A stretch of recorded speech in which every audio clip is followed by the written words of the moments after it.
Hello. How is everyone? Hi. Hi, Bumfluff. Hello, Diva. Hello, Bumfluff. Hello, Danikun. Hello, Lady Ma.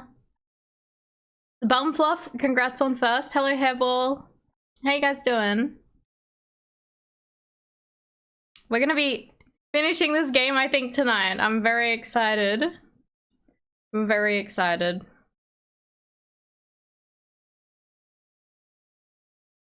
You said hi with passion first. Bumfluff said hi first. Did you? Diva said hi, Bum, and hi, Danny. I'm pretty sure Diva said hi first, but I think you're the first one to say hi to me, Bum.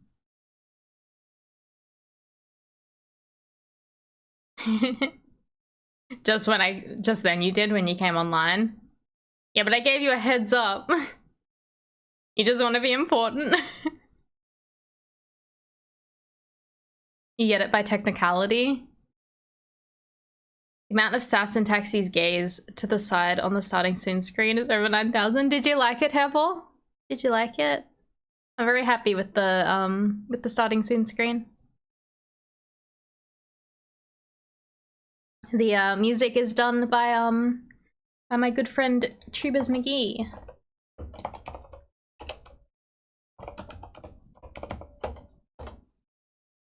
There we go.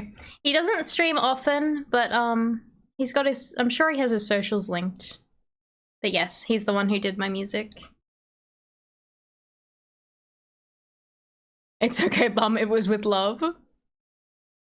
Does the head redeem apply to hands? It could. I should put my hands on if you're gonna do that though, Danikun. What do you got for me? What do you got for me? No, my hand, they're up. They are here.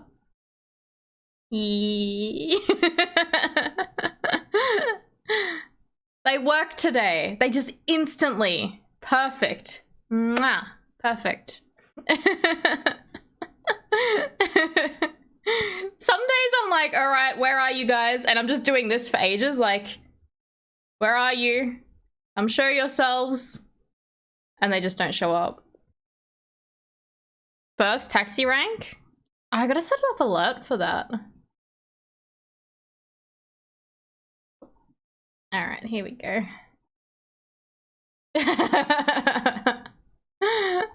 All right, hang on.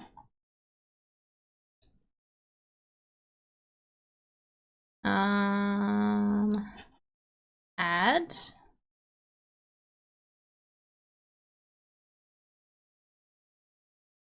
Oh no, it's one of those fake PNGs, Danikun. Yeah. Danikun, what are you doing to me? Fake PNG. Yeah. It's the wrong hand though, hang on. No, wait. Is it? Hang on. Yeah, this one. Yay! Was that intentional? Probably not. They're deceiving. Why would anyone make a fake PNG? They fucking... There's like memes about this. Oh my god, that was a really good one, but I can't remember. And it was just like, man, it's so true. It's still very funny. I like it. I just love how it's got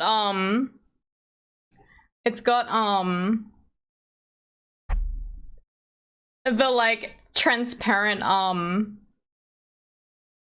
like the transparent mesh is still in the background.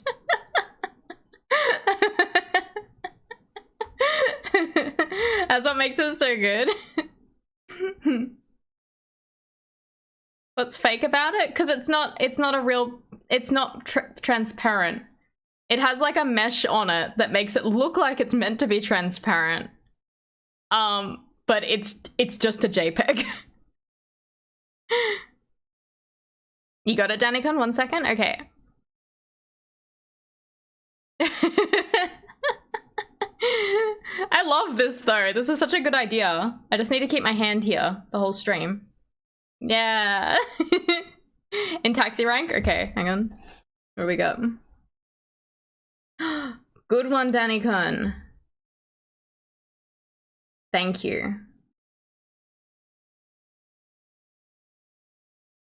Good one.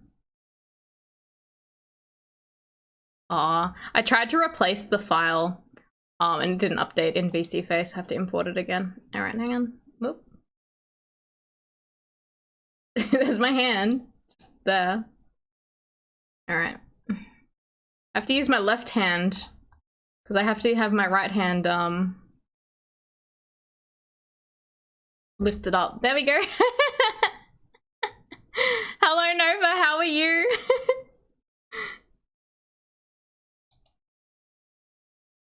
Yeah. What do I use for hand tracking? I have a leap motion. The leap motion wasn't very good and it was hard to recommend, but they have a new update with the software and it tracks really fucking well now. I'm very, very happy with it. Yeah.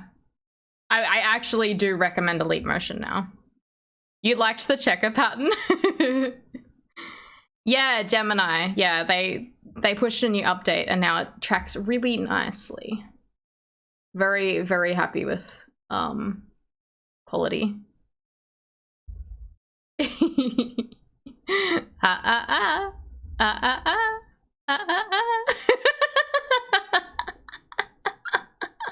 I love this. Look at those fingers, Fing. You're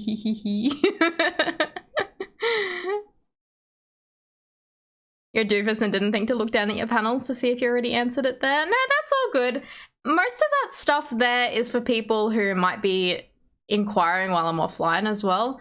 Because like quite often I go to other VTubers and like I may have seen like a Twitter post, like of a video of them or something. And like, I'm like, oh, how did they do that? Or like, oh, who made their model? Or where did they get that asset? Or something like that. So then I'll go to their Twitch page, which usually has that information, but they might not be live. So yeah, it's just there if people need it. I love this.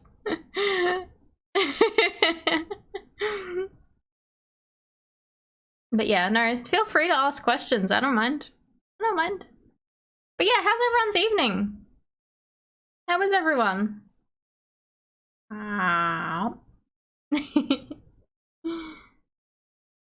Some folks don't like talking about their tech as well. I don't get the secrecy behind it. Like, I'm happy to share the information I've found. Like, oh, you're gonna be competing against me? Oh no, a competitor is asking how to become like me. Like, fuck, like, get over yourselves. Like, knowledge should be freely available. How is it tracking my hand, scratching my eye? What the fuck? You're always waiting for someone to ask about your tech? Yeah. How old are you? You said I'm allowed to ask questions? Dead. Improved tech. Oh, it's just the leap motion because it's on my chest here and facing outwards. I'm surprised it was able to touch my face. Like, what the fuck? Why can't I do this? Poke, poke, poke. Like, why can't I do that? That's crazy. Hello Nova, how are you? Woke up from a nap just in time for taxi, yay! We have a big hand here. Hang on, I'm so uncoordinated. Let's make it bigger, hang on. Make it bigger. Like a big oversized hand. I love it.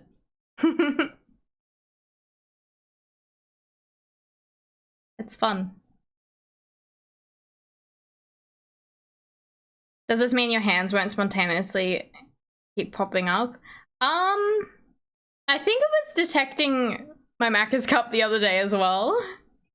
So I think it's just, yeah, I don't know. Some VTubers take the zip, zilch, the big goose egg. All right, thank you, Daniken. I like how that oh, it's an egg. Thank you, Daniken. Save image. Save. PC face add. Egg time. Hehe. Oh no. Oh no. Oh no.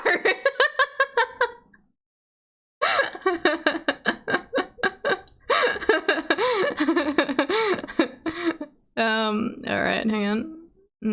Yeah. There. Maybe it should be on the top. There you go. Some VTubers take the play that they are the avatars a little further than others, I guess. That's true. I am just me. Do you have animated emote slots yet? Do I? Have a look. Ignore the peepus at the moment. Twitch. Twitch.tv. Taxi is cool. No. Will the egg hatch? I hope. Peepus egg. Alright, what do we got? Peepus egg. Fucking no! I opened up my channel and it said Peepus egg.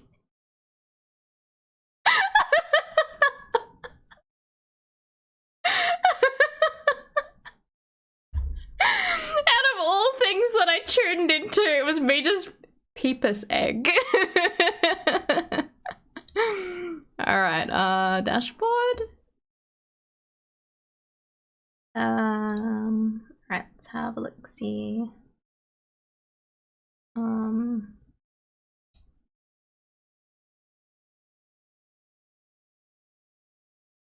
No, I don't have animated slots yet.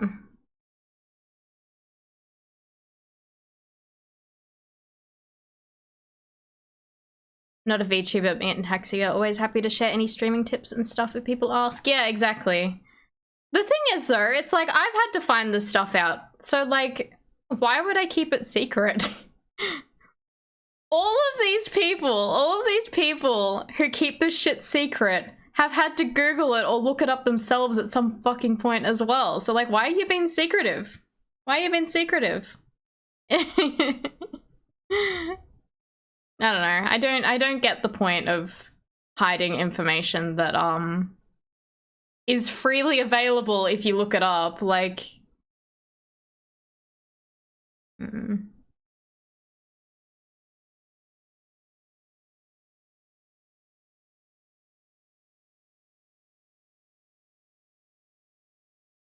Figured she was talking about other tech stuff that she'd be okay with it, and I think that I've talked with you about streaming stuff sometimes. Yeah, I'm happy to talk about anything, like about my setup and stuff like that. Wanted to see my bangs again. Good night, Hayes. Thank you for dropping by. I hope you have big sleep. It's nice seeing you in the chat. Just because you do something, even following the same exact steps as another person, you're likely to come out with a slightly different result anyway. That's true. If a mate explains to you, usually way faster. Yeah. Like I've made like a Google Doc instructing how to use something for Twitch for friends, just because the information out there was kind of hard to follow, if that makes sense. Like, so I was just like, I'm just gonna write it up myself in simple instructions and steps, and everyone got it working fine. So yeah, I don't mind people asking me questions if they're having trouble with things. I can't guarantee that I have the answer for things, but I'm happy to help if I can. My drawing talent comes from drawing a lot. Honestly, Nova, my art has not improved much since like the past decade. To be honest, it hasn't gotten much better.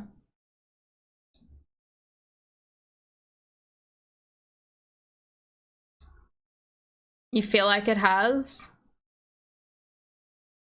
I don't know, like, all the techniques are the exact same as I did a decade ago.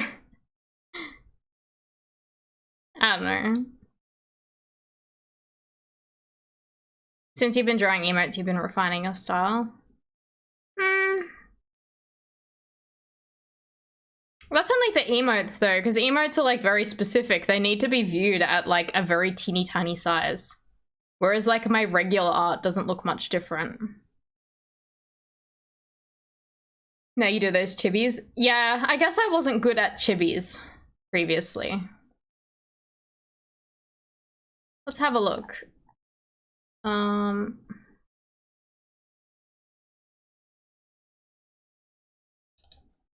God. Oh my gosh. Baka, thank you for the raid. Welcome everyone. Welcome raiders. How you guys doing? Raid. Golden WYZ, how you doing? Yeah, thank you for the raid. Yeah. How you doing, Baka? Metal Gear Solid, nice. TDI 293, how you doing? Welcome on in. Child soldiers, escort missions suck.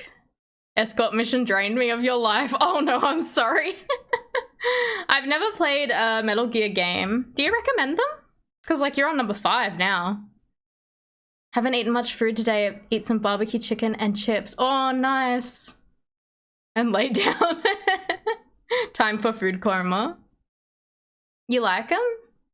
I was thinking of giving Metal Gear Solid a try, like the PlayStation 1 version, because like I actually have it and I have a PlayStation 1 that I can connect to my capture card, so I'm happy to try it. Maybe in the future, maybe for a future stream. Metal Gear Solid 1 is dated? Yeah, probably. Most PlayStation 1 games are dated.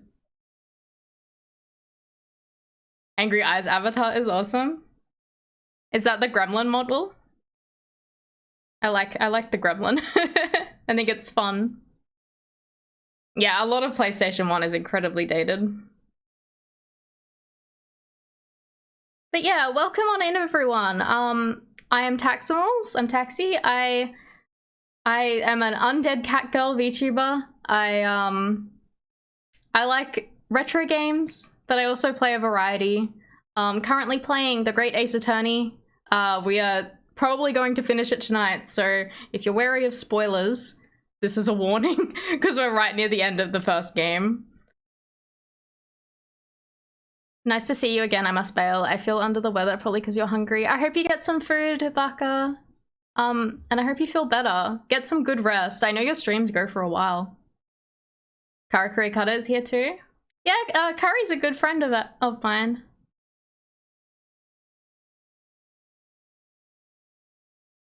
But yeah, definitely get some food.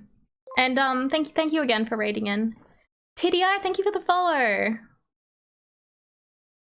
Curry has lurker rights we don't call out. Yeah, shush, Curry isn't there. Shush.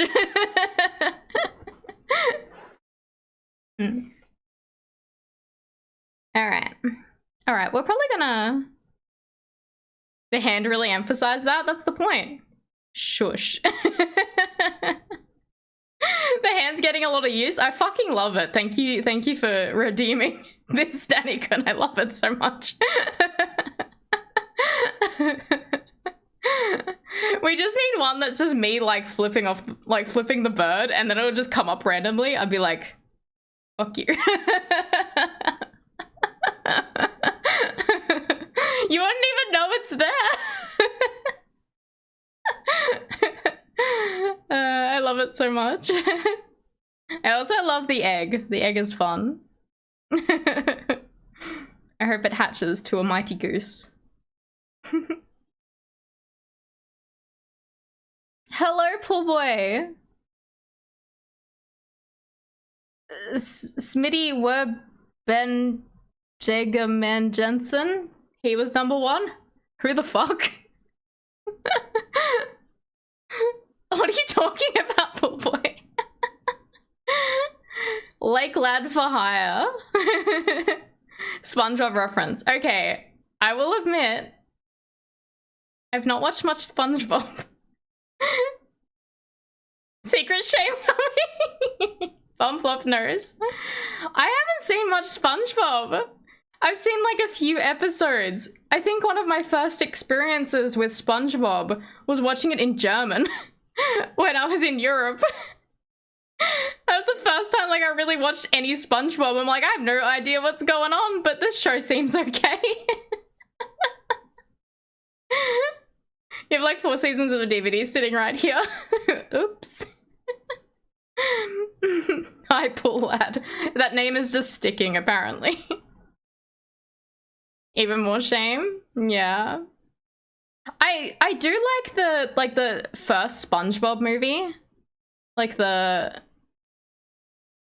don't know if I think it's just called the SpongeBob SquarePants movie. I had that on DVD back in the day. I don't know why. I wasn't like a fan of the show. I just had SpongeBob movie. And I watched that a lot. I quite enjoy that film. Whoops. I quite enjoy that film. It's fun. Cursed you with these names? I'm sorry. You are just a little lad for rent. Alright, we're probably gonna play some Ace Attorney now. So I'm giving another warning to anyone who's raided in. We are nearing the end of this game. There will be spoilers. There will be spoilers. So if you're planning on playing this game, big warning. Big warning. Feel free to lurk. Feel free to leave if you want. But yeah, just giving you a warning. 24, you're not a child. It's not my fault. You're all like 73. Look, I have been dead for a while. I have been dead for a long time, poor boy. Back Zach, hello. Poor boy is best boy. You know, he's good people. Poor boy is a very good person. Do you guys know each other?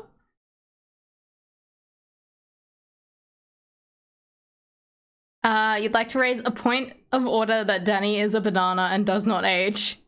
I don't know, some bananas get kind of old and stinky. Is Danny-kun old and stinky?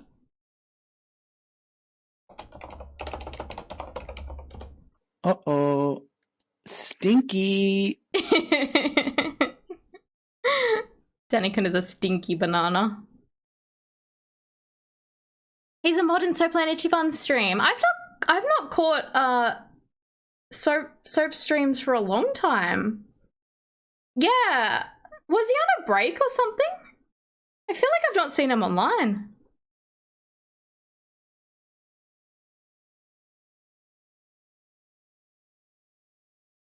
We can't tell how long you've been dead because you've got the giant finger over the skelly hand. Yeah, it disguises my rot. He doesn't stream. Did he stop streaming? He's moving and school. He's been kind of busy. That's fair. Tell him I miss him. Aww. When you become old and stinky, you get put into banana bread. Then someone will eat me and turn into shit, then I'll return back to Earth. Danny-kun. You'll make some fine fertilizer.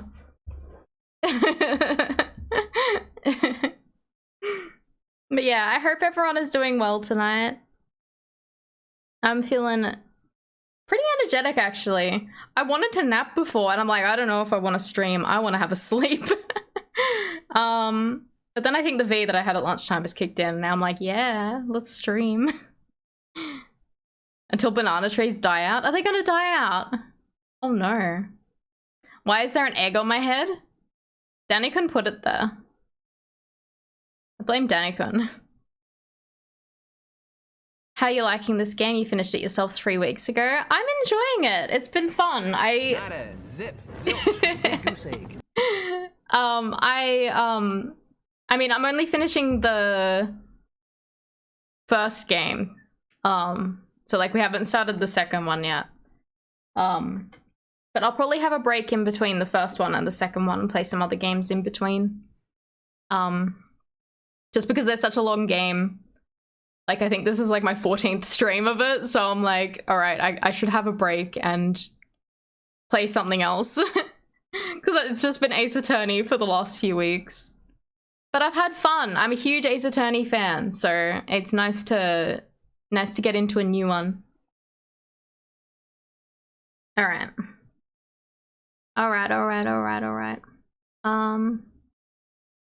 The Circle of Danikun. I love that. You need to get back into the Ace Attorney trilogy. What were you up to, Pool Boy? What game did you play? You only played the first one. I like them all, but I think out of the trilogy, I think the third game is like, whoa, I love it. You should have added bread. You feel the same. You're very disappointed by Spirit of Justice. I've not actually played Spirit of Justice. I was very disappointed by Dual Destiny, so I never played Spirit of Justice after it. Yeah, but I was keen to play these ones because the original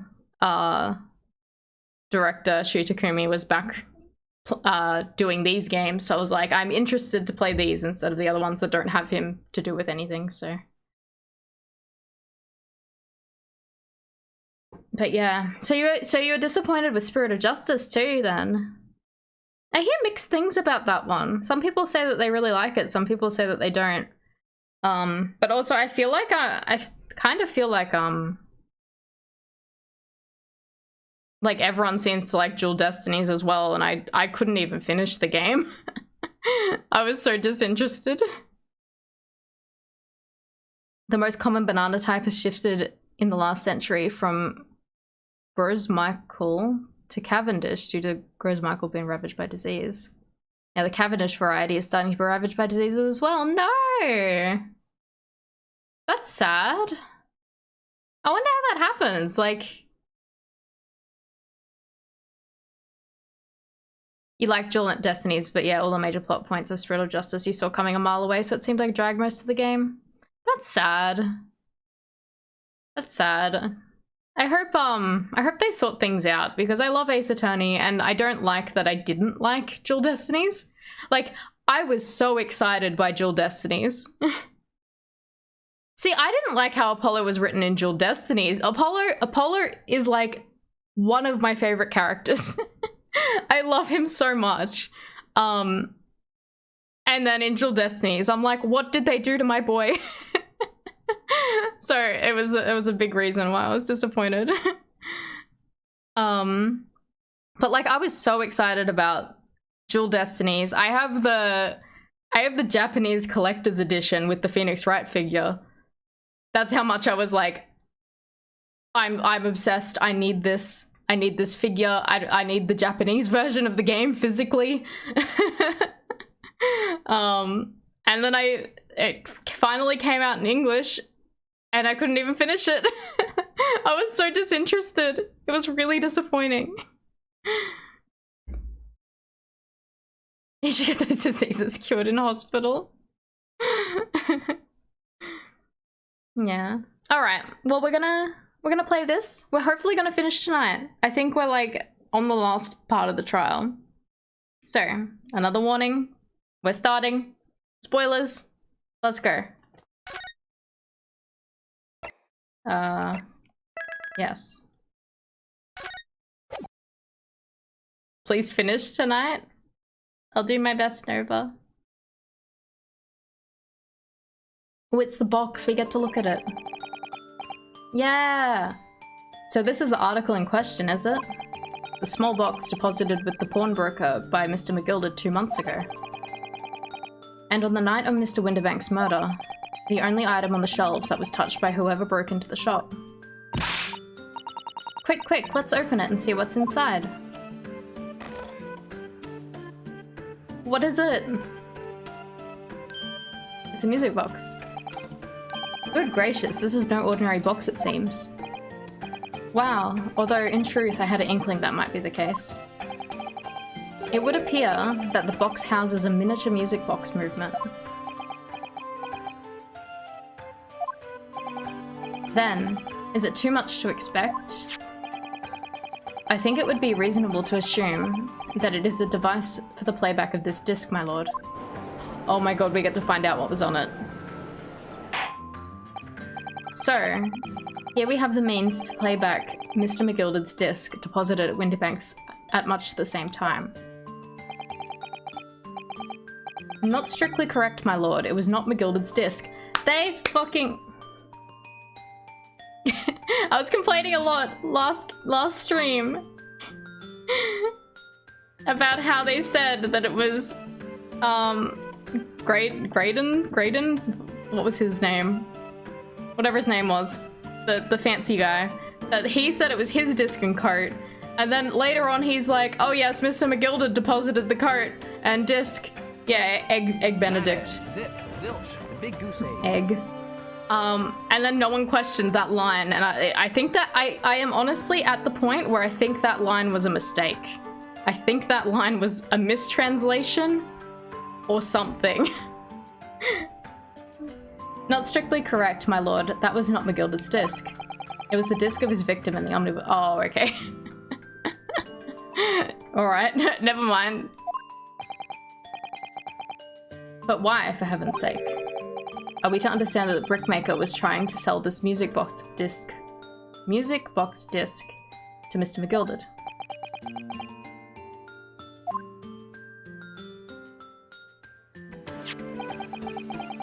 I believe the answer will become clear if we listen to the music on the disc, my lord.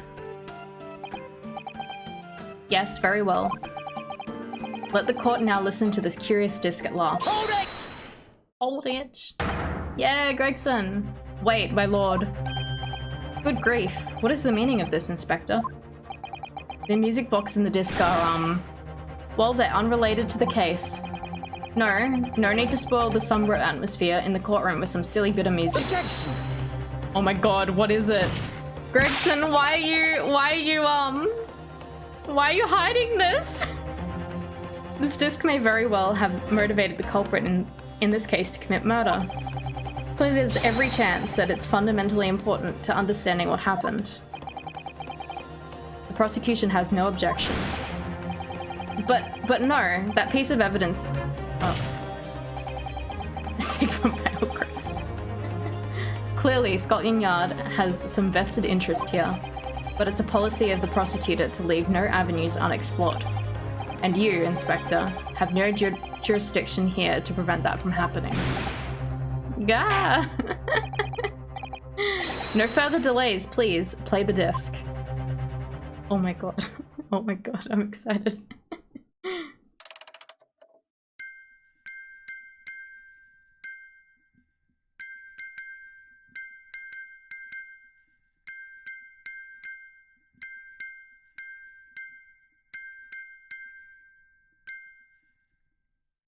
Is it like Morse Code?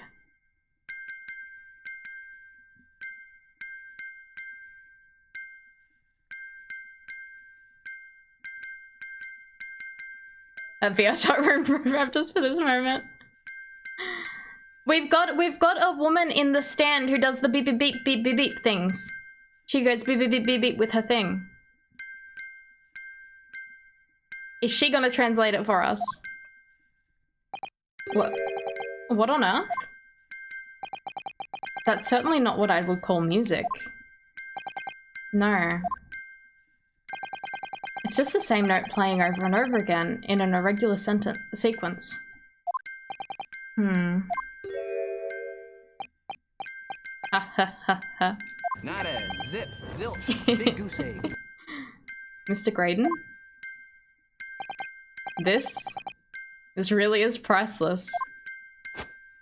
He is jamming to the music. After all that, the music box is broken.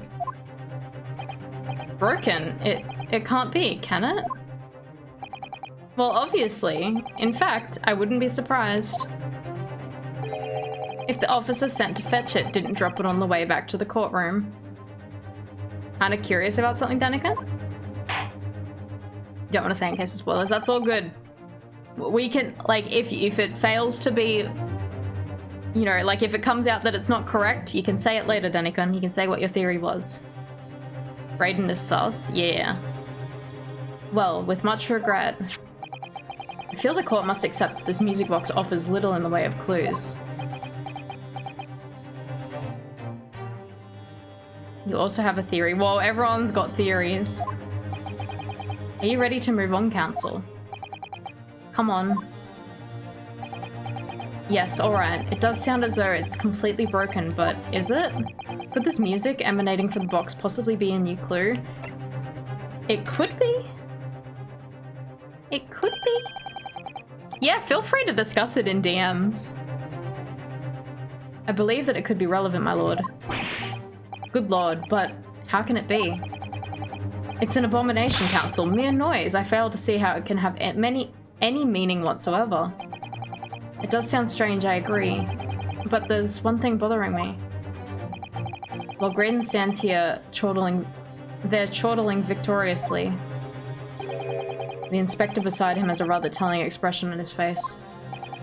It's as if Gregson recognizes the sound, as if he's familiar with it somehow. And that's making him appear extremely on edge. Oh my god. If that's the stance of the defense, my Nipponese friend, answer me this. Oh.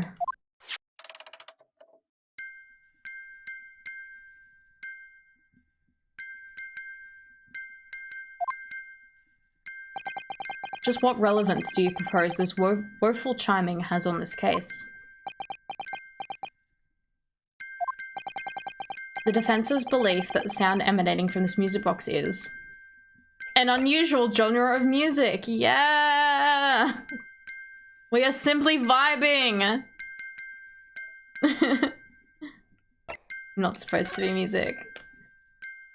Nada, zip, zilch, big goose egg. Just because this is a music box, it doesn't necessarily mean the sounds we're hearing are music. Look at that. The smile vanished from Graydon's lips as soon as I said it. I'm on the right lines here. I must be. 19th century dubstep. This is new age music. It'll be popular in like 10 years. Very indie, you've probably never heard of it before. It's early chiptunes. Hehe, making deductions based on how people react to what you say. You're acting just like Hurley, Runo. Objection! The sounds we're hearing aren't necessarily music? Well, now that you've told us what they are not. I'm sure the court would like to hear what they are. Do enlighten us, my Nipponese friend. Well, surely you have an idea in mind, because if not, it will be the death of your ill-formed argument. Exactly. The music box is clearly broken. Refusing to accept that fact is pure foolishness. They've got me. I don't know what the answer is yet. Runo? I've just examined the music box very thoroughly, and I'm fairly certain that it's not broken at all. Really? Really, the way it's been made, it can only produce a single note anyway. Thank you, Aris.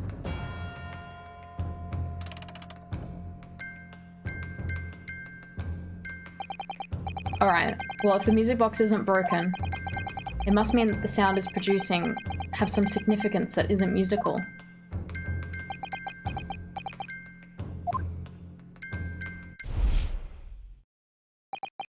Ah. Could it be? Is that what those sounds are? Something's just struck me, Bruno. I feel like recently, in the past few hours even, I've heard another sound very much like the one this music box makes. Is it the person on the jury stand? Yes, it's a familiar sound. Actually, Iris, I was just thinking exactly the same thing.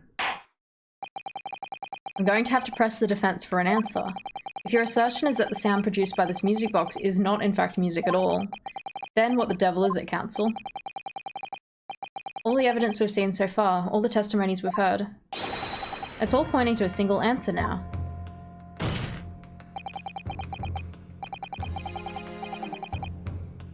It's been raining all day, it just picked up again. The prosecution demands that my learned Nipponese friend presents proof now. Tangible proof of this latest wild speculation. Alright then. This could be the best chance I'm getting to fight back in this trial. And if I'm right, it's going to join all the dots together. The evidence that explains the true nature of the sound of this music box is... Do we have... Oh, we don't have, we don't have profiles. Is it this newspaper? What does it say on the back here?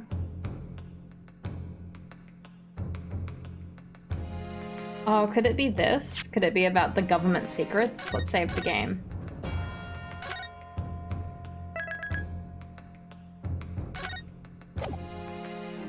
I want to read what it says though.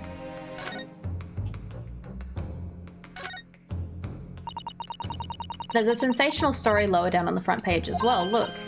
Ministry Mole, classified secrets may have been leaked overseas from Ministry of Justice. For a 10-year-old, Iris certainly has her finger in the pulse of world news. It's about secret communications between Great Britain and its allies. That sounds pretty secret. Apparently they've been intercepted by hostile nations. Communications have been intercepted? But how would somebody do that? That's the question, isn't it? I've come with 3 different possible methods so far. Are you looking for a new career, Bruno? No, of course not. I wonder. Perhaps this is what Lord Strongheart was talking about yesterday. Yes, it could be, and it could explain why he has Gregsy running from pillar to post at the moment. Ah, okay. Alright, it is this. For sure. Yeah! Today's paper, Council? The headline is Pawnbroker perishes in pick-pass blunder, hardly supportive of your cause. No, my lord. I was hoping you'd look a little further down the page. Further down?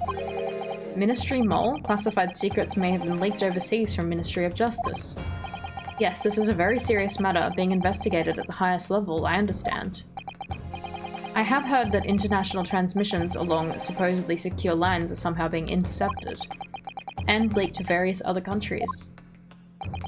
And presumably those transmissions are in the form of wired telegrams? Of course. Juror number 5, your input please. Yeah, there she is! Stop. Oh, Misa? Whatever's the matter? You told the court before that you worked at the same communication station at Mr. Graydon, did you not? Yes, that's correct. And the particular station where you work deals with government communications and newspaper reports. Oh, yes. We're not your run-of-the-mill communication station at all. Our work is extremely important. Then tell me, is this not a very familiar sound? Hmm?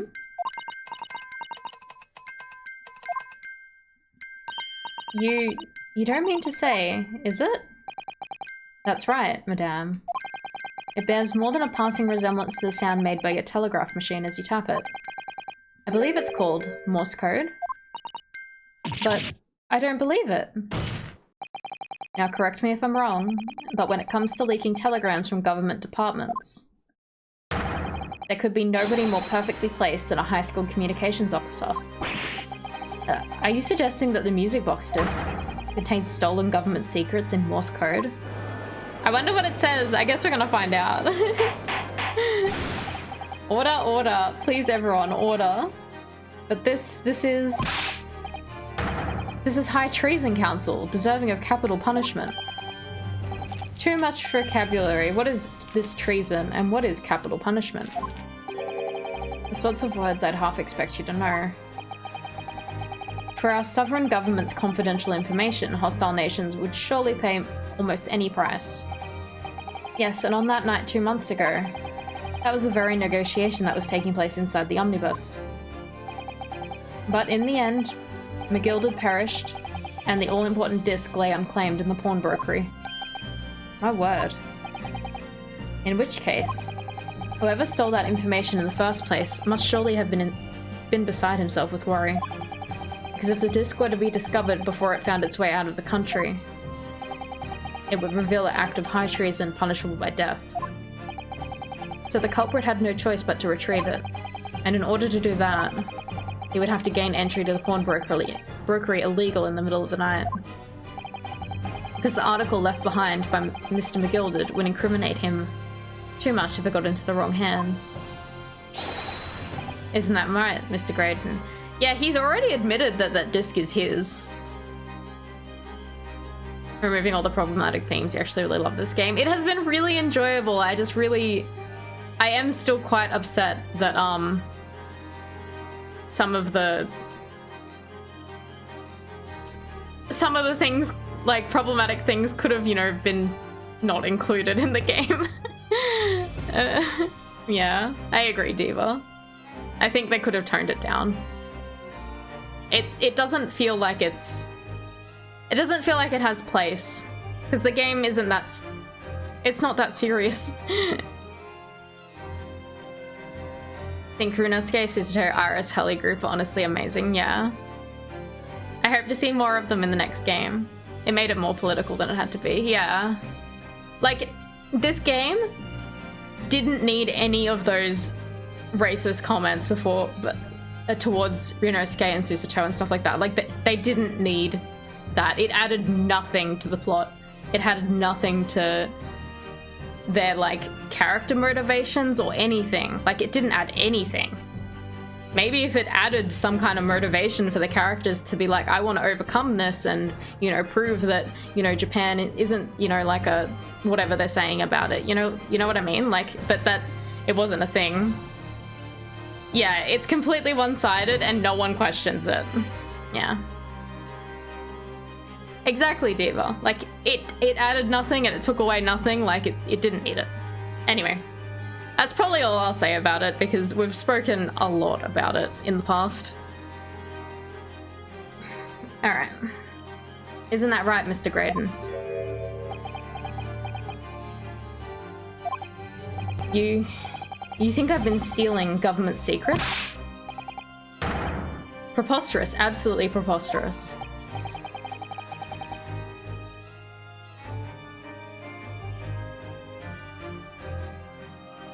Can you flip it, Bumfluff? Can you flip it? Or I can flip Danny-kun's one. You can't? Let me flip Danny-kun's one. I will do this if you're gonna redeem something. Danny-kun, do you agree to being flipped? I will do it for you.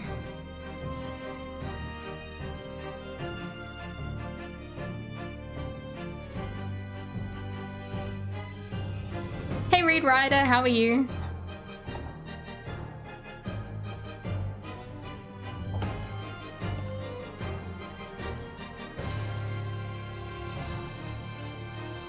Alright, let's add. Here's my hand. Here's my hand. Let's add Danny-kun's thing on again. There you go. Yeah. I wish you could, oh my god, there's a mirror function on this,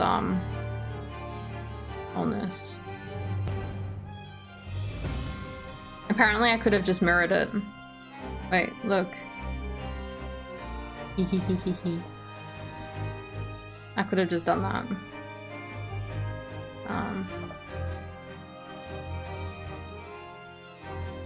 Trying to get my hand the right angle. Like that. No. Like that. Yeah, there you go. Good enough. Yay! Get back to you in a minute. How's the defense's accusations? I think he's onto something.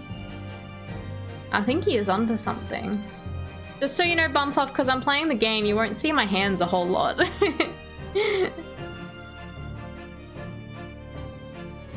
Taxi, have you heard about the new planet scientists discovered? They have recently found out that you are my world. Oh my god. How you doing, Minokalu? But yeah, we're nearing like the end of this. We are nearing the end of this game. So I think the defense is onto something. But yeah. Probably won't show my hands a whole lot. Big goose egg. Goose egg. There he is. There's the goose egg. One day it will hatch.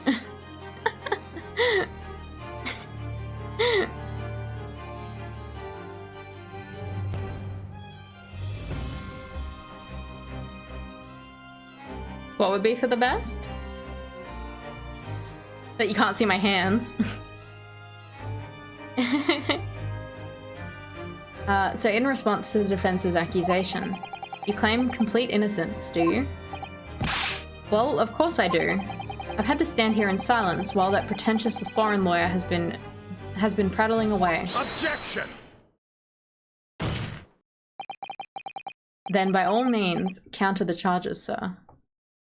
You're reading an article about the devs for Mortal Kombat. Apparently the story is based on old Nordic folk song. A real...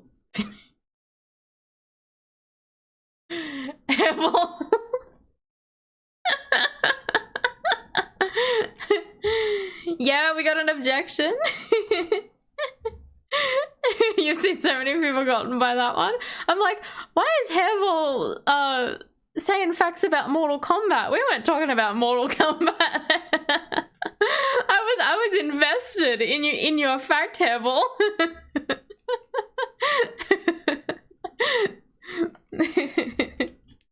I'm having some water.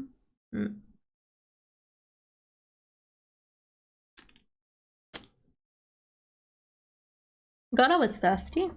I'm still thirsty. I'm having more. I feel like I've not drank enough water today.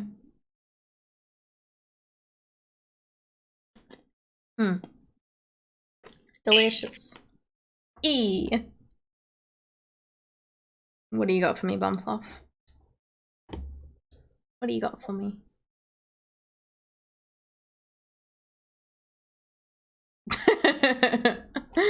Thank you. I'm adding it now. Thank you. This hand. This hand.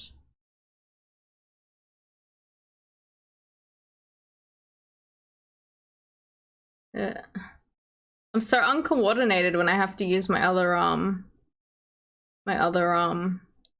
hand for my mouse because I need to lift this hand up.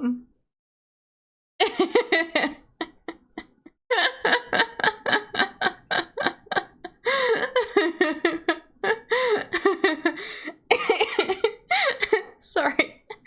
I half-winded myself from laughing.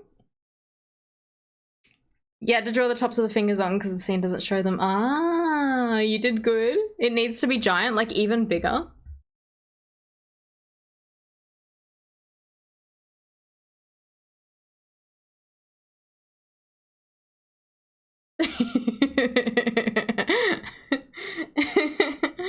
Love it.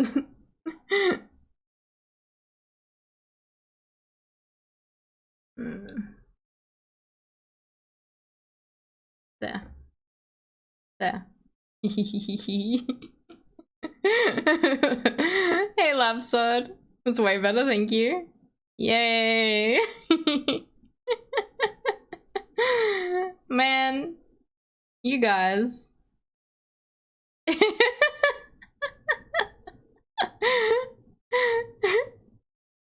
I love it. I love it. Now I don't want to put my hands down because you guys redeemed this. Do I just need to stream like this? I need to put like the autoplay onto this game. And then I can just read it out. You've been lurking, Lapsud? Bumfluff, come here and press A on my controller so I can keep reading the game. I'll just stay like this for the rest of the stream.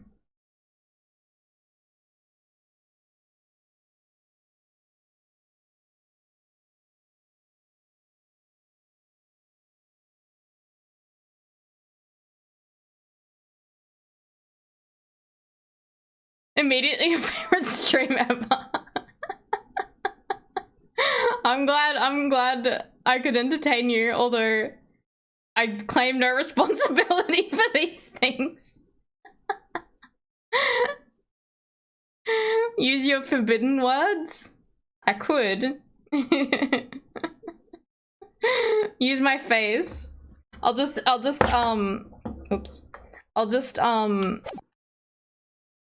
Nah, I can't, it can't track if I use my chin to press it while it's on the desk. Hang on, wait, no. Nah. Nah, I can't. I can't do it. You don't even know how you're using the controller. Alright, I'm gonna keep playing because I want to finish this game tonight. The sooner I finish this game, I can play Pokemon next week. Pokemon! I'm so excited! We need to set up voice activation for Taxi so she could just say A. Press A for her. Pokemon, yeah! Alright, back to game. E. A. The prosecution demands the witness testifies in response to the accusations brought by the defense. Delighted, I'm sure. The witness is reminded that the crime under scrutiny in this trial is the murder of the pawnbroker, Mr. Winterbank. That being a most flagitious? I don't know what that word is, offense. The law of this land sanctions a capital punishment. He broke the pawn. But the heinous act of high treason is no less serious a crime. Flagitious? Yeah, I'm not sure. I don't think I've seen that word before, so I wasn't sure.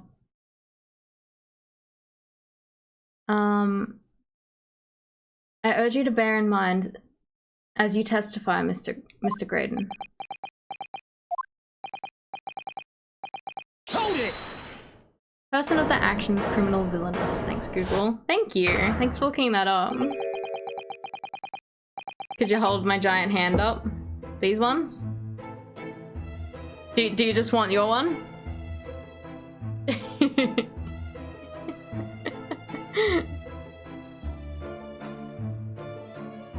Why is Santa masquerading as a judge? He does look like Santa.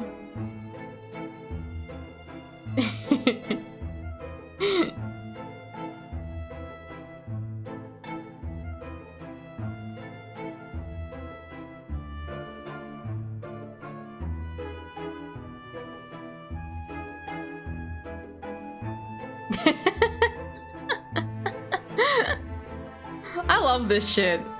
You guys think of stupid stuff and I would never think of this. I would never think of this. You guys got it. My god, do you guys remember, do you remember iToy?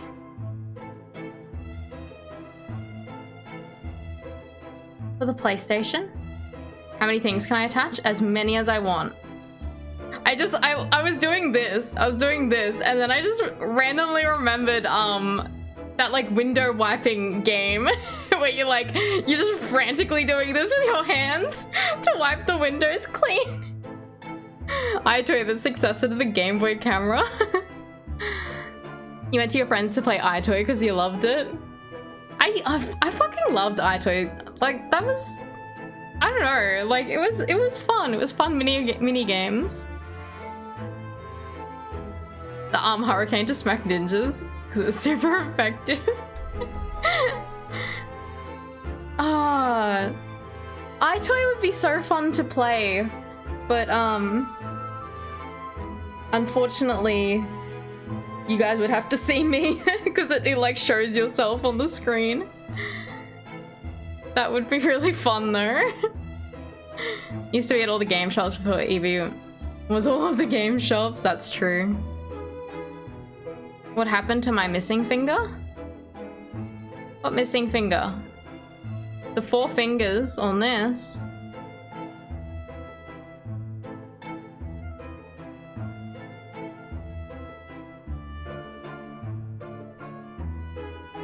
Because it's The Simpsons. Simpsons only have 4 fingers.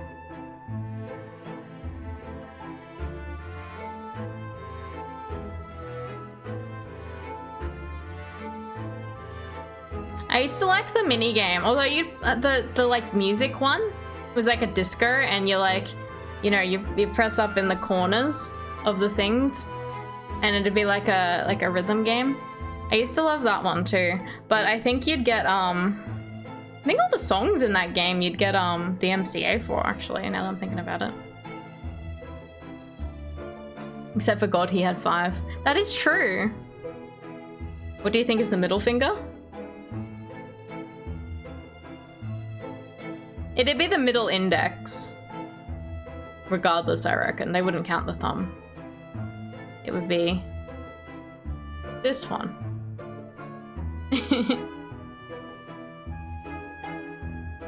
It was a skeleton, but Taxi was offered this hand. Yes, I took this hand. I was done with my skeleton hand, and I was like, please, I need flesh again. It's not a very good good color match though. That's okay. It might turn better.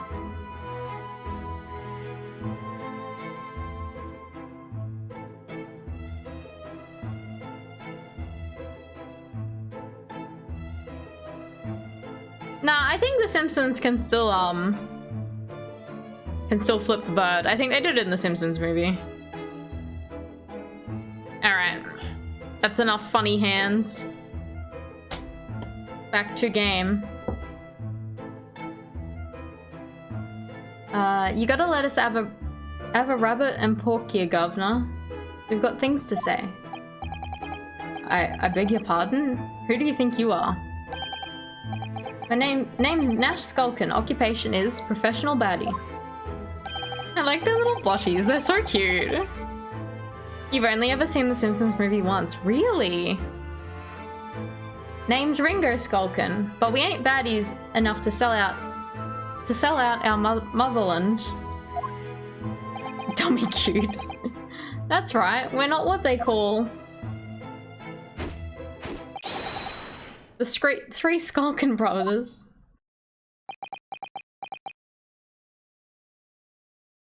Is he actually related? Why are they convinced that he's related to them? Bad timing, fellas. Very bad timing. Why are they convinced he's related to them?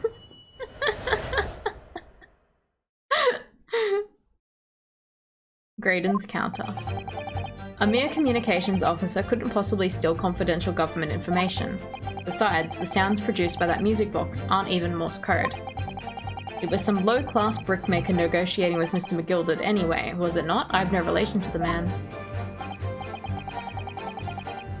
You want fish and chippies? With chicken salt. Yum. Were they just mucking around? They've been doing that the whole time, Danny-kun. They seem convinced that he looks like their brother. Look, all we done is break into the gaff the other night. Like what he told us to do. If we'd known there was dodgy government secrets involved, we wouldn't have touched it. Yeah, I think so, Danikun. Yeah, he does kind of look like them. Like, they have the same color hair and stuff. But I don't know.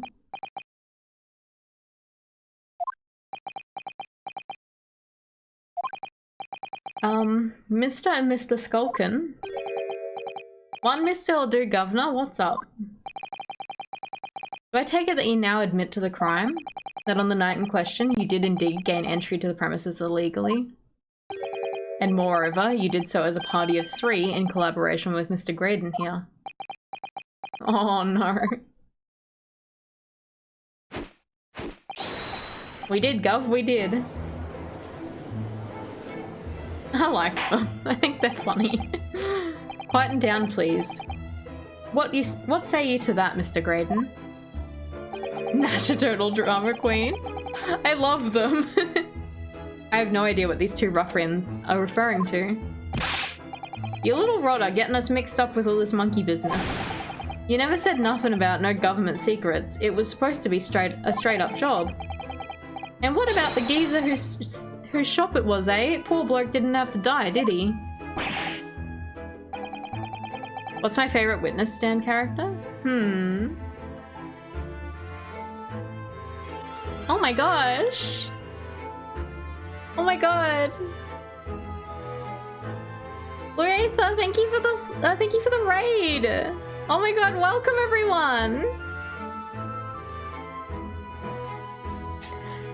Oh, you're scared of zombie. I'm sorry. I'm sorry. I'm not scary. I'm ridiculous right now. Welcome everyone. Welcome. Oh, thank you for the follow, and Hylian J. Not a zip. How was your stream? Oh my god, you were playing Deltarune. How was it? VTuber model looks cool. Thank you. Yeah, welcome. How are you enjoying Deltarune? You like my hand gloves? Thank you. I have a redemption that adds stupid things to me, so if people want to add stupid things to me, you can. Like this dumb hand, and this dumb hand, and this egg. Oh, thank you for the followers. Yeah, how is Deltarune? Oh, thank you for the follow. Thank you, everyone. Welcome on in. I am Taxi. I'm an undead cat girl VTuber. I like to play retro games, but I also play just a variety, basically. My favorite game series is Ace Attorney. We're currently playing the Great Ace Attorney. We're nearing the end, so we're all very excited about what's unfolding. But yeah, welcome everyone.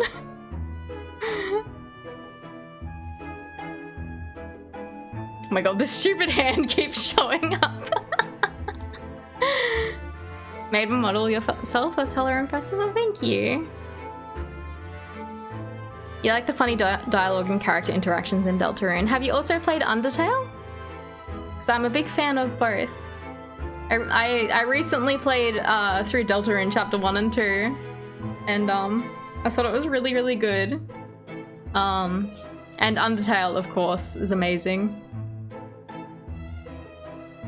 But yeah, thank you so much for raiding in.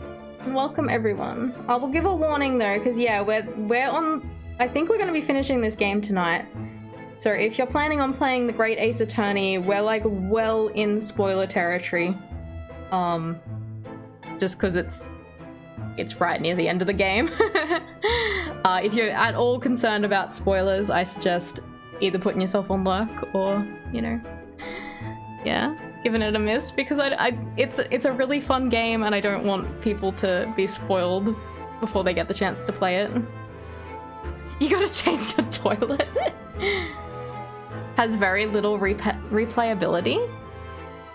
I'm a big fan of the game, so like I don't mind replaying them. Like I've played the trilogy a couple times, but a lot of people, I think once you kind of work out who did it, it doesn't appeal to them as much anymore.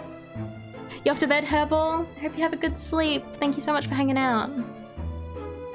You You leave a lurk while you eat? That's all good. Go do your after stream care, get some hydration, and definitely eat. I hope you have a good dinner. But yeah. It's too bad that the trials and things don't change up a tad. That's true.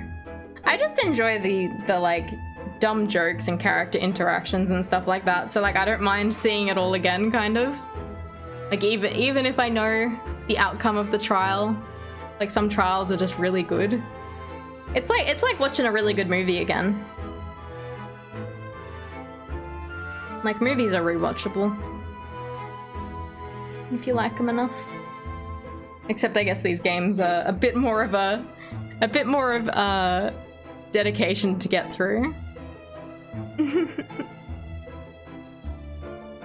Yeah, I'm currently also replaying the second Ace Attorney with my friend on their channel.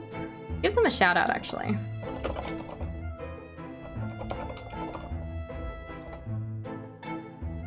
Yeah. Yeah, I'm currently also streaming Ace Attorney 2 with a friend, Magical Girl Plays. So like, I've played the trilogy multiple times and I'm completely happy with playing it again with my friend. Like, I find them very enjoyable. The writing is very funny. It is. It is. Oh god. I'm overwhelmed by so many people in the chat. I'm sorry I've not read your names all out individually, but I really appreciate you all coming on in. It's very nice to see many new faces and familiar faces like Doc Thunderbolt. I see you around. Welcome on in. But yeah, alright. Another warning. Another warning. We're right near the end of this game. We're on I think we're on the final like chapter. So if you care about spoilers, giving you a heads up. You do get around, this is true. Alright. Alright. Nice to know who your friends are. Whatever these men say, I deny the accusations. Indeed. Well, I certainly wasn't expecting this little music box to become so significant in the proceedings. However, as it has, I will admit it into the court record as evidence. Yay! Strange music box only appears to be able to play a single tone. It was deposited at Winterbanks 2 days before the Black Overgrowth. Okay. Who thinks a proper meal is cake only? I mean, not if that's all you're eating in a day, but like, I'm sure you could have a piece of cake for lunch as a once-off. Alright, so we got the music box, got the music box disc. I assume all these might be important. We have the newspaper article about the government secrets. We also have the McGilded case notes. Victim found deceased in the last scheduled omnibus on the day after the stab wound, after a stab wound to the abdomen. Occupation brickmaker. You're an undead cat girl. Even you would suffer from Blue's diet. Look, maybe. Sustenance cake.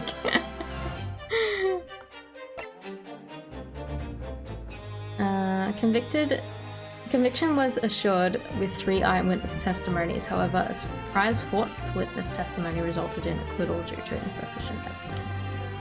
Alright. So we got things on the omnibus murder. Okay. The communications officer couldn't possibly steal confidential government information. Sure you could. Besides, the sound produced by the music box aren't even Morse Code. How do you know that? Yeah, I only eat cat food. I order it on Amazon, it comes every 3 weeks. They're not? To anyone with a brain, that would be blatantly apparent on listening to the music box for even a few seconds. Of course, of course. Surely, it can't be that my learned friend is unfamiliar with Morse code. Ouch, he looks genuinely shocked at my ignorance. Ha ha ha. I would be more happy to demonstrate the basics for you, sir. A lesson here in court? Morse code is a continuous series of two distinct tones. Tones, you say? Yes, a short dot and a long dash.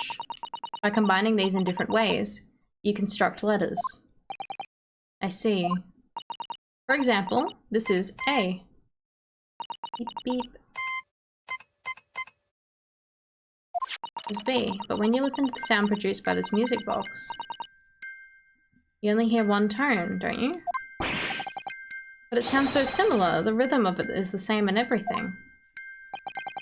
But there's no discernible meaning to this apparently random sequence of sounds. It isn't Morse code? So your assertion is fundamentally flawed, this is not Morse code. You're supposed to make Japanese curry tonight, but we got lazy. That's true. Ha ha ha ha. Really? You shouldn't be so surprised. What did I tell you? That music box is nothing but a worthless piece of scrap. Perhaps you might consider studying your subject matter before chasing aspersions in future. Stop. Nothing to say, but stop. It's so frustrating, isn't it? Iris? I mean, if the government secrets were somehow being leaked using the music box, so many other things would slot into place so nicely. Could there still be something I haven't considered? Would it really be impossible to use this music box somehow to play back Morse code? Huh? Actually, I didn't actually inspect this. What we got here? There's a button. Oh. What is it, Bruno? I've just noticed something about this music box. It looks like the bottom of it opens up as well. Ah, you're right. Well, come on then. What are you waiting for? Let's open it. Alright then. Here goes.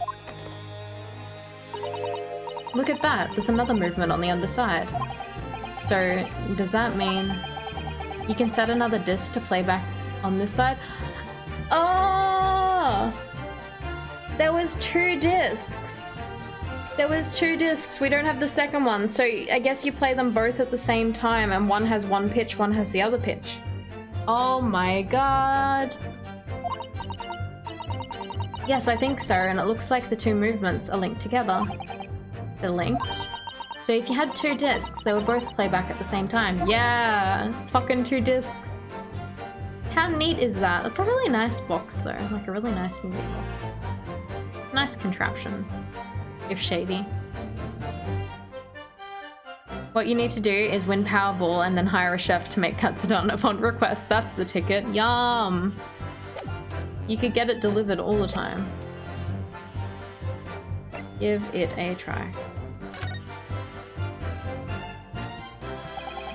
There's still every possibility that this music box was instrumental to the leaking of government secrets. That's the belief of the defense at least. Objection! Richie Rich has his own McDonald's.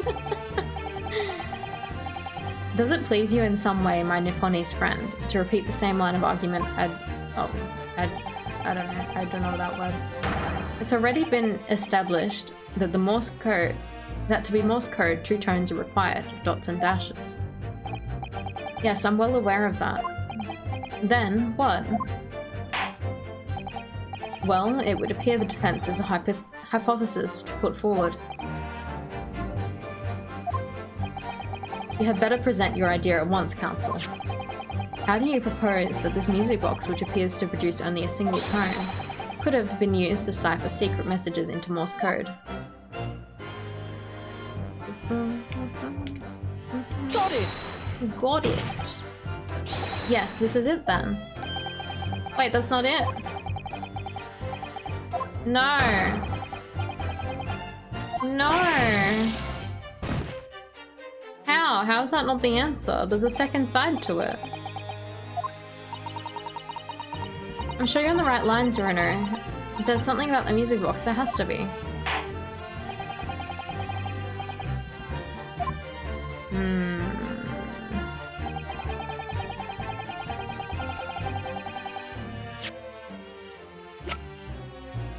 Maybe I need to... Oh shit, that's the wrong button. I fucked up.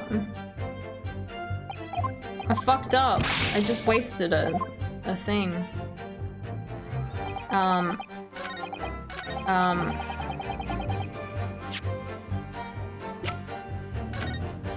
Okay, hang on. Maybe we need to inspect it like once it's open.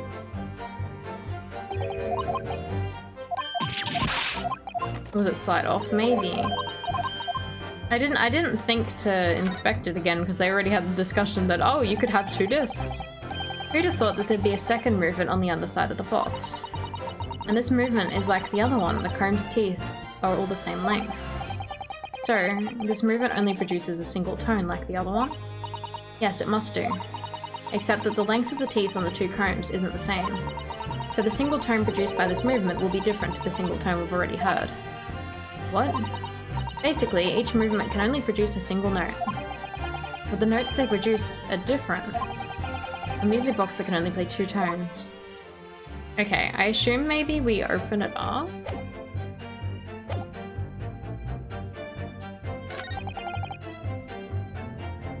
Okay, we press this again so we get that option. They're not.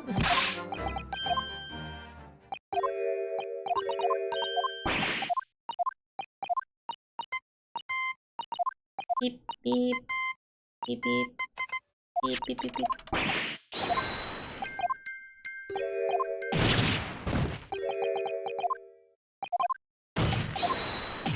Alright. Alright, I'm gonna save the game.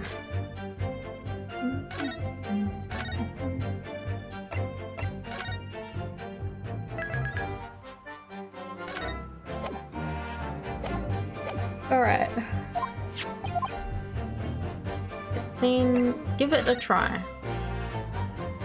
I'm gonna do it. Objection!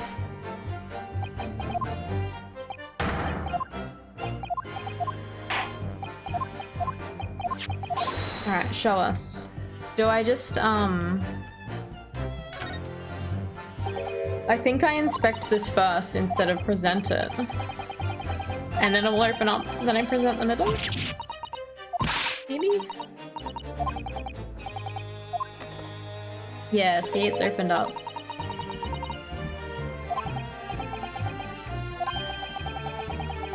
There we go.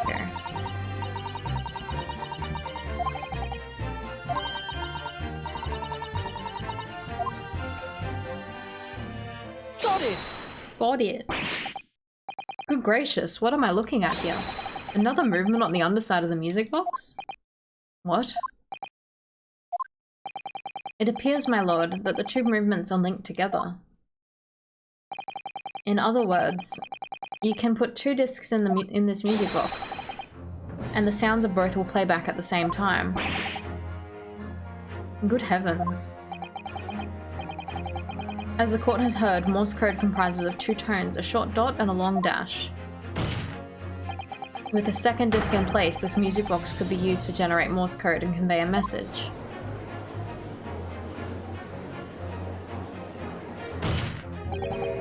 This is beyond a joke. I'm sorry? This poor excuse for a lawyer has absolutely no evidence to support his claims. Though, of course, if my learned friend were able to present the court with a second disc, that would be another matter. Well, I can't at the moment. And may I remind the court that, as the witness has pointed out, he was not the one in the omnibus with Mr. McGilded 2 months ago. Was he not the one in the omnibus with McGilded 2 months ago striking a deal over the disc or discs? Indeed, that was Mr. Mason, the brickmaker. Exactly. I have nothing whatsoever to do with it. Though it has holes, I must admit the argument presented by the defense has much promise. I believe the cross-examination should continue. The link between Graydon and the victim of the Omnibus case, there must be Must be there somewhere, but I haven't found it yet. Oh dear, it looks like you need to give your argument more strength, Reno. You will reiterate your testimony if you please, Mr. Graydon. If I must, though, I maintain exactly what I did at the start of this pointless cross-examination. It was some low-class brickmaker negotiating with McGilded anyway, was it not? I have no relation to the man. Do you now?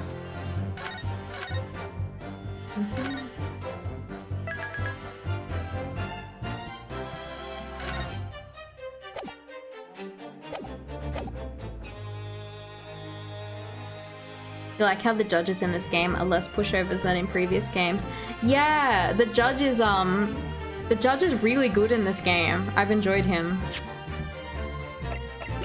I like how the judges we've seen in the games have felt different. Like judges are such, like, I don't know, like they don't really have much like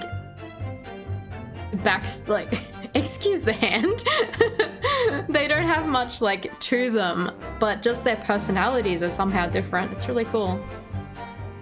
Alright, so they have no relation to the man. Let's see.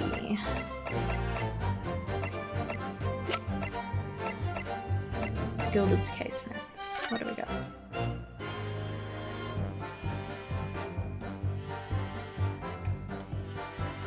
Mason Milverton, East End of London.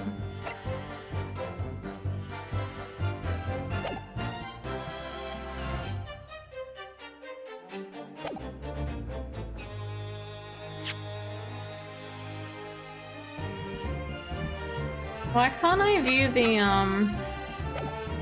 people? So we'll just press this time. So 2 months ago in that omnibus, McGilded killed the brickmaker and stole the disc. Mr. Mason was a single man with almost nothing to his name. It seems he lived in an artesian quarter some years ago, but people there remember little about him. That doesn't make much sense though, does it? How would a humble brickmaker come to acquire secret government information? How indeed? Look at that smug bastard. There must have been somebody else involved behind the scenes of all this. Somebody who acquired the disc and gave it to Mr. Mason in order to take it to the meeting with Mr. McGilded and negotiate a deal. Dear me.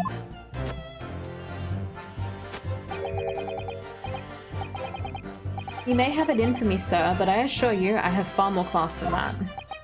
An old brickmaker from an artesian quarter. And this well-to-do communications officer.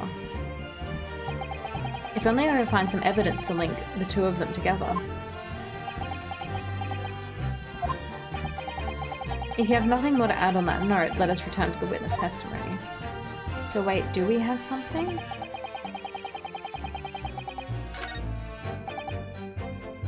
Do we have something relating to it?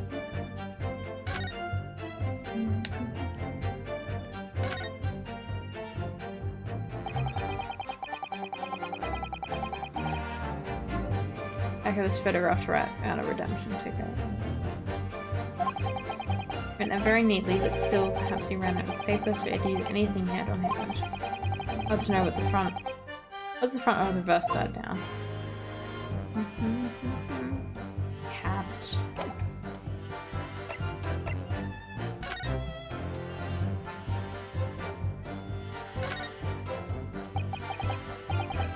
It was blood, this stain, like we suspected. That's right, Hurley's wonderful concoction soon proved that. I don't suppose Gina couldn't have been wearing leather gloves that night, could she? Ginny would never wear gloves. She's a pickpocket. She relies on being able to feel with her fingertips. I could be wrong, but I think I'm just being told off.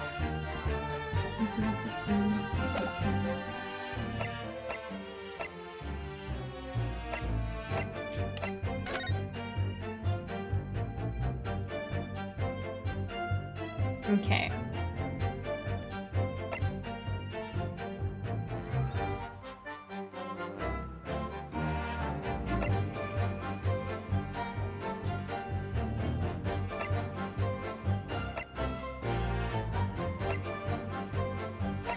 Man, I'm not quite sure.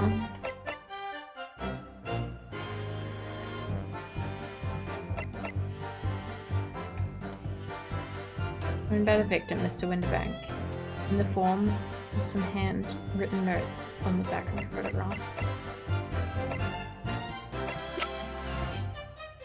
Oh my god, I am not sure what they have in relation to each other. Deposited at Winterbank's 2 days ago before the Black Rose occurred.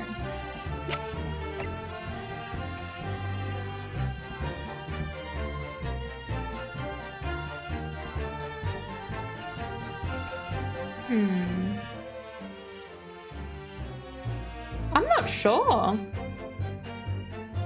Is it another steak case? I don't think anything will be as bad as the steak. I've already forgotten what the other thing I got stuck on was last stream.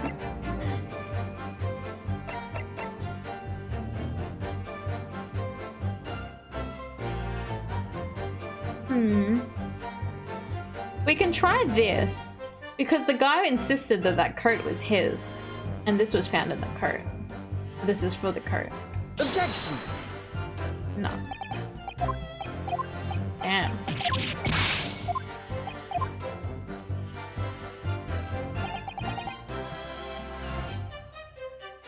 Hold it!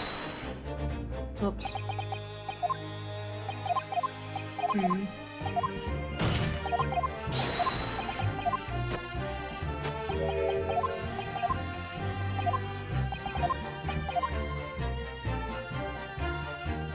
I guess we'll just keep pressing. Hold it! Like Mr. Graydon told you to do, you mean? That's it, yeah. Who else, eh? Silly me thought he was just popping over for a natter after all them years, but the rotter had a dodgy job for us. Hey, Ash?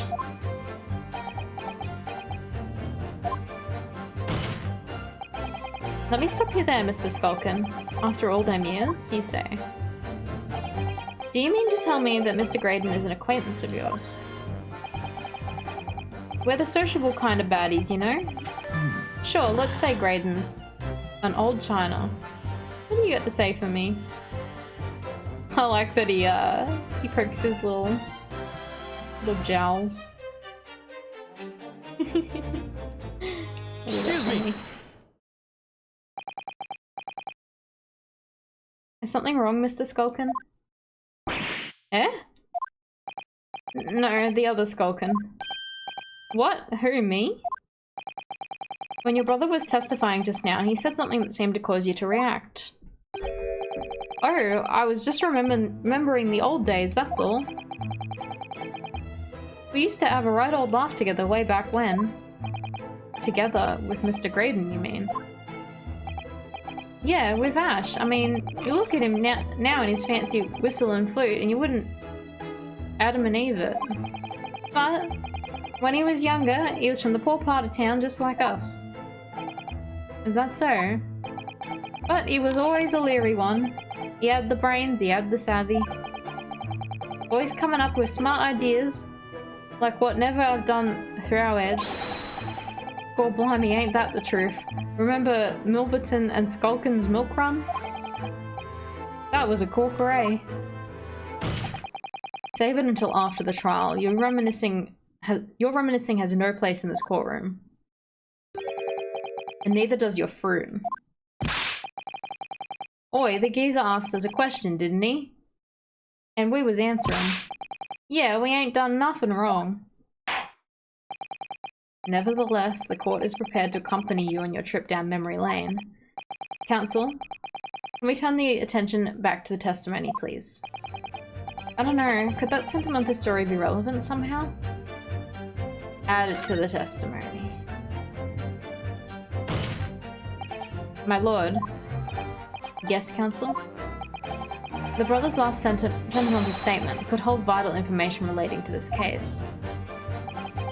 Very well, counsel. I will permit the brothers to supplement their testimony with that detail. Briefly, I hasten to add. Say no more. A skulkin's never skulkin.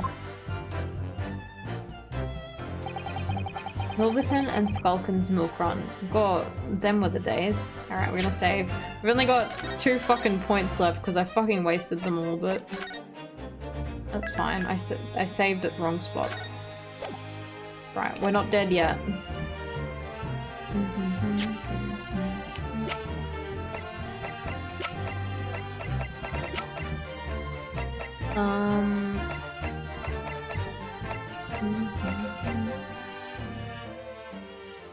I guess it'd be this.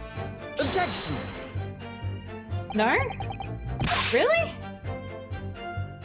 You're really doing this to us. Alright, let's fucking reload. Nada, zip, zilch, big goose egg. I don't know, cause like that would be the thing that has his name in it. Milverton and Skulkin's Milk Run. God, them were the days. What we got? Oh wait, did I present the wrong thing? Did I meant to present this? It says Mason Milverton in there. Did I present the wrong thing? Did I present this instead of this? I may have fucked up. Yeah, I must have presented the wrong thing, because that says Milverton in there. In this. Objection! No?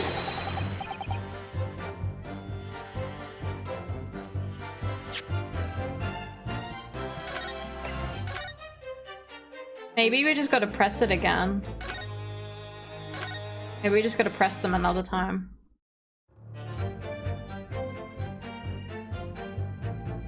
Hold it! I'm sure I'm going to regret asking, but what exactly was that? Some kind of business?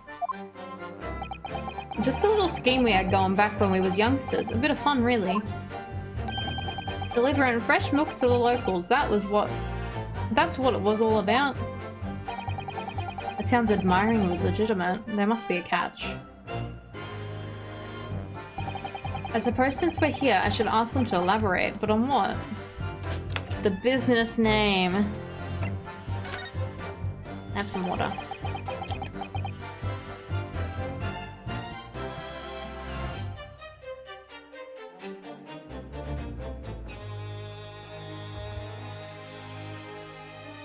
So, this business was just a bit of fun, you say? And it was just yourselves and Mr. Graydon involved? Yeah, that's it. Milverton and Skulkin's Milk Run, was it? Yeah, that's it.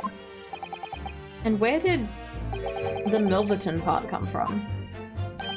Oh, right. I thought a clever clogs like you would have... Oh. Enough of this. How much longer are we expected to listen to this dribble? I don't... Ooh. Let me guess, you don't accept anything these 2 witnesses are saying. Tell me, why is it that it was only at the mention of the name Milverton that you decided to interject? Because well... I would love a pear and an apple. It weren't the Apis of Ohms, that one we came from. Yeah, his old man was struggling for money so much, his wife walked out on him. She took the name Graydon, then, see? Oh my god. Oh my god, this guy is related to the victim in the Omnibus case? Like, literally, like a sibling or something? Or father? He loved them. But Ash will always be Milverton to us. Milverton. So that used to be your surname, did it? Of course not. This is old bumpkin. I've been a Graydon since I was born. Do you really think you can rely on the testimony of these 2 thieves, hmm? I can't believe he's putting his friends' like testimonies to shame. Like he's like, nah, fuck these guys, I don't know them. They shouldn't be friends with this man, he is evil. He's not a good friend. You're a communications officer attached to the civil service. As such, your personal details will have been thoroughly checked at the time of your appointment. It would be a very simple matter to subpoena those records, Mr. Graydon. They're the most wholesome little beans. But if you tried to get them to go straight, they'd do it. Yeah, I think so.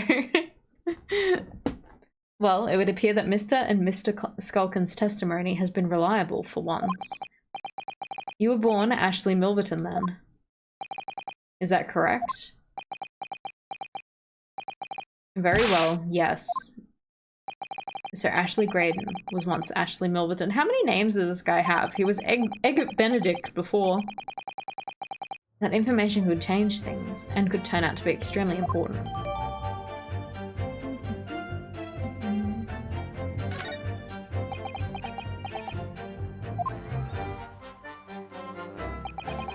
All of a sudden, we seem to be up in our necks on a serious matter of national security.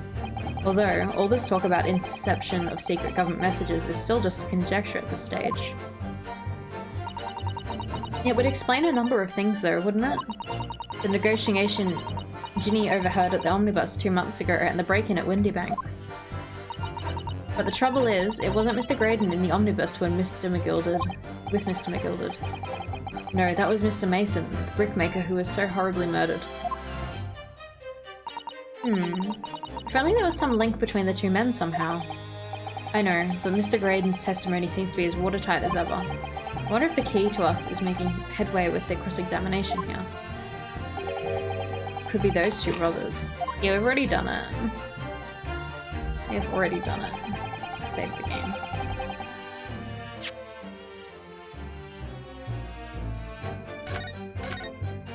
I guess now we can, present that thing with the name.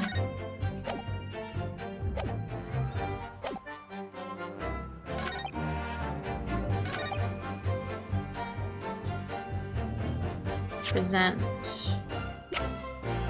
I reckon we can now present this. Objection! Yeah. Mr. Ashley Milverton. Tell me, why did you try and hide your former name to the court? Because I haven't gone by that name for years. It means nothing to me. No, I don't think that's the real explanation at all. The truth is, you had a reason to hide that name. Explain yourself, please, counsel. I have here the notes from the Omnibus Case, my lord. And, as we know, the victim, the man who we now understand to have been negotiating with Mr. McGilded. Danny is cute. Yes, Mr. Mason, the brickmaker? That's right, only Mason wasn't his surname at all, it was his given name. His full name was Mason Milverton. Not a zip, zilch, the big goose egg. Milverton? Do you mean to say... Saints alive. Mr. Ashley Milverton. Is it not the case that the brickmaker, Mr. Mason Milverton, was your father? I don't... As I believe I mentioned earlier, your family history will have been thoroughly checked when you joined the civil service. And it really would take no time at all for the court to subpoena those records. The truth is, you've been illegally acquiring highly confidential government information and selling it onto McGilded in collaboration with your father. Ah. You like Van Zeeks in this case? He's kind of like on our side a little bit. The new facts and evidence unveiled by the cross-examination of this witness all come together to reveal the truth. The truth, you say? That you collaborated with your father, Mr. Mason Milverton, in illegal dealings with Magnus McGilded. By dint of this music box, you mean, counsel? Yes. Stealing information being sent in secret government communications and selling it onto McGilded. Mr. Graydon concocted this elaborate scheme of using 2 music box discs to encode the information. as presumably a safety measure against the information falling into the wrong hands. He is, Diva. And a very effective one. I shouldn't have given the scheme any credence whatsoever. But the deal with McGilded went sour and the brickmaker met his end. Yes, but before he was arrested, McGilded managed to temporarily dispose of the stolen disc at the pawnbroker. Then, having learnt of the situation, you appeared at Winterbank's 2 days ago, in an attempt to recover the 2 articles McGilded had placed in pawn there.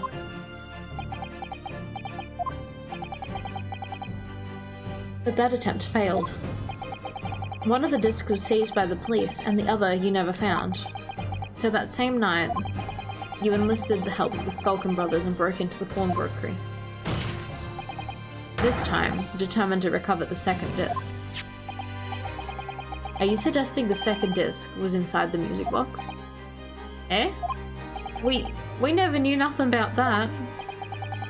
On the night that Mr. Winterbank was killed.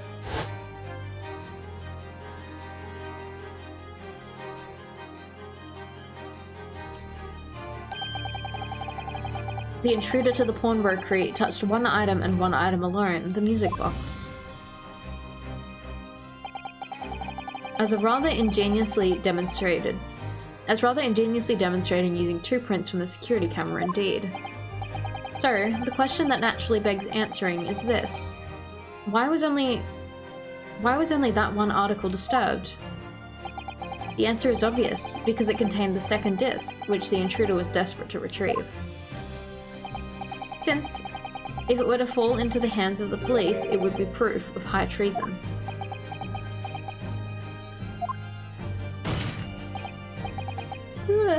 Sorry. I had to yawn. I think reading things out loud, like... I don't know, you know how yawning's like your brain hasn't got enough oxygen or something like that? So like you do like a big yawn thing to like regulate it, kind of? Yeah. So like I think when I'm reading, I don't think I'm breathing properly, if that makes sense. Like I might need to take more breaths or something, so it makes me really yawny.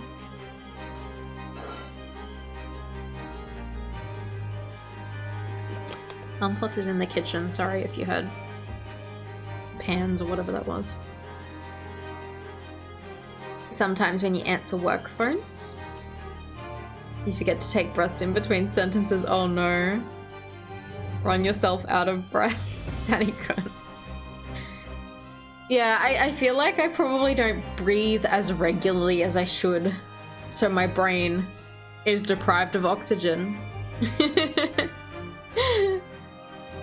Ace Attorney is literally killing my brain. Got the brain rot of Ace Attorney.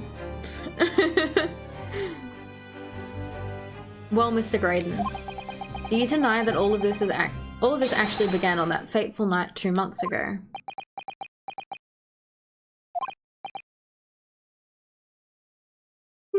Sorry. I refuse to accept any of this nonsense.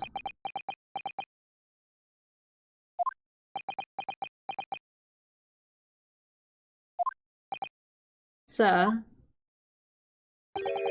there appears to be blood seeping through the sleeve of your jacket. I missed that. I missed that completely.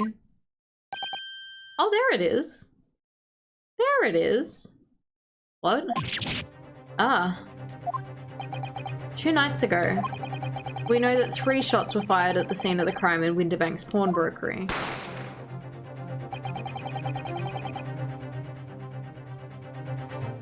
Oh my god, I keep yawning, I'm so sorry. It just suddenly started now that I'm thinking about yawns.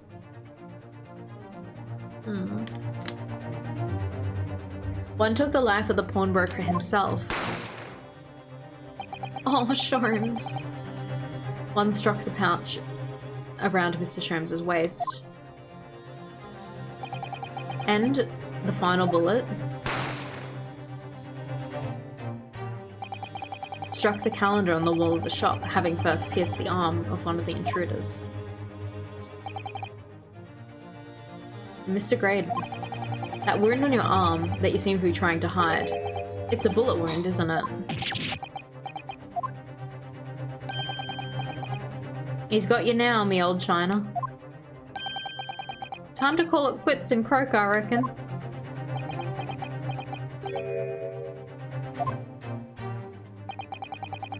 Don't acknowledge my presence under any circumstances whatsoever.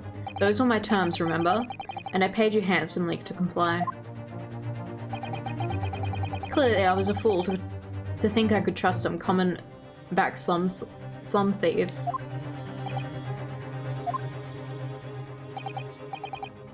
Fine, I admit it. I was there in Winterbanks that night. Oh my god, I keep yawning. I am so sorry. I paid this pair 10 guineas to accompany me. And as you've noticed, I've sustained an injury in the course of my adventures.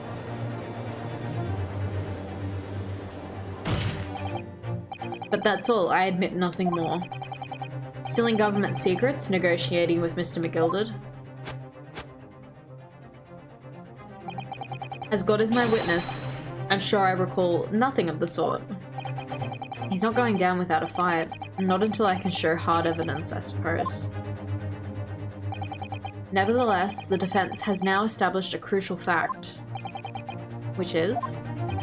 Well, we know that one bullet was fired from each of the 2 firearms we have in evidence.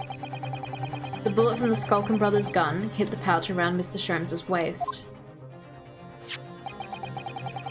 And the bullet from Mr. Winterbank's gun clearly must have been the one that caught Mr. Graydon in the arm. Indeed it must. We can rule out the possibility that the man shot himself.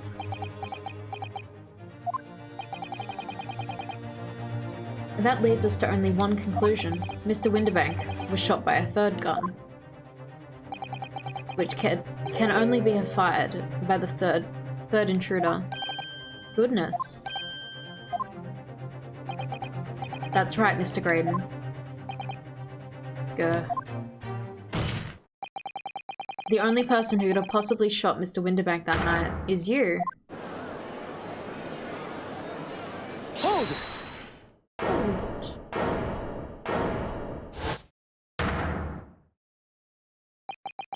it. You little upstart. You made a grave mistake when you summoned me here. What? What's that supposed to mean? Yes, as you rightly say, I was there in the pawnbrokers. I did my best to hide the fact, naturally. I had no intention of ruining the distinguished career I'd built for myself in the communications station. But, did the thought ever cross your mind? Did you ever consider the possibility? What do you mean? What thought? What possibility? The possibility that if I was there at the scene, I may have witnessed the crucial moment. You see, this makes me a key witness in this case, and I have my hands firmly around the neck of your client.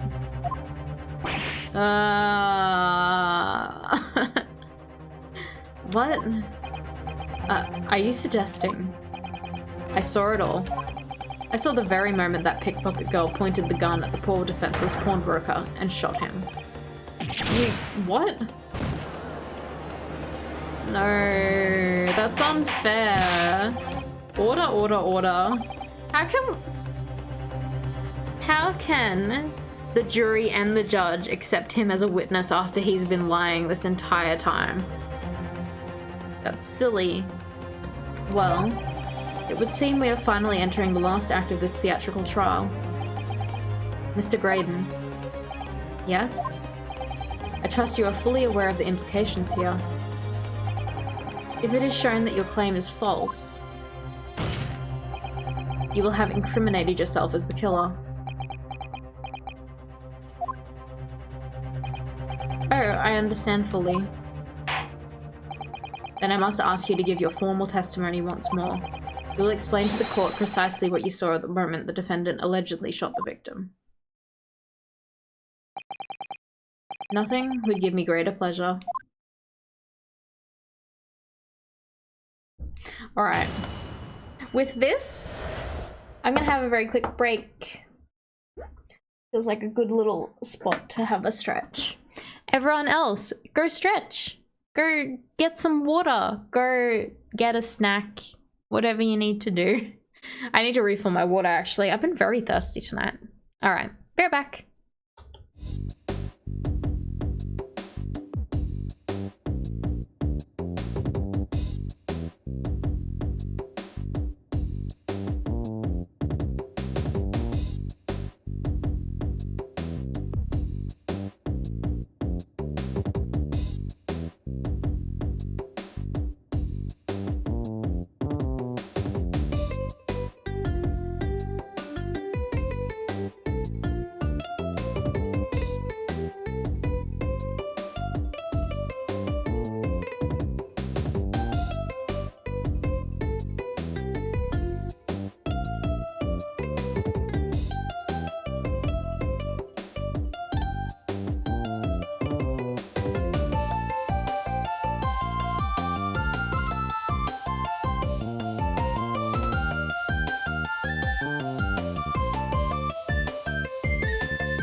Hello, I am back. Hope everyone had a good break. I got some water. I ate some Maltesers. Bumfluff is baking cupcakes or something?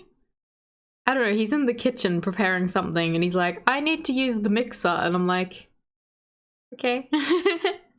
So If you guys hear like a mixer thing, like a brrr noise, that's Bumfluff.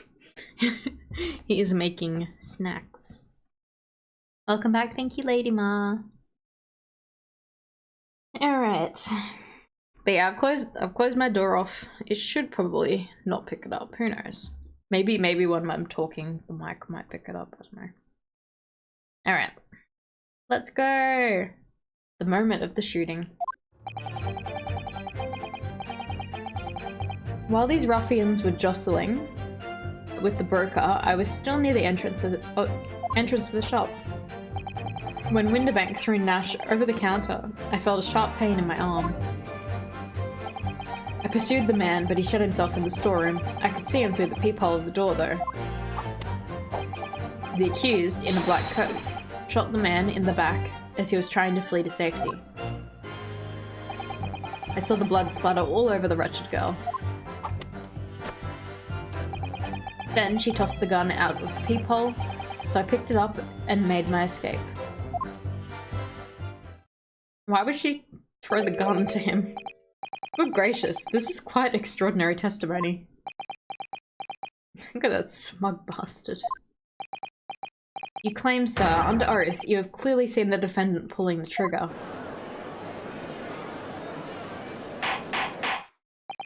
Order, order, order. It wasn't my intention to testify this way. But neither is it my intention to be found guilty of a murder I didn't commit. So you see, my hand has been forced. I tell the truth now as an act of self-preservation. The truth? Until now, the prosecution was completely unaware of these details. Yes, well, sorry about that. Having shot me in the arm, the pawnbroker was then shot in the back by the accused. And, as I said, she was showered in his blood.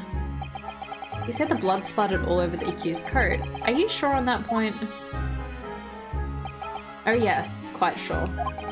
All over the black overcoat that pickpocket girl was wearing at the time. Really? If her coat could somehow be shown to harbour vestiges of blood, that would be conclusive evidence here. I was wondering when the coat would come into evidence, but also it's not going to be Winterbank's blood. But it checks out. I mean, ruffians do jostle, just like birds fly and fish swim. Clearly the truth. Such an investigation is clearly possible, my lord. What? Only very recently, a German scientist has developed a technique to identify human blood. So, here's to true science, not some amateurish detective's dubious foray in the world of chemistry. There's nothing dubious about Hurley's work. His ideas are all sound. Ideas are of no use here. In science, as in law, theories must be proven before they stand. In Germany, the technique has already been employed in the courtroom as the basis of evidence. Scotland Yard has a small quantity of the chemical reagent used. With your lordship's permission, we could shatter all vestiges of doubt within minutes. This doesn't look good, Bruno. Why not? Well, we know, don't we, that there's blood all over the front of Ginny's coat. If they test it with their chemicals... Oh, help, you're right. I was forgetting what happened yesterday. Don't move, Ginny. I'm going to shoot.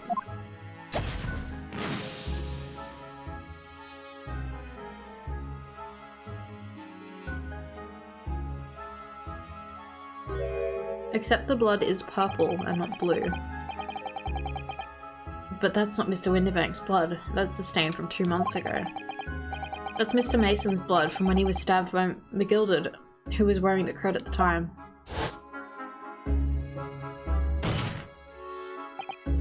My lord, the defense objects to the test proposed by the prosecution. Overruled. Lord Van Zeeks, make it so at once. With pleasure, my lord. While we await the results, the defense may proceed with the cross-examination. Once they find that blood on the overcoat, Dina will be... Counsel? Yes, my lord. Your cross-examination. Of course, my lord.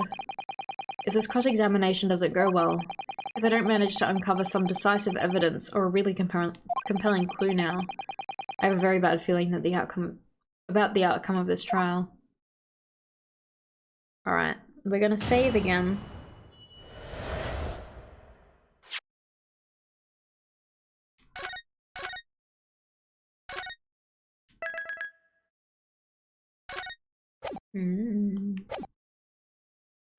How did he know it was covered in blood? While these ruffians were jostling with the broker, I was still near the entrance of the shop. When Winterbanks threw Nash over the counter, I felt a sharp pain in my arm. I pursued the man, but he shut himself in the storeroom. I could see him through the peephole of the door, though. The accused, in a black coat, shot the man in the back as he was trying to flee to safety. I saw the blood splatter all over that wretched girl. Then she tossed the gun out of the peephole, so I picked it up and made my escape. That's a dumb statement. Did I hear you correctly? She threw the gun out of the room? That's right. After the broker fell to the floor, she started walking over. Over where exactly? In the direction of the storeroom door, to where I was watching. Of course, I quickly retreated, and then the girl dropped the gun through the peephole onto the floor on my side of the door. But why on earth would she do such a thing?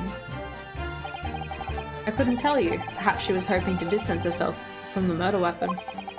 Without thinking, I went and picked it up. I suppose I was worried about just leaving it there in case any more tragedies took place.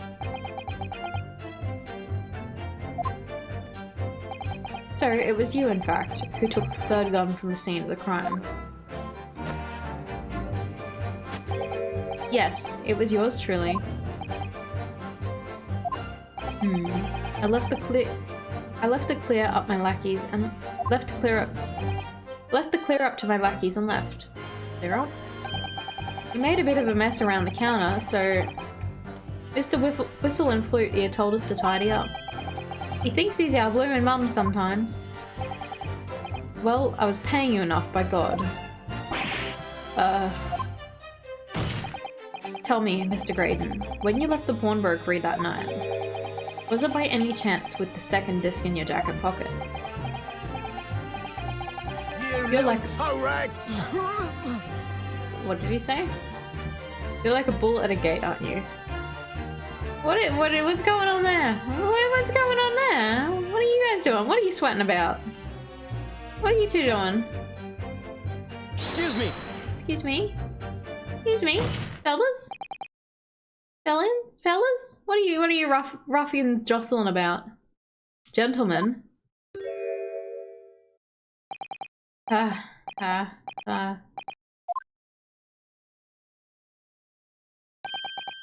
Something's wrong, Sunshine? Something wrong, Sunshine? That should be my line. You do realize you were just violently shaking Mr. Skulkin. Blimey, this D's a bit of an hooligan, ain't he? What was going on just now? You saw him, he grabbed me whistle. Why the blazes, he said... Didn't you mention the third gun oh my god. Why the blazes, he said, didn't you mention the third gun when we got you down at the station? And why didn't you? Cause we didn't know nothing about it. Or the flaming peephole in that door. Victor and Hugo vibes. What are they from? I'm not familiar with Victor and Hugo. Ah, sorry about that. I can be prone to losing my rag sometimes. Not hurt, are ya?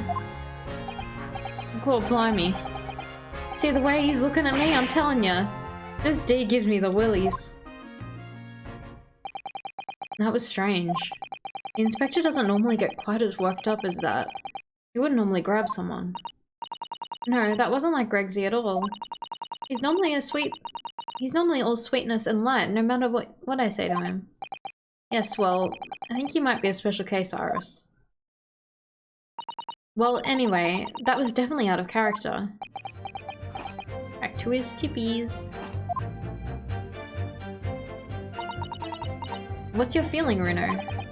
As much as I hate to admit it, I don't see any obvious holes in this testimony at the moment. But you have to find a way to break this man. And quickly too, because once they discover the blood on that overcoat Gina was wearing. It's a bit strange that he's so sure of himself seeing the blood splatter over Ginny's coat.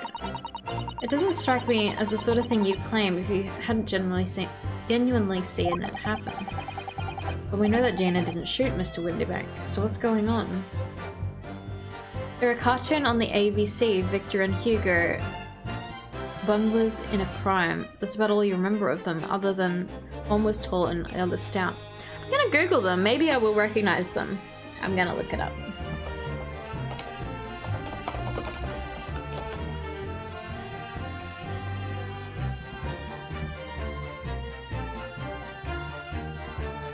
(1991 to 1992). Maybe a bit before my time. I don't think I would have, unless they re-aired it. But man, they do seem similar.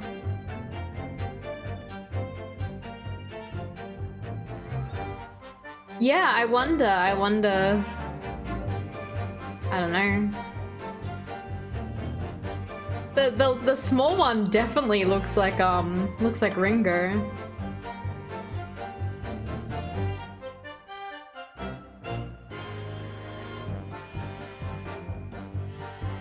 Yeah, I've not seen this before.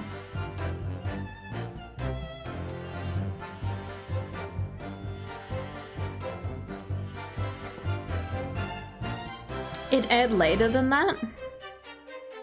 Probably. We usually reruns and stuff. But that's when it was made. That was when it was originally broadcast. But I don't recognize them myself.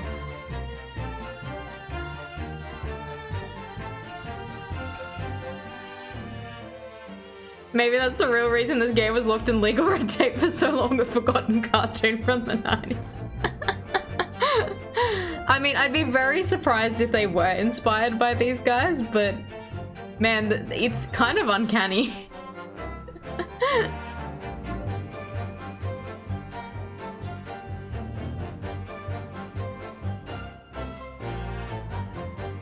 Alright. Well, we know that Gina didn't shoot Mr. Windybank, so what's going on? All I know is that it's very unfair. Why should some German scientist's test be acceptable as evidence when mine and Hurley's wasn't? Detectives can use test tubes too. Never mind that, I have to find a really stark inconsistency in his testimony somewhere. And I have to find it before the prosecution discovers the bloodstain on Gina's coat.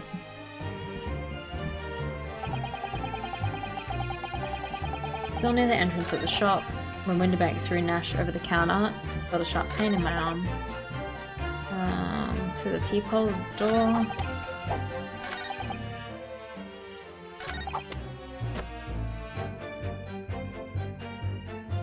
I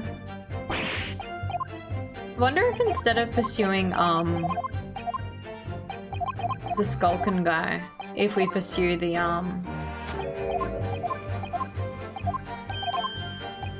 detective instead.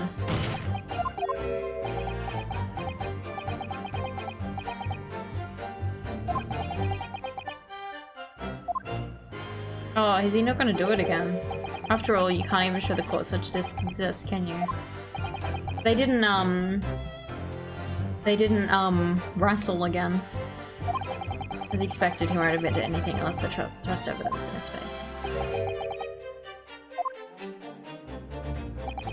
It's not as easy as you thought, is it? To pin a crime on this lapel. Haha. It won't stick. Not murder, not treason. Maybe not right now, but you won't be sniggering like that forever.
I have an idea. It looks like this peephole is closed. I wonder if... Oops. Fucking... hate when you go too far and you need to like sit through this like... Oh, we should make sure we press him. Dialogue. Okay, I'm gonna save.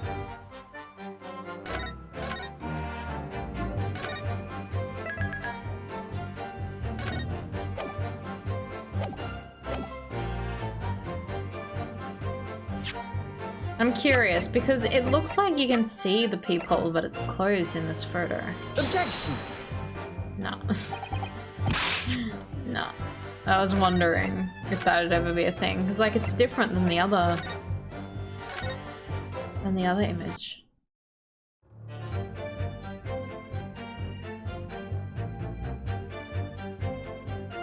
Picked it up and made my escape.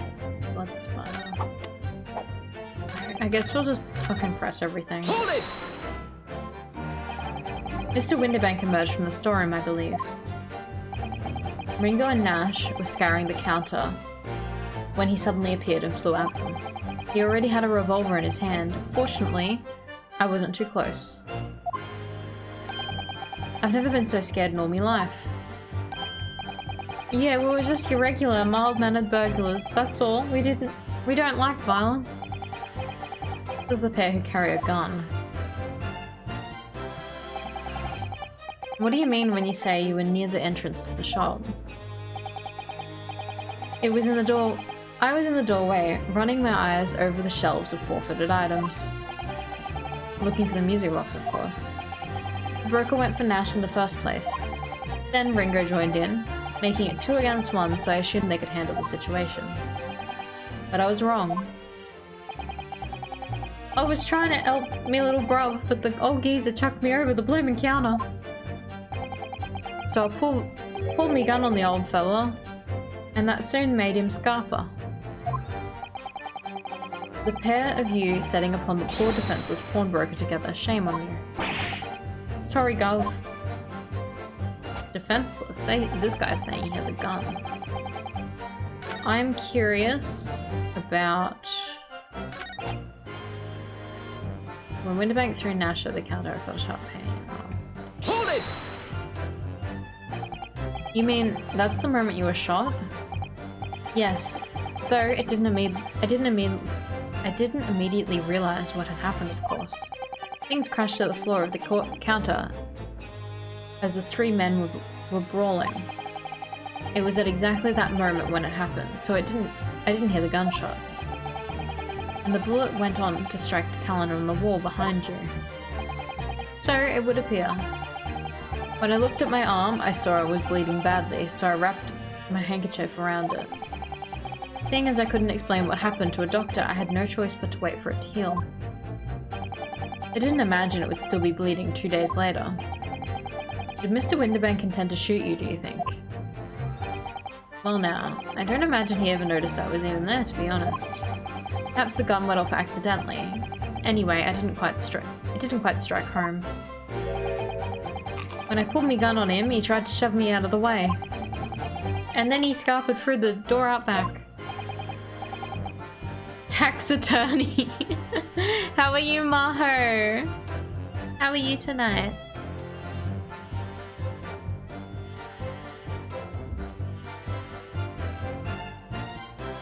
We are nearing the end of this case. I think we're gonna be done tonight.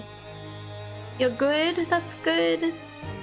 Everyone, hang on, let me shout out.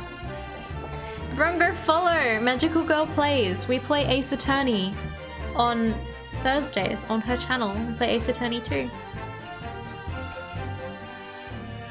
You're doing a sew. What are you making? Or is it secret?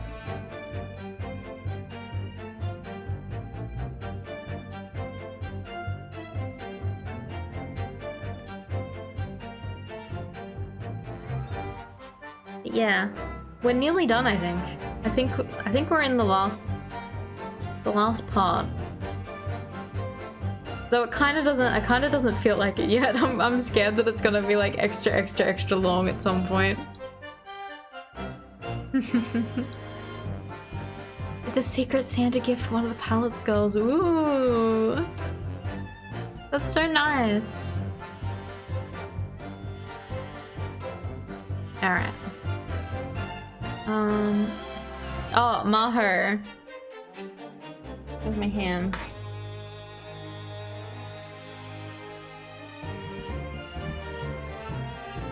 It'll be a marathon stream of Stupid Thursday because we are fucking finishing it, are we? We're gonna do it? Maher, look at me hands.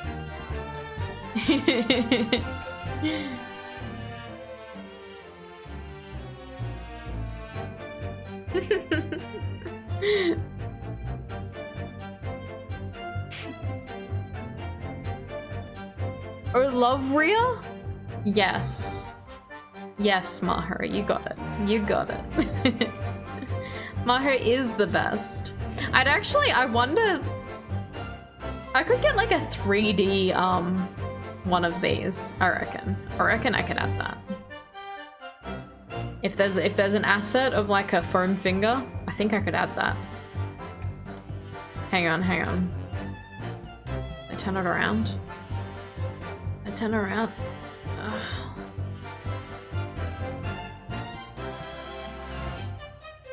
Turn it around.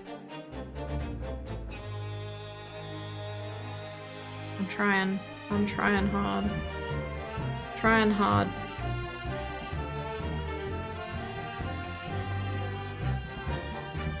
Down, down, prices are down.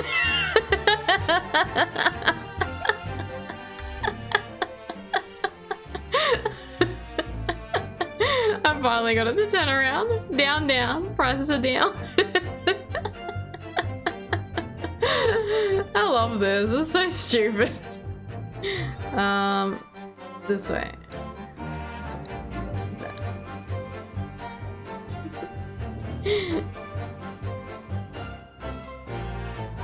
I love it. I love these so much. It's so stupid. Taxi is down with the prices. I'm down for savings.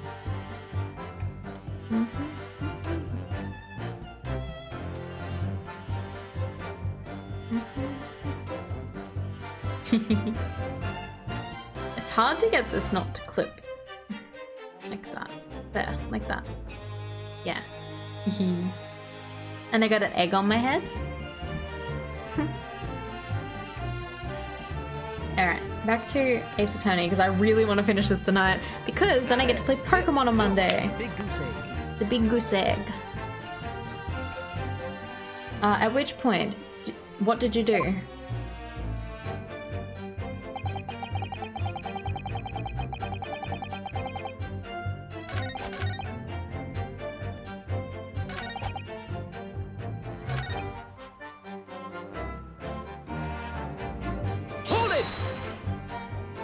Pokemon Hype, yeah! You want to see Pokemon contest content? Like the beauty contest? Is that in the remix? You mean you chased after him? Diamond or Pearl? I have both, but I'll probably play Diamond first. Sorry, Pearl first. You heard it was? I hope it is. Don't recall the reason why, but I ran after him to the back of the shop. And what about this peephole in the door you mentioned? Well, unsurprisingly, the storeroom door's a solid job made of stout wood.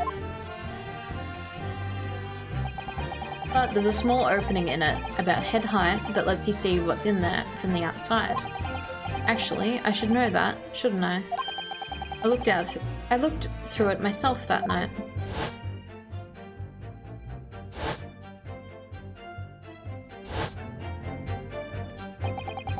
Cupcake tray we had was too small for the patty cake thing, so you just put them on a regular tray.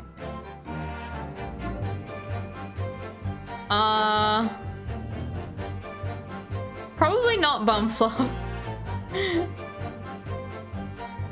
I think the gravity won't help them.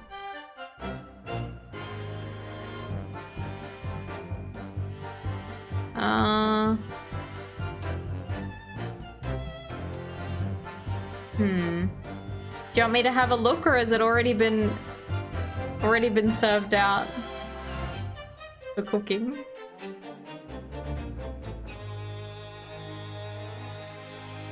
I feel like they'll be too heavy for the patty cake pan thing. Patty cake cups. It's fine. Okay. You pushed them together. Okay.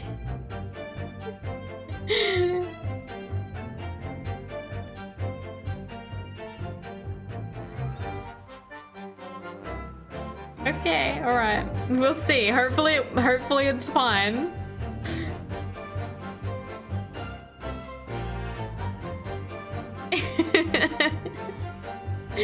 I feel like I have tried this before and it didn't end well.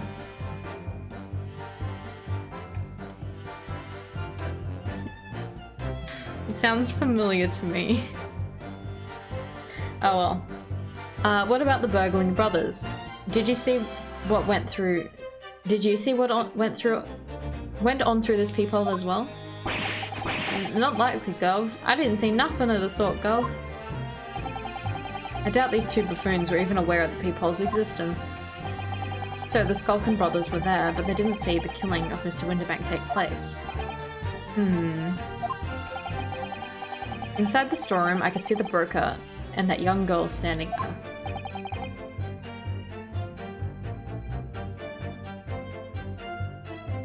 Yeah, possibly. Oh my god, is that a Phoenix Wright emote? Is that the Mr. Phoenix Wright himself?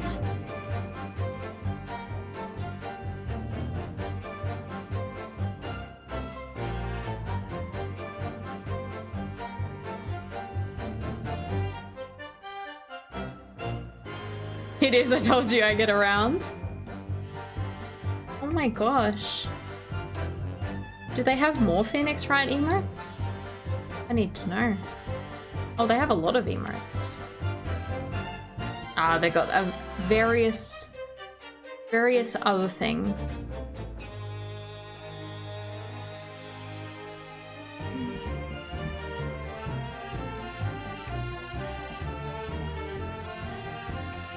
Just looking at the emotes.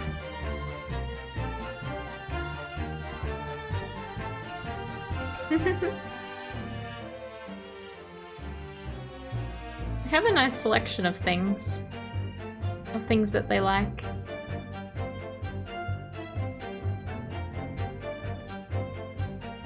No more Phoenix Wrights, but I respect the Phoenix Wright emote.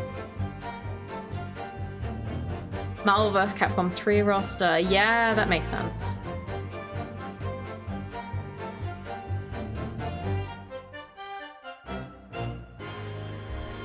Yeah, he's in Marvel vs. Capcom. And cats eat cake?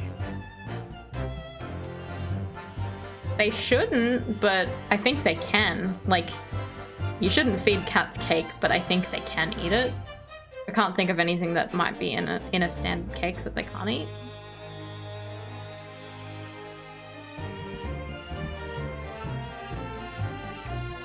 They can eat some but shouldn't. Yeah, like, they can, but they shouldn't. It's not like something toxic to them. Yeah. You shouldn't give them sugars, but it's not like they can't eat it.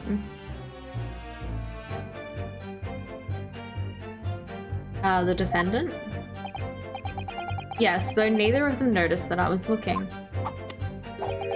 The girl raised her gun and pointed it straight at the man. And then, what did you see next?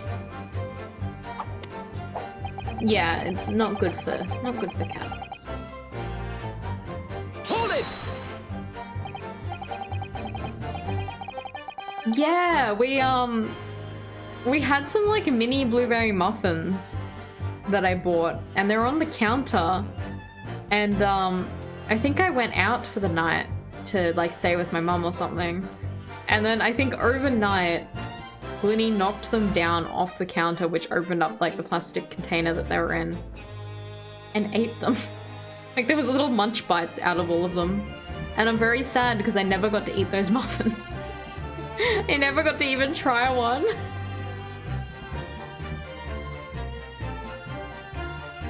Yes, when the crime was discovered, the defendant was found with a gun in her hand. That was Mr. Winterbank's gun, from which only a single bullet had been fired. And as we've already established, Mr. Graydon, that bullet was fired at you. But no. It wasn't the broker's gun that the pickpocket girl had when I saw her. Yes, that bullet from Winterbank's gun grazed my arm, and yes, the Skulkin's gun grounded the detective. But this was another gun entirely, a third gun. The broker's gun was not the murder weapon, so clearly there had to be a third firearm involved. In other words, the accused must have had her own gun with her at the time. Objection! But no other gun was found at the scene. Ha ha ha ha. Calm yourself, counsel. Sorry. You must consider the events in order. At first, I saw the broker and the girl glaring at each other, and then, all of a sudden, the broker turned to run. And it was at that moment that the little gutter rat shot him in the back. A chilling image, I must say.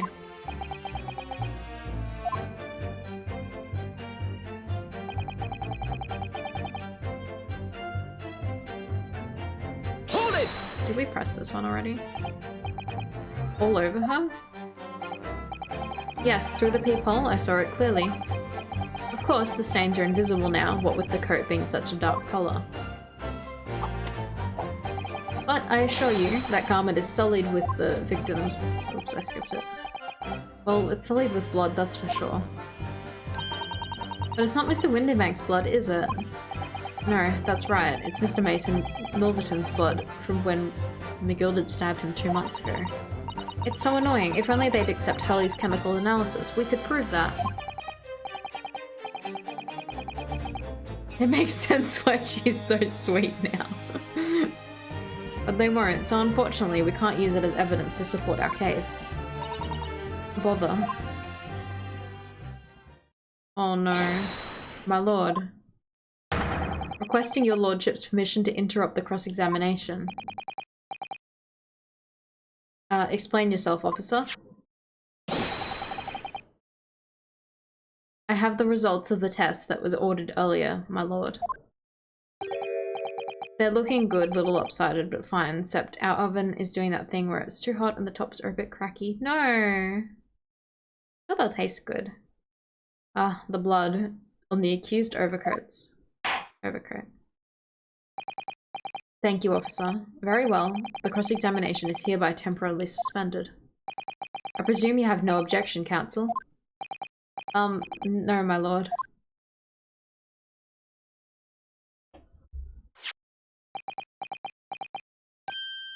Well, there you have it.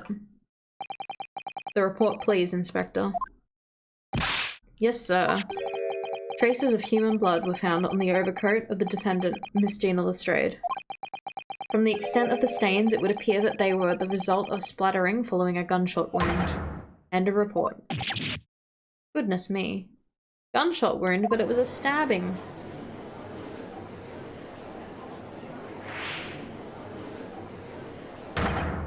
See? What did I tell you? Objection! No, the blood on that coat is not Mr. Winterbank's. What on earth makes you say that, counsel? Whoops. The coat originally belonged to Magnus McGilded. Just before his coat was deposited at Winterbank's, McGilded had fatally stabbed Mr. Mason Milverton. So the blood on that overcoat is the blood of the brickmaker from the Omnibus Case. Objection! Well, the dead cannot speak. Isn't that right, my Nipponese friend? Sorry? 2 months ago, in this very courtroom, did you not argue fervently for McGilded's innocence? And yet, now that the man is dead, you brand him as a murderer? Your conduct shatters any shred of respect you may have earned for yourself in this country. But that was... I call it a bully disgrace. Treachery, that's what it is. How to determine whether the blood on that coat is 2 months old or not. Even a stereoscope couldn't possibly answer that problem. Couldn't help the answer to that problem pop out. It can't be done. He shattered the glass for emphasis. I think he has like fucking 50 glasses under his court desk because he keeps doing that. but we use Mr. Sholmes' specially formulated... Mr. Sholmes is a detective, not a chemist. Would you put such faith in chemical formula devised by me, for example, when I'm communications officer? I held out piroshki to starving boy, and he ran away crying. His hands would be sticky. That's why he has the gloves. Stinky. Stinky. Sherlock Sholmes is barely more than a figment of the public's imaginations. His name carries no weight in this courtroom. No weight at all. How could you say that? Victory is sweet indeed. This proves that my testimony is the whole truth from start to finish. How do you arrive at such a conclusion, sir? As the witness said, the accused's coat was splattered with blood of the victim. Uh-oh. Stinky. The only way Mr. Graydon would possibly have known the fact is if he saw it happen. In other words, his testimony is solid and the conclusion is singular. It was the accused who shot the victim in this case. That is the whole truth. Ah.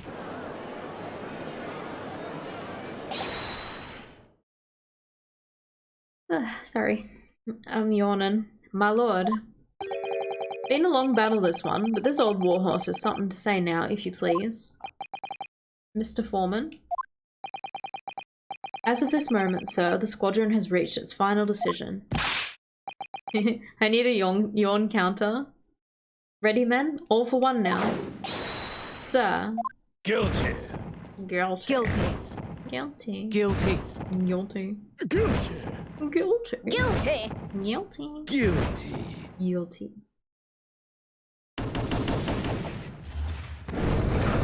Well, we're fucking done for. We're fucking done for.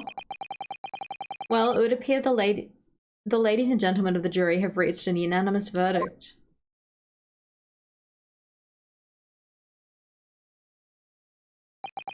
The defense has consistently failed to unpick this witness's testimony. Here's to any attempt you may make at unpicking the juror's decision being equally successful. Wow. I don't believe it, after I've come so far. How is it all unraveling on me so fast?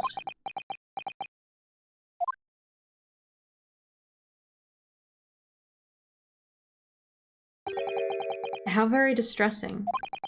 To be held in such low esteem. Who is it? Is it Susato? Did she not make her thing? Wait! Oh my god, wait.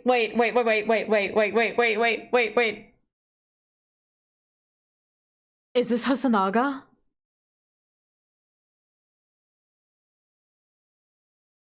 Is this gonna be Hosonaga? Oh my god, please let it be him! Could it be? Could it be? Officer? You've delivered the report now. That will be all, thank you. It occurs to me with some regularity, Mr. Naruhodo, that scientific truths are determined not by science, but by none other than the human mind. This isn't gonna be him, is it? I got excited for no reason. Who is this guy? Who are you? Who are you? I know that voice. Am I going mad? Ah. Oh no, it's fucking Sholmes. Fuck off, Sholmes. I wish you were Hosonaga. I wanted him to be like undercover as a bailiff. I miss him a lot. We haven't seen him at all for the rest of this game. At least Shows fans get it.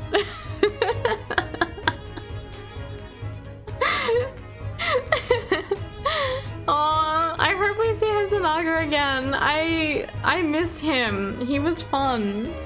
Maybe he did die.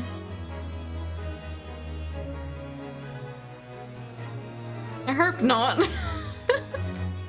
I miss him. What the fuck are you doing here? Sherms, get out. This isn't time for your weird role plays. Mr. Sherms. Oh my god. He's tall. Sherms is tall. Order, order, order. What business do you have here, detective? Last I heard, you were recuperating in a hospital. As well I would be had I not been set upon an errand. You claimed him first, Diva? You claimed him back in the Venzigs thirst. What errand? Hurley, it's really you. You're awake at last. Yes, good day, Iris. I appear to be rather late to rise. My apologies. Now, my lord, if you will humour me. In what matter, sir? I have something of great importance I wish to give the young lawyer over there. I need no more than 5 minutes. Would you be so kind to spare us the time? What say you to this, Lord Venzigs? This trial has taken many hours of the court's time, having spent so long already. Exactly, having spent so long already, we don't want to go wasting any more precious time. You love him. As I was saying, having spent so long already, it would seem churlish to deny the defense a mere 5 minutes.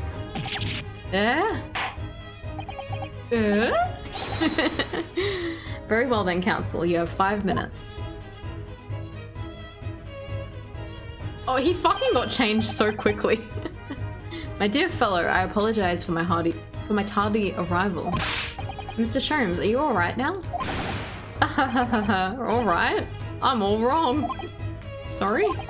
I've only just managed to summon the strength to stand, man. I asked the judge for 5 minutes. But I fear even that may prove too much for me. Pray forgive me should I pass out. Let's make this discussion as short as possible. Hurley, this isn't a place... This place is full of idiots. None of them can see how wonderful your chemical blood analysis is. There's 3 of you have to share. Well, that concoction of mine was really just a bit of sport to assist me in my investigations. I never took the trouble to refine it for appraisal for the scientific community, an oversight on my part. Right. Modesty? Sure not. But enough of that. I'm here to give you this, my dear fellow. Oh my god! Oh my god. Susato, what have you got for me? What's that? A lavender furoshiki wrapping? Can you have him on weekends? A leaving present from Miss Susato. From Miss Susato. If possible, matters were to be settled without me giving you this. Those were her instructions when she asked me to do her this favor. I don't understand. Miss Susato foresaw today's events, I believe. She knew that the culprit would attempt to escape justice by means both devious and underhand, and that you, Mr. Naruhodo, fighting fairly as you are won't do, would find yourself in considerable peril. At the very moment of crisis, you were given this small parcel. Those were the dear lady's instructions. A leaving present from Susato-san. Whatever could it be? Is it a bento? Please let it be a bento. Damn, it's not lunch. I need a lunch break. What is this? Oh, it's the machine I made. Ah. Ah. It's the cat door maker. Meow. Look, I use this. It's my latest invention. What if... what is that? You love the cat? I want to see Bumfluff. Oh, yeah, they... Okay. They weren't so bad. I remember last time I think I tried and they were like really flat. I think I did try and cook them without an actual cupcake tray. And I think they just flattened out. Danikun, yes, you can come over, of course. I call it the cat flapper mat. It can make a cat flap for a little furry friend like Wuggy in seconds.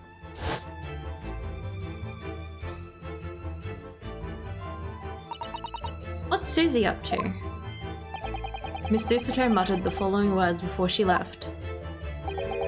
I'm a failure. I don't deserve to be a judicial assistant. What? Didn't she say something like that?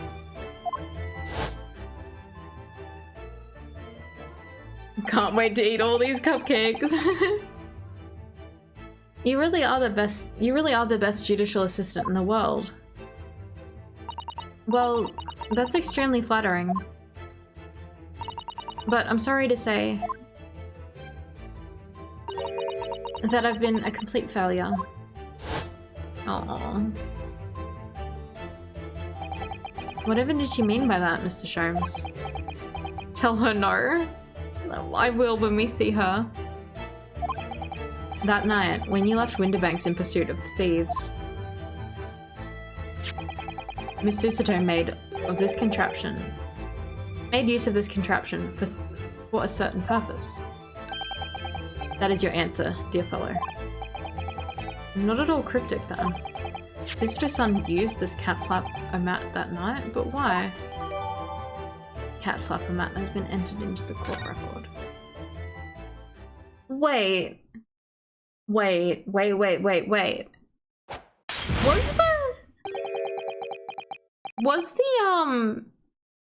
Okay, I worked it out. The little peephole thing wasn't there the entire time, apparently. Run to the airport and tell you love her. Your 5 minutes is over.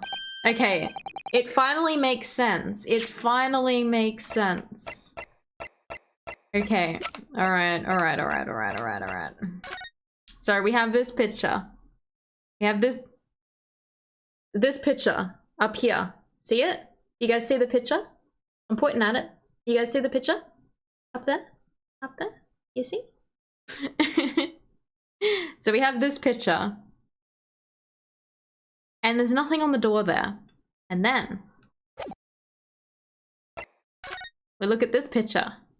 And now there's something on the door. But I was just like, I didn't even consider the fact that the cat flap could have been made, like that seeing hole could have been made with the cat flap thing. I didn't even consider that. Everyone had just kind of mentioned it as like, oh yes, this exists. But it wasn't there before. We're out of time already. Cat flaps go on the ground, not at the face. I'm grateful for you for affording us that brief recess, Mr. Reaper. I need no thanks, Detective. After all, the die is cast. Is it really? The jurors are unanimous on their leanings. No doubt my learned friend will consider a summation examination. But any attempt to alter the verdict now would be utterly futile. I wonder... Mr. Naruhodo. Yes? The rest is down to you, dear fellow. What is your plan? The rest is down to me. I need to be careful here. If I make the wrong move, the trial will end badly. My lord, the defense requests I'm gonna say a further cross-examination, but I'm just gonna save anyway. I think we fucking got him though. I think we've got him. I want time to think. Further cross-examination. Objection! The jurors have spoken. Protocol dictates that you may not cross-examine a new witness now. Objection! The defense is not asking for a cross-examination of a new witness, rather to continue with one of the existing witness. Yeah, we put his cross-examination on hold. We haven't finished it yet. We put it on hold when we got new evidence. What? It would appear that a rather important detail has escaped your attention, Mr. Reaper. My lord. Requesting your lordship's permission to interrupt the cross-examination. Wait. So this was Sholmes at the time. Sholmes is asking to put this cross-examination on fucking hold. He did it for us. Sholmes the fucking MVP. I love you. I love you. Thank you, officer. Very well. The cross-examination is hereby temporarily suspended. I presume you have no objection, counsel. No, my lord. So nobody can say anything then. If Runo asks to resume his cross-examination of Mr. Graydon, the court is obliged to allow it. This is absurd.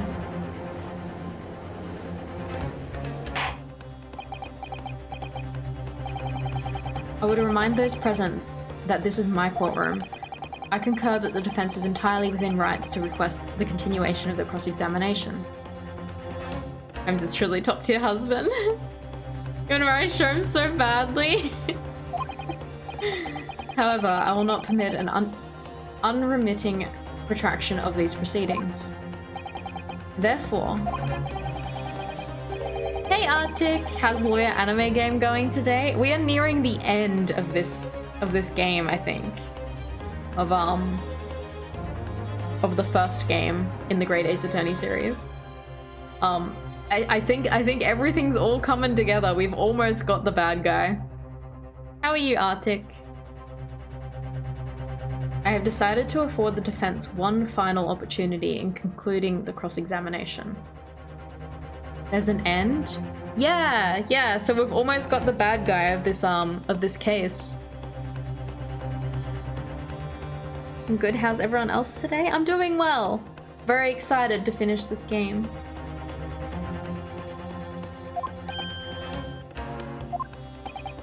Counsel, you must choose but one statement from the witness's testimony, and but one piece of evidence to present in support of your argument against it. A single chance to present evidence.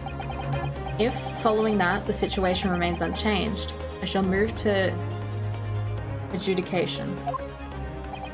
Me just thinking about the word for a second. I just like look at it like... You may now refer to me as Mr. Sholmes from now on. Alright, Mrs. Sholmes. You're well making cupcakes? Yay. Is that clear, counsels? You will not press the witness any further. My lord. Yes, my lord. A single statement and a single piece of evidence. Most generous. Well then, Mr. Naruhodo. It's high time I fell in a dead faint. Alright, bye, Sholmes. I leave this in your capable hands. I was so expecting that. I fucking love that animation so much. Where he just fucking flails his arms backwards. I love it. It's the best animation in this game. What a way to faint. Looks like Diva's a widow now. Hello, Gunblade. How are you? Mr. Sholmes. I can't believe Mr. Sherms fucking died. Right there in court. He will be missed. To stand so I can't pronounce that. Before the court in the state of such high fever, either the man has an extraordinary strength of mind or an extraordinary lack of feeling. I imagine he's feeling very little now. The detective is sleeping soundly on one of the antechambers. Strike a man when he's down, why don't you? Well then, counsel, are you fully prepared? How are we gonna go through Grade Ace Attorney 2 now that Sherms is gone? I know, he will be missed. Yes, one statement, one piece of evidence. I won't let Mr. Sherms down, or Iris. Slap. And I won't waste this final chance that Susato-san has given me. This is going to decide the entire outcome of the trial. Yeah, we're fucking near the end. We had nearly got him. The face slap. I love when he does that. He's so cute. Very well then, under the terms I've outlined, you may resume the cross-examination.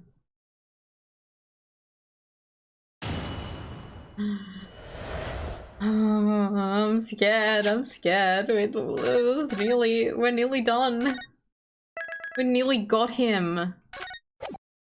I hope there's not more. Some fucking twist is gonna happen.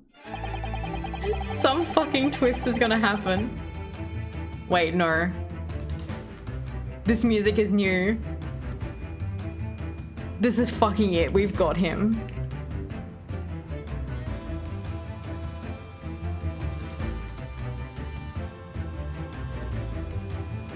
We are just vibing for a moment. Go away, hand.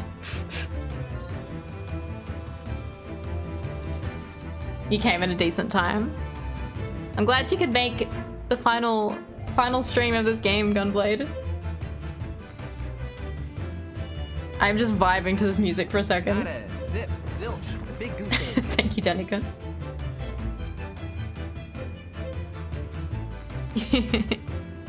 Alright, let's fucking get him.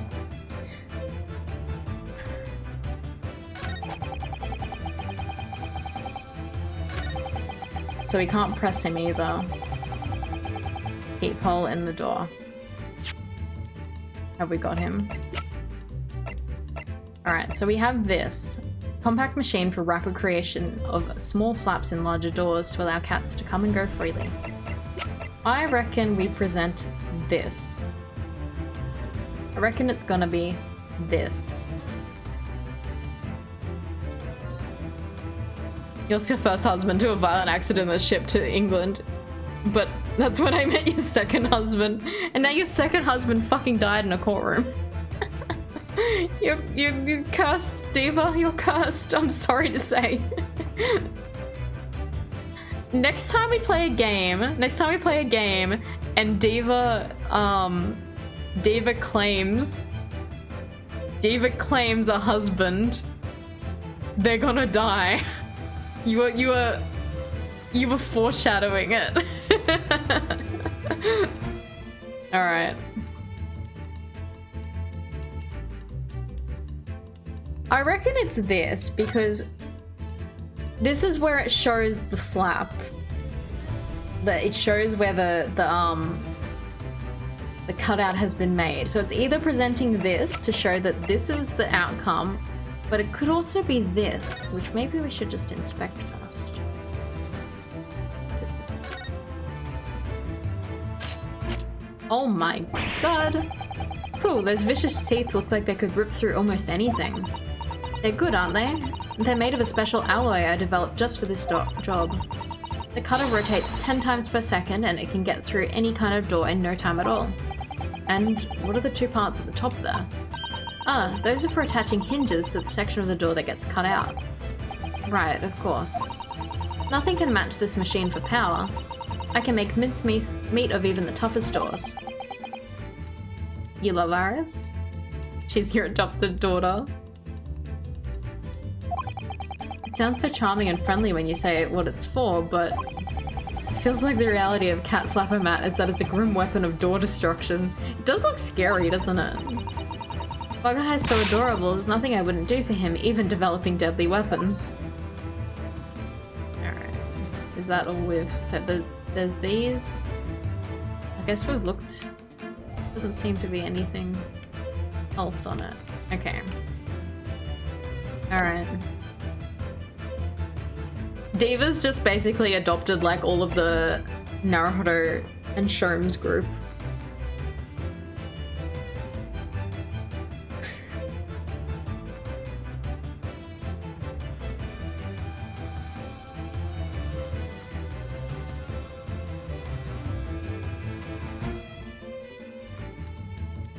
Iris doesn't know her father's dead. She doesn't know. She doesn't know. We never told her.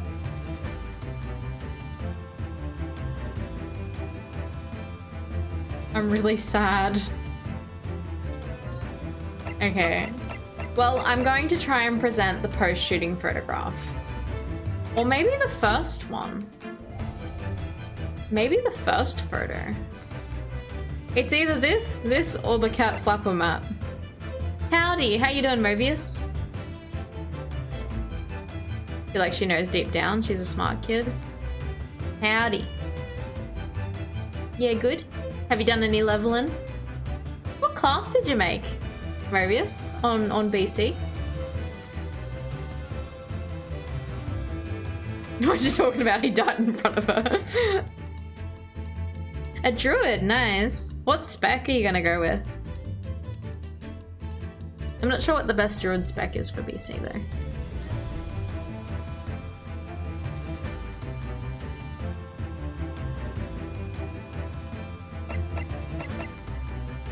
Oh, I'm not sure what piece of evidence it's asking us to submit.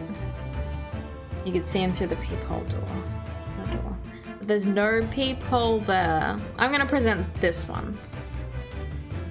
Objection! Nah. Nah. We fucked up. We fucked up. Not that one. Alright, it can only be 3 pieces of evidence, so we'll just try them all. Hope we finish senior meds are kicking in. I feel like even if we finish this trial, there's probably gonna be like a huge ending part of like, oh look, let's catch up with everyone.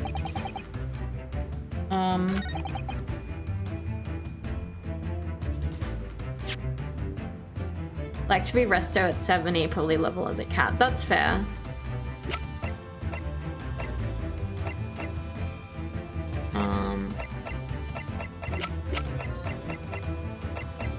Unless I'm completely off track, but I'm pretty sure. Maybe it is literally just this. Objection! It is literally just that. I was overthinking it, I think. What on earth is that eccentric contraption, Council? Oh, it's my cat flapper mat, my lord. It makes a way for cats to get in and out of a room. You can cut through any door you can think of and make a new little door in the middle of it. That's right, my lord. It's a device for creating so-called cat flaps. Small doors for cats to come and go as they please without the... Oh.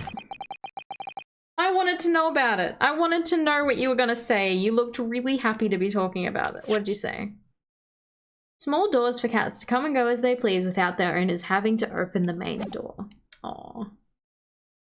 Iris is so adorable in her theme too. I love her.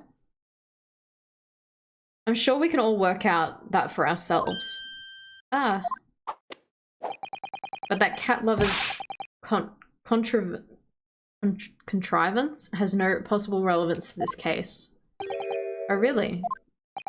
Of course it doesn't. To start with, there was no cat flap in the pawnbroker's door. Not being a keeper of cats myself, I'm afraid I failed to see what this has to do with the matter at hand. Perhaps it would help if I described its function another way then. This contraption is able to create a peephole in any door you can imagine in practically no time at all. I beg your pardon? A peephole, you say? 2 nights ago, we arrived at the scene only minutes after the murder of Mr. Winterbank had taken place.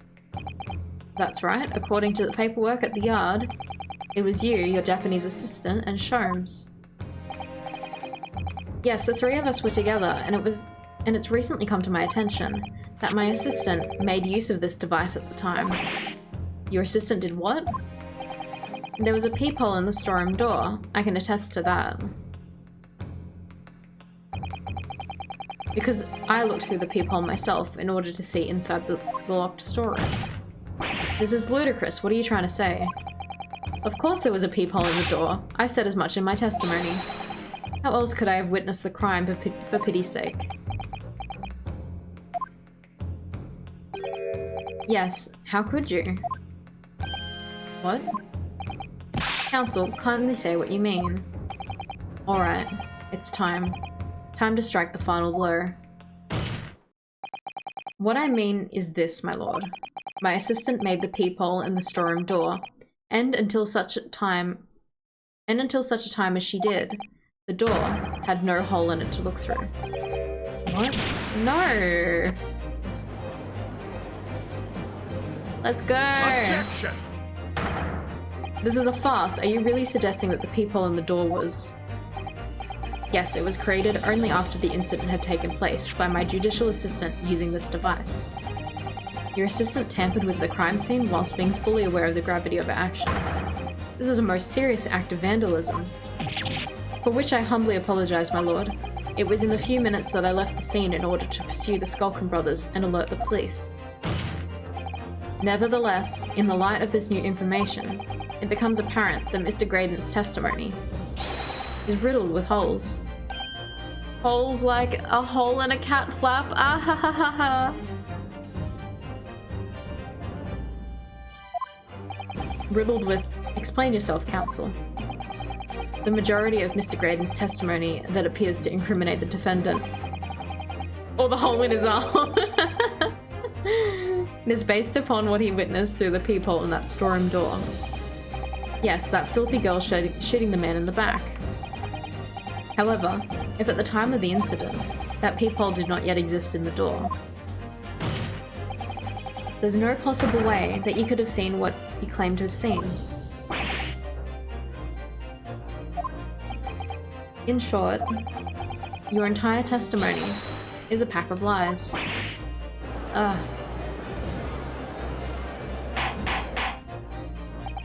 Order, order, order.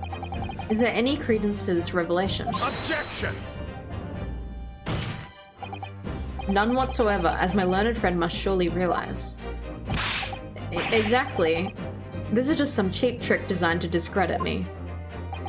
Drag him. I fucking am. I'm not afraid. I'm afraid not, sir. I'm not afraid, sir. You can't scare me. Of course it is. Do you seriously expect people to believe that that plaything can cut through a solid wooden door? Oh yes, I designed it to be very powerful. It can cut through even the toughest doors. That's absurd. I don't believe it for a second. I had a feeling you'd say that. What? Iggy, Cooey, time for dinner. Oh. She made one in the fucking courtroom. Oh, what a baby. I love him. I love him so much. I want to take him home. Well. Young lady, this is the Old Bailey. One does not make cat flaps in the oak paneling in the Old Bailey. I'm not done yet, don't worry. This doesn't mean that the peephole in the storeroom door at the Winterbanks was made by your machine. There's no way you can prove that it was. No, but it's easy. Surprise cat. I love it. I love the cat. What?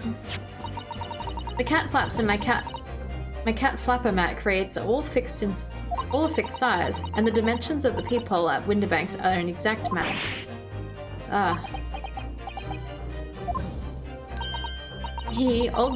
Old Silky's lost for words. Excellent work, Iris. Thank you. And now it's my learned student friend's turn to be lost for words, I feel. I believe your judicial assistant has already left the country for your Eastern Island home. Well, yes, that's true. Then you may have some difficulty in establishing all of the facts. For the sake of an argument, let us assume that Peephole has the dimensions that are the perfect fit for this contraption. In that case, when was the peephole cut? The prosecution demands proof of your answer. What is the purpose of your line of inquiry, Lord Van Ziggs? It's very simple, my lord. The defense argues that the peephole was created after the incident using this device. But now that the perpetrator has returned to her native land, she cannot testify to the fact. There is no proof. And for as long as the defense remains unable to prove when the peephole was made, my learned friend's claim amounts to nothing more than a baseless accusation. What? Indeed that is so, Lord Van Ziggs. Well, counsel? Don't give up now, Bruno. This is the time to create your own opening and force your way through. I don't know if I can do this, but I do know one thing. Susato-san is the greatest judicial assistant in the world. Time to take Van Ziggs down. Very well, the counsel for the defense will present evidence to support the claim made. Proof that the peephole in the door of Winterbank's storeroom was created after the incident and not before. Okay. I'm gonna save, because I am scared. I assume... She's right, use the cat flap maker on Van Ziggs. Okay, I'm gonna assume we're going to present the photo of,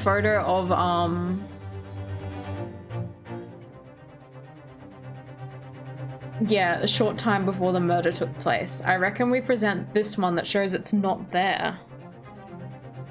That's my reasoning. Take that! What are you? A print from that detective's infernal cameras again.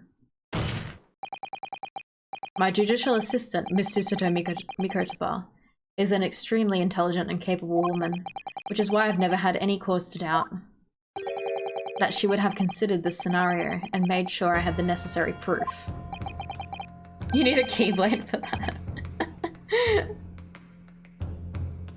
And the necessary proof is this photographic print, counsel.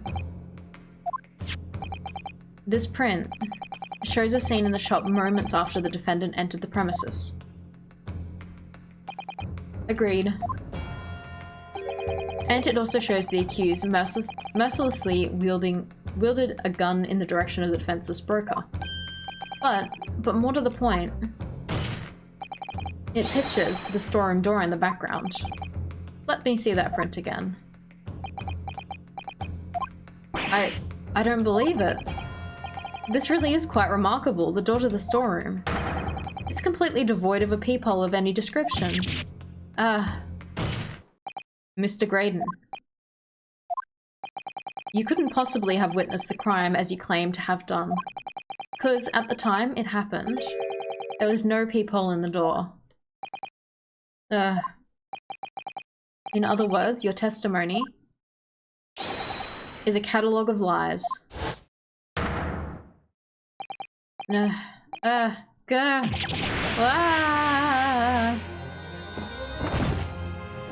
we got him. We got him. Order, order, order.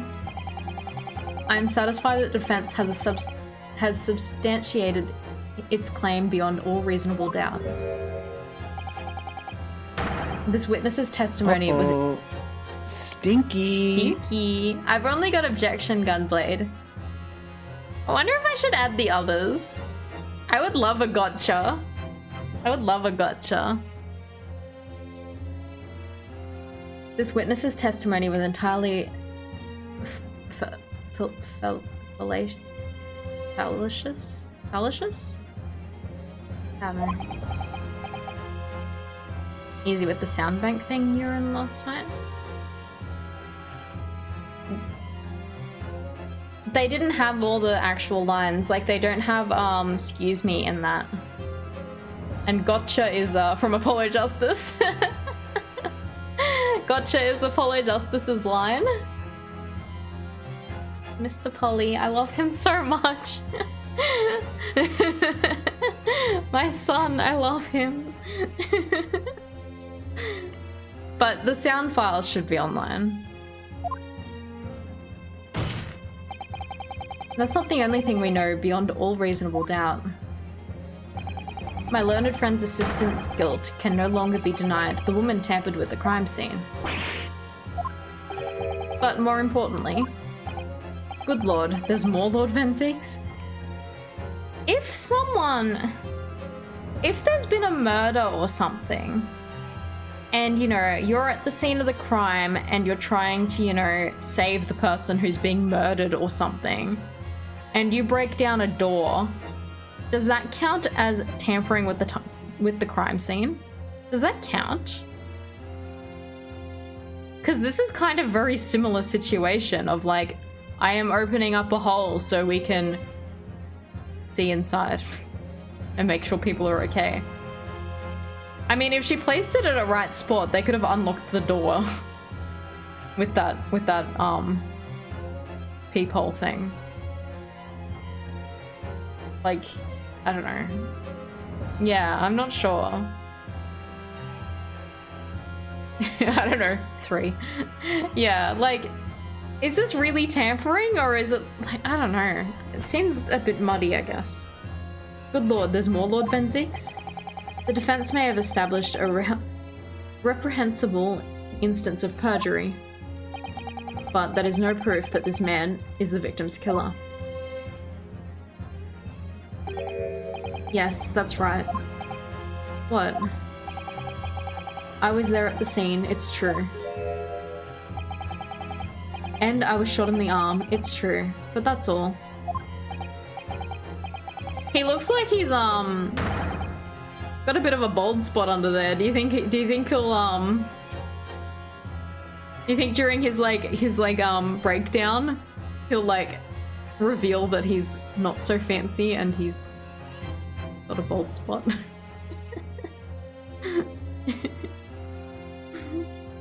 I don't know. Yes, in fact, if you look at the circumstances, I am the victim here. Oh, please. Diva. I don't believe this. But they're right. As it stands now, I don't have any definitive proof that he is the culprit. Not sure if it's the same in all countries, but if you find someone dead, you are supposed to call the cops immediately and not touch anything. And they take your prints to see if you've actually touched anything in your testimony. Oh yeah, yeah, no, that makes sense, but it's like... And how are you doing, Xylo? How are you? It's just more like if you stumbled upon a crime scene, but to actually and you know someone's in there, but you're unsure of their, you know, actual safety, like if they're dead or unconscious or something like that, and you break down a door, but the crime has already taken place, and you've broken down a door or broken a window or something like that, can you be charged with tampering with a crime scene if you were doing it in like this is a life or death situation, I don't know if this person is dead or not, like, and like I can see them unconscious through a window or something, you know, like, it's, I don't know, I wonder what the specifics of them are. I don't know. It's hard to say. Probably if it's reasonable. Yeah, that's what I mean, is like, if you think someone's in danger, but they could have already been, you know, murdered or something. That's what I was pointing to. You can actually break in, but you have to give testimony on that and provide evidence on how you did it. It's not considered tampering. That's true. See, I guess the problem is Susato never mentioned this, so she is in trouble. I wonder why she never gave a statement to the police saying she did that then. Unless you willingly remove objects inside the crime scene. Yeah, that's true. Still, he can't worm his way out of it now. Iris? You know what they say. Oh, goodbye. Goodbye. There's no point locking the cat door after the cat has bolted. That's okay. I appreciate the facts. Cause yeah, I don't know all the inside outs of crime things. And thank you for the follow. Welcome. Isn't that right, Bruno? As Hurley always says, one lie begets another. Kitty, come back, I love you. Oh, Danny-kun. No, wait, that might have been a line I wrote for him in one of my stories. Well, no matter who said it first, you're right. Mr. Graydon, not only did you give false testimony to the court, but the lies you told make no sense. Make no sense? What do you mean by such a remark? What you said in your testimony reveals that you know something you shouldn't have known. In other words, there's a fundamental inconsistency in your statements. What? Objection! You're not fully enlightened on that either, but you happen to be in a very interesting situation once. Whoa. So you learned about it. I hope everything was okay. This is provocative talk, counsel. Won't you enlighten the court? Explain this alleged inconsistency. Iris was right.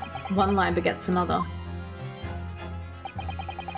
The inconsistency is revealed by the lies in the witnesses' statements. They show that Mr. Graydon had knowledge of something he shouldn't have known about, namely... I'm gonna save again.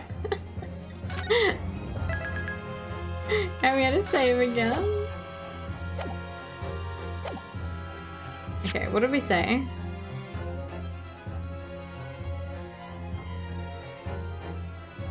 Lies make no sense. Reveals you know something you shouldn't have known. There's a fundamental inconsistency in your statements.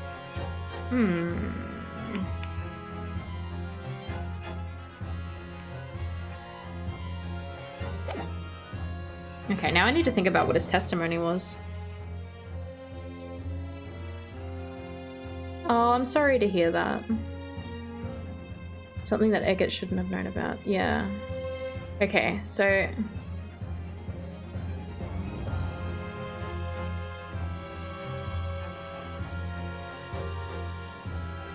Oh my god.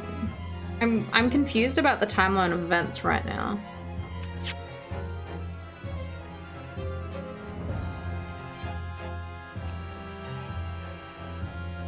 Yeah, no, I don't think that's targeted at anyone. But Gunblade was just reminding me of like what the actual question was that I'm meant to be working out. Not an answer.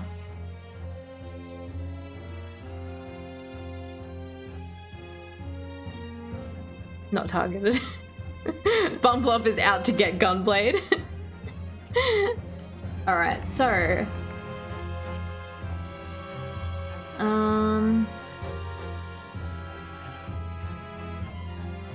I need to read through it again, sorry.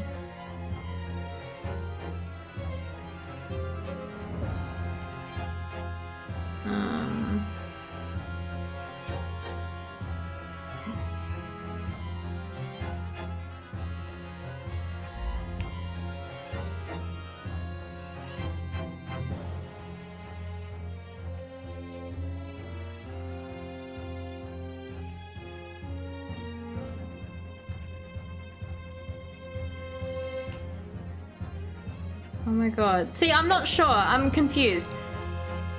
I'm confused. They show that Mr.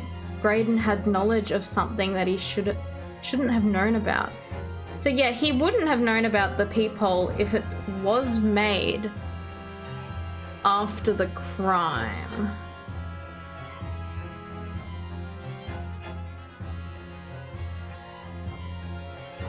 Symbols use confusion. Yeah, I don't know. I feel like I've like misunderstood what they're trying to like say. Like, have we established that that that he knows that the peephole would like that. Have we established that it is correct that Susato did make the peephole? Because in that case, he wouldn't know that the peephole exists. So I think that that's the answer. I don't know. Point is not that you lied in your testimony, Mr. Graydon. It is the nature of the lie you concocted that is so revealing. You're not making any sense. Then let me ask you a simple question. How is it, Mr. Graydon, that you knew of the existence of the peephole in the storeroom door? What? Well, obviously I... Oh, okay. Yeah, so I just wasn't sure if they've established that... I don't know. I was a bit confused, but then I remembered that we did actually prove that it came after. We've already proved that. I got confused. Has the cat got your tongue, witness? The peephole in the door was made after the incident occurred, and once I returned to the shop, having failed to catch the two burglars, Scotland Yard's investigators arrived immediately. Since that time, the police have been at Winterbanks constantly carrying out their investigation. Isn't that right, Inspector Gregson? Well, yes, of course, the place is chock full of pawned articles and my lads have to thoroughly examine them all. So I gave the order to have the officers work around the clock in shifts so we'd get through it all. And, consequently, there's no way that you, Mr. Graydon, could have gained access to the shop. Therefore, you should have known nothing about the peephole in the storeroom door. So the fact that its existence forms the basis of your testimony is completely inexplicable. Objection! And yet, the fact remains that Mr. Graydon did maintain that he witnessed the crime take place through the peephole in that door. How on earth is that possible? Could I have a word, please, Lord Van Zeeks? Speak, Inspector. It's just, I really ought to be getting back to the station now to put in my report. There's really nothing more I can add to this testimony, so if it's all the same to you... Permission denied. Oh. It's not all the same to me, Inspector. Not at all. Denied. You will remain exactly where you are until this trial concludes. Aww. Of course, sir. Mr. Graydon. You shouldn't have known about the existence of the peephole. Which can only mean that you must have been informed about it by somebody else. Objection! Stop there, my learned friend. You realize, I trust, that the words you just uttered have extremely serious implications. Yes. But the defense believes that the details about the case that Mr. Graydon claims to have seen must have been revealed to him by a certain person before his testimony. And, in fact, considering a particular clue we have, there's really only one person that it could be. Aww. Who's the person in question, counsel? Who gave this witness details of the crime scene to facilitate his testimony.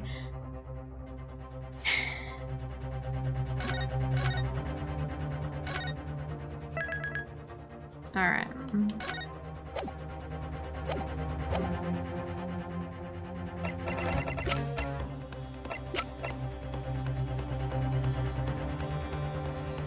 I really don't want Gregson to be bad, but he's kind of the only person who could have given that information out, and they were kind of being sus. It's getting intense, it is. I don't want it to be him, but I'm gonna guess it is him. Take that! The truth is, it can only have been you, Inspector Gregson. Eh? Me? Objection! You had better have some proof to substantiate such a rash claim, my learned friend. Consider the fact that we have only been aware of Mr. Ashley Graydon's identity in the last few hours. We learned of it only during the course of the trial today. It was Diva. Diva did it? Alright, we'll throw the rest of this court case out. Diva did it. Indeed, preparations for his testimony were made with great urgency during our hour-long recess. It was the cat? It was Wagahai? Then the cat left? It was like, okay, I'm fine. See you guys later. While the police executed the subpoena and brought the man here from the communications station. And until that time, Mr. Graydon would have no idea, no inkling that he would suddenly be required to appear in court. Are you suggesting that until such time he was summoned? Yes, my lord. Zip, zilch, big goose egg. Yes, my lord. Until then, it's reasonable to assume he knew nothing of the peephole. It was only once Mr. Graydon was in the stand that he realized his position. That he would have to defend himself against the accusation that he was the third intruder. You're suggesting to the court that it was while this trial was in progress that he received the information, so that he could commit perjury in order to save his skin. Exactly. And the only person with knowledge of the investigation that he had any contact with is you, Inspector Gregson. This is a bloomin' outrage.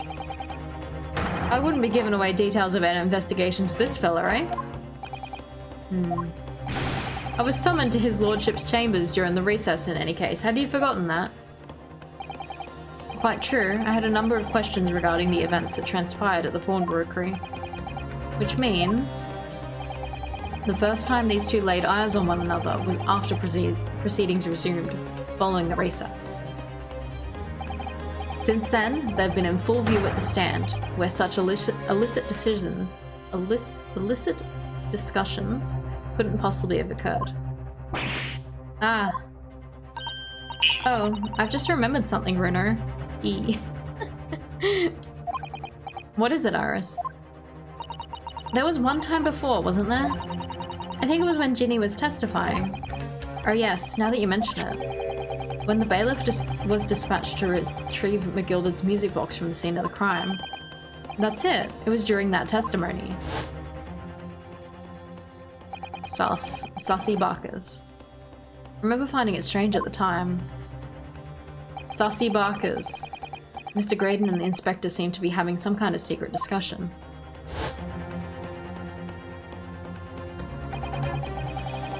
It would have been possible for you to give Mr. Graydon the information he needed then. They were cahooting. You little toe rag, you're making this all up. I'm a respectable Scotland Yard inspector, for crying out loud. Why would I do something like that? Why would I be giving confidential details to the likes of this bloke? Admittedly, you wouldn't have given any reason to do something like that for no gain. But perhaps it was part of a deal of some kind. Then it starts to make more sense. What deal, Counsel? I wonder if perhaps in exchange for details about the peephole at the crime scene. Don't claim, Gina, you want her to live. Mr. Graydon agreed to give a certain something to the inspector.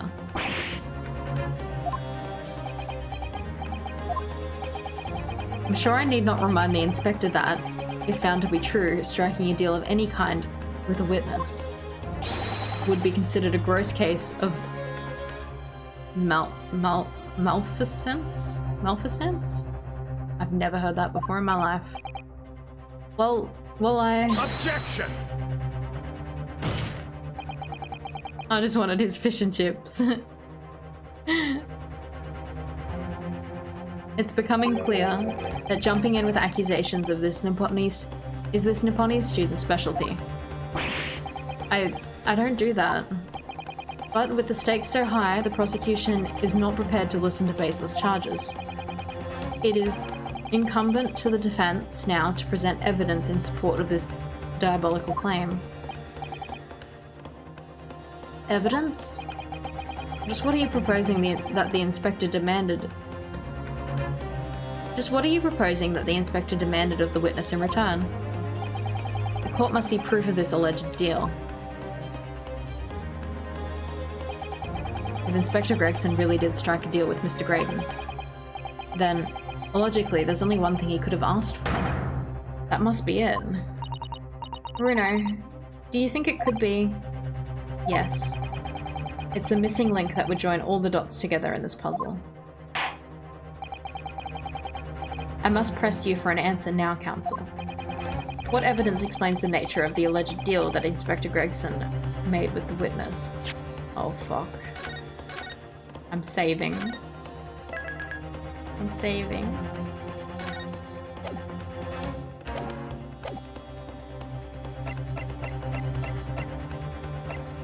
Oh my god, okay, what does he want?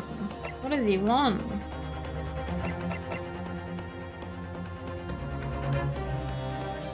Evidence that explains the nature of the legend deal with the inspector made with the witness. So it has to be something that the inspector wants.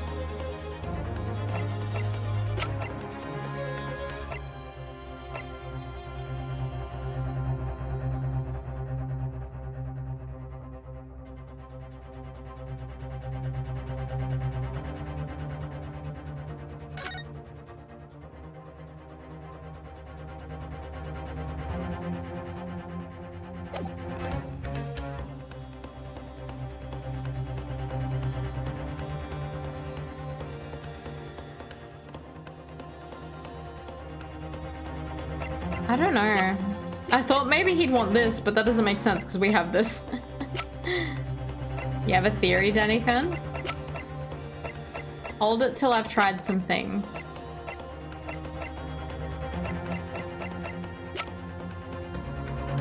I assume he wants the other music box disc. I assume that's what he wants. He wants the other music box disc because it has important government secrets on it. And as a policeman, he needs to get them back. But we don't have the second disc. So maybe I should just try and present this? Or... I don't know. Take that! Yeah. Yeah! Okay, I got it. Inspector Gregson. Besides this murder, it is not true that you've been working on another very important case. What are you getting at now, Sunshine? Is it possible that this other top secret case is what's alluded to in this newspaper article here? Oh, could I have presented the newspaper article or the music box? Yeah, I was gonna think the manuscript, but then I was like, no, that doesn't make any sense because I own it. Why would Gregson think that Graydon has it?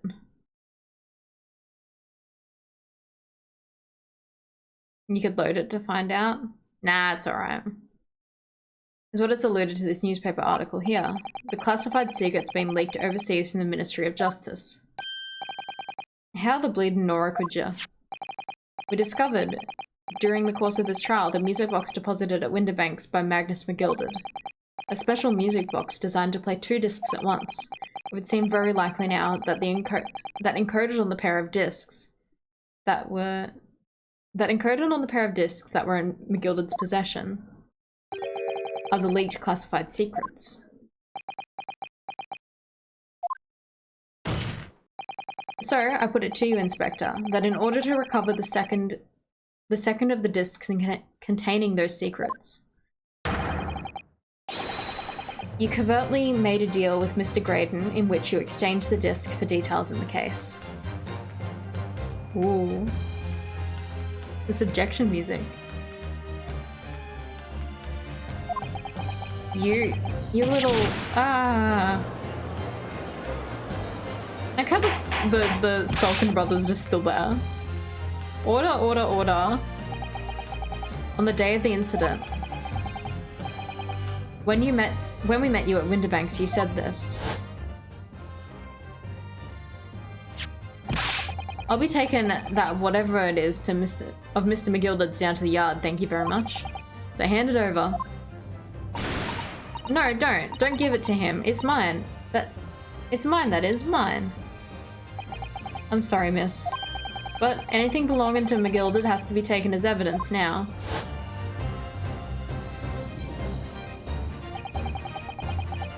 Is it windy tune to it? What a little shit. Oh shit, I pressed a button.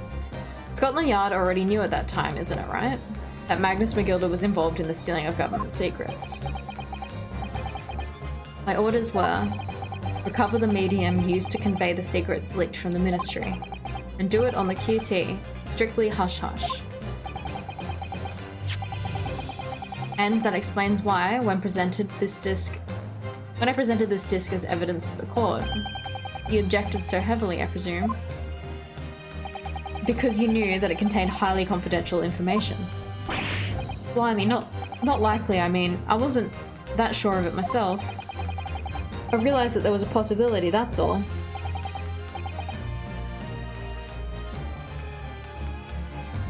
The first husband's music, you can hear bits of it?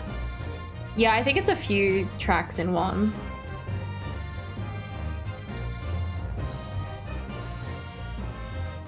I like it. Inspector, surely. Surely you're not saying that in order to acquire the second of these music box discs, you did indeed reveal confidential details of the crime scene to the witness. Yeah, I love this judge. No, I love Udgy too, Diva. Oh, good night, Reed Rider. Thanks for hanging out. Have a good sleep.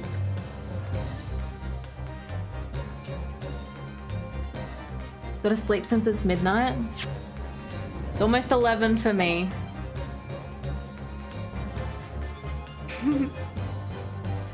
You hate Udgy Diva? No.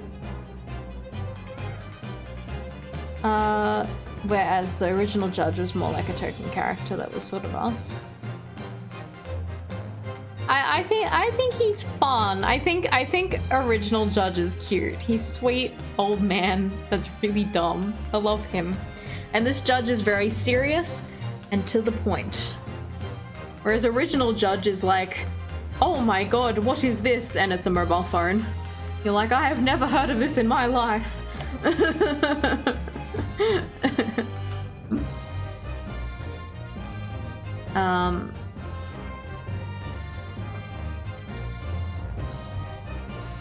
I always thought the original judge was meant to be us. You love your dumb man. Why is my hand doing that? Stop that. Stop that. You put it like that, it's funny. They exaggerate everything to try and get the point across. Yeah. Whereas this judge is just part of the story. Yeah, he's like literally just the judge. Like he's playing the role as the judge, whereas the judge in the other games is just dumb and kind of, you need to explain things to him as an excuse for the audience to understand it. Judge Jikoku? Which one is Jikoku? Is that the one from Investigations 2? Hello? Oh my god! Unfluff bought a cupcake. Thank you. Have you tried it yet? Is it good? Yeah. I got a cupcake! Oh, the first one in Japan! I forgot about him completely. I hope we see more of him in the second game if we go back to Japan. I want to see him. Yeah, we got cupcake. I'm gonna have a bite.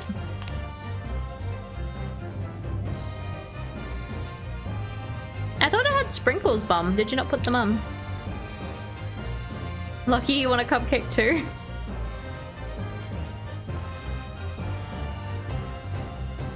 Mmm. Oh, thank you. Bum brought me the packet of sprinkles.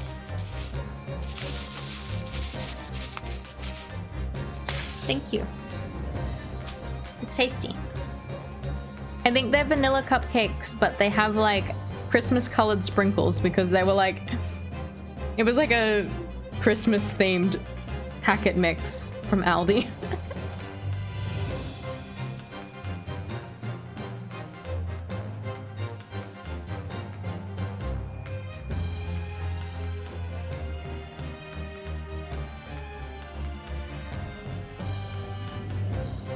You could always play Great Ace Attorney again if you want to see him. That's true. I'll probably replay this in a few years when I've kind of forgotten details. I mean, I've kind of forgotten details anyway. Sorry, at this really climactic moment, I decided I'm having a break to eat a cupcake. Maybe I should only have a little bit and then keep talking for a bit. I'm sorry. I'm sorry. To aid and abet this man in giving false testimony. Enjoy your cupcake. No, I want to play. There's no other way that Mr. Graydon could have known about the existence of the people. It's the only explanation. A deal was struck between these two men. No, God. Objection!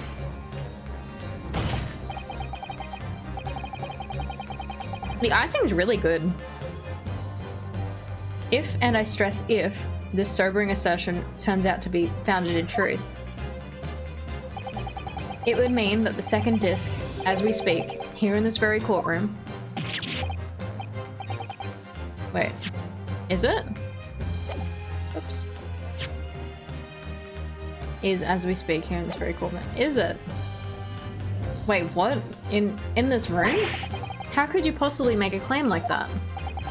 Because Inspector Gregson is a Scotland Yard detective. What? What's that supposed to mean, eh? As a seasoned policeman, the inspector will have approached this alleged deal with caution. Certainly, he would not have accepted the gentleman's agreement to in this matter. No, he would have insisted in having the article agreed upon in the palm of his hand. Good gracious, then, you mean to say... Inspector Gregson already has the item in question in his possession. He has the second disc actually on his person. Yes! Yes! I thought you'd eat it sneaky. I can have another bite. Why would I be sneaky?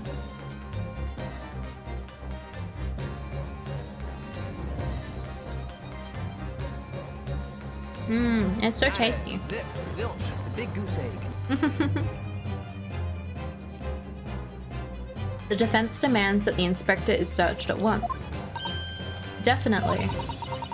They could only have struck a deal with each other when Ginny was testifying before, and Gregsy hasn't moved from the witness stand since. My lord, please, order an examination of his personal effects immediately. Well, Inspector? Nom nom nom nom.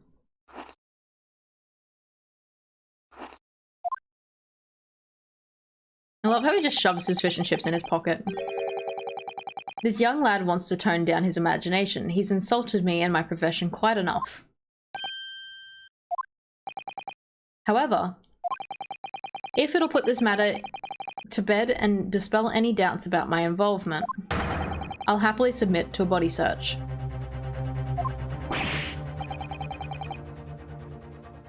What? He's going to agree to it?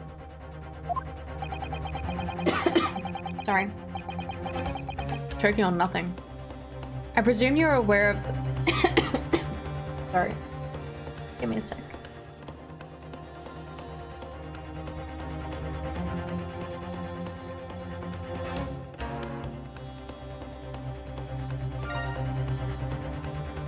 I just had some wet Gunblade, but I'll have more, thank you. Just fucking choking on nothing. Like, I hadn't even eaten anything again. I'm just like choking on nothing. Alright.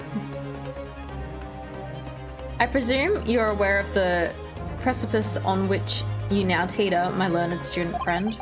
You've made a most serious allegation against Scotland Yard here. If, following the search of the inspector's personal effects, no disc is found, You will be deemed unfit for court service. This trial will end, and my country's government will formally demand of yours that you are severely reprimanded. That sounds serious. Indeed. To have a visiting student make such defamatory remarks about our country's most senior police force. It is not something Her Majesty's government will be able to overlook. You're just threatening Runo because you're scared. The accusation is beyond serious. You must be prepared for grave consequences. It's true. I can't imagine Gregson would have accepted a gentleman's agreement for something so critical. The disc must have physically changed hands, which means the inspector should have it. But somehow, something doesn't feel quite right here. Very well, Counsel. You know the implications. So let me ask you one final time. Yes, my lord. Do you still persist in formally requesting a search of the inspector's personal artifacts? Oh my god. I'm saving the game!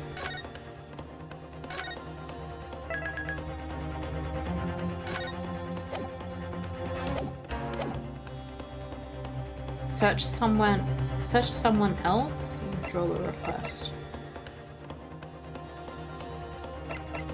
Oh shit, it double tapped. If I don't find anything, I'll be in serious trouble here. No, my lord. The defense withdraws the request. No, I didn't want to do that. I don't want to do that. Sorry. One little threat and you abandon your beliefs, do you? May I add a personal thought here? Is it related to, like, anything spoilers, Gunblade? I always had a suspicion that your samurai spirit would have no match to the chivalry of the Brits. Objection! No? Okay. Let's hear it, Gunblade. In that case, I've changed my mind. The defense demands a search, my lord. Alright, let's go. In that case, Counsel, I have no choice but to penalize your fickle mind. No, that's rude. Alright. I'm gonna select the right option now.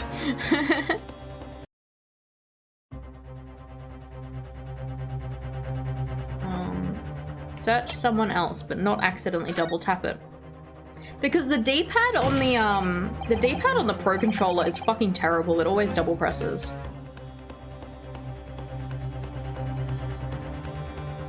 You kind of wish they actually made the penalty the rest of your lives at this point. Yeah, I'm surprised that they don't have like an instant game over for these things. Like they're only a single hit point. Because I'm pretty sure the other games did it at points that they're like, you will get an instant game over if you get the wrong answer. As the intensity, yeah. Yes, the defense formally demands the search be conducted. Well, don't say you weren't warned, but your typical Nipponese stubbornness may land you in hot water this time. Perhaps the lesson will do you some good. Fair enough. I've got nothing to hide. Wait, did I select the wrong one? I wanted to make sure that it was search someone else. Very well then. Bailiff, conduct a search of the inspector's personal... Objection! Okay, there we go. Ace Attorney 2 did this, or Ace Attorney 3? Yeah, I think they've done it in the past. The defense demands a search, but not of Inspector Gregson. What? Now what's all this?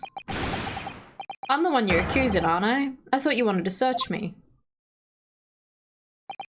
No, Inspector, not you. Somebody else. What's the meaning of all this, eh? Lost it at last, have you, sunshine? The court shouldn't have to put up with this nonsense. You're being completely irrational. Be quiet, all of you.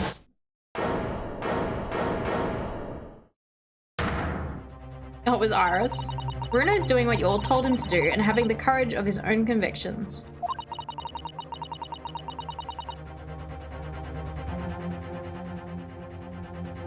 Yeah, I think it did, Daddy-kun.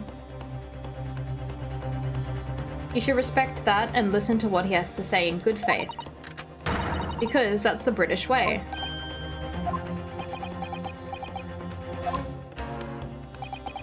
Well said, young lady. Indeed, this court is in awe of the defense counsel's conviction and eagerly awaits his next words. You what? Now don't be hasty, my lord. If I'm not mistaken about things I've seen in court today, I'm fairly sure that I know who has the disc at the moment. There's only one person it can be. Counsel, of whom do you request this search now? You. Take that! Of my lord, of Mr. Skulkin. Mr. Nash Skulkin. Well, I never. Eh? Blimey. Me? Him? Very well then, bailiff. Restrain the witness and conduct a thorough search of his personal effects. Hold it. Please, my lord. Inspector. Scotland Yard, has no object to the search. Has to object to the search. They are cute, Danny. Good. I love them. They might be like my favorite kind of characters in this, outside of like the main cast. Unfortunately for you, Inspector, your objections carry no weight here. Eh?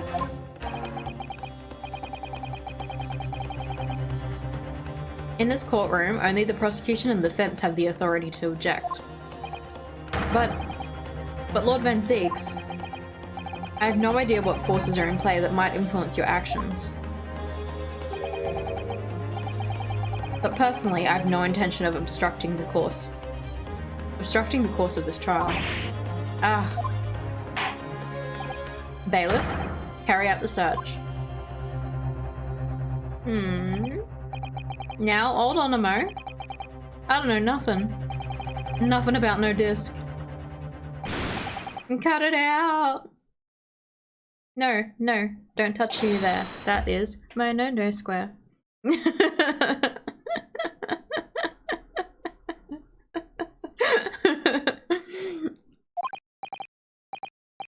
Here, my lord. In the witness's pocket.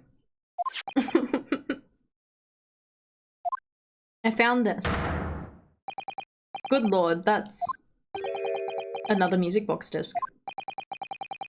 I don't know nothing about it, nothing.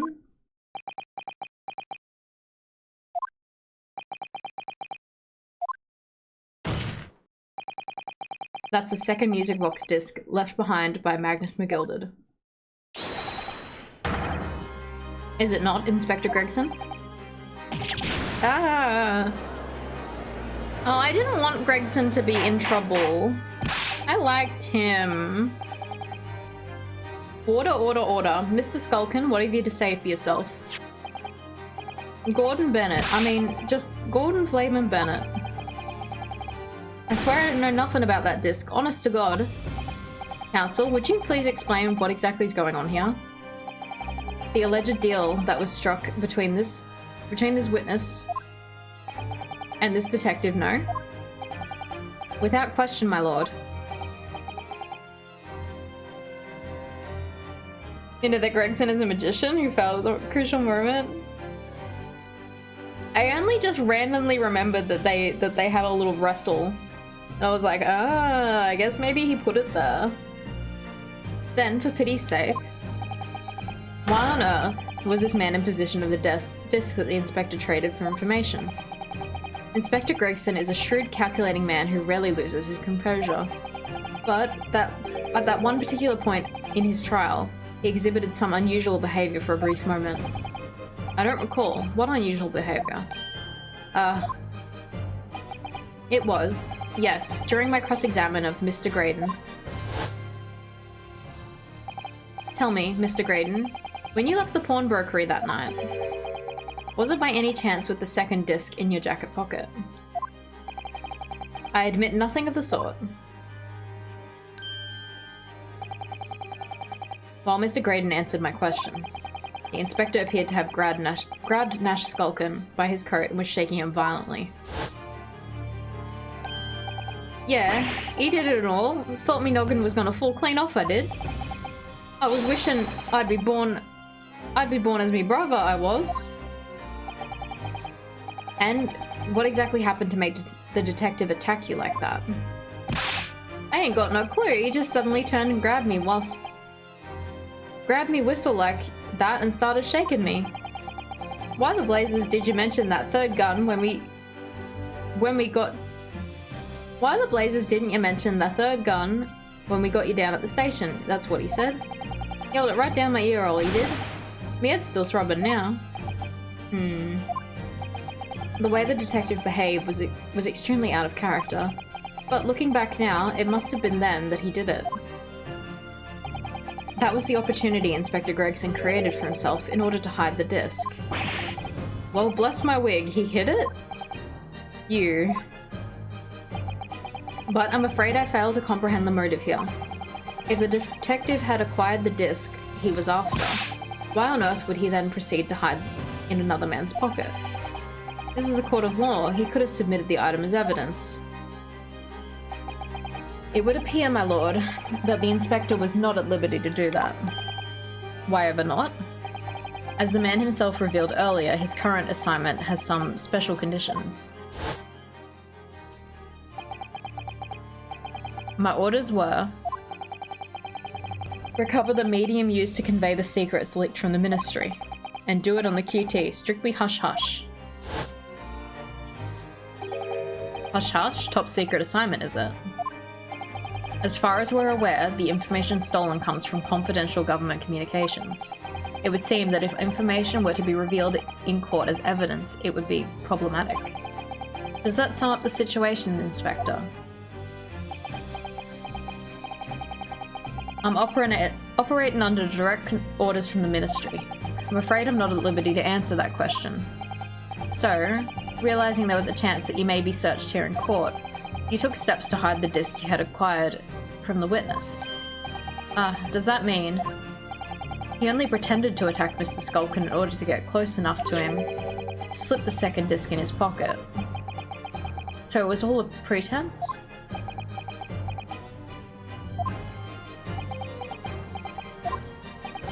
Well now, Inspector Gregson, and you, Mr. Graydon, are you prepared to admit the accusation made against you in this alleged deal?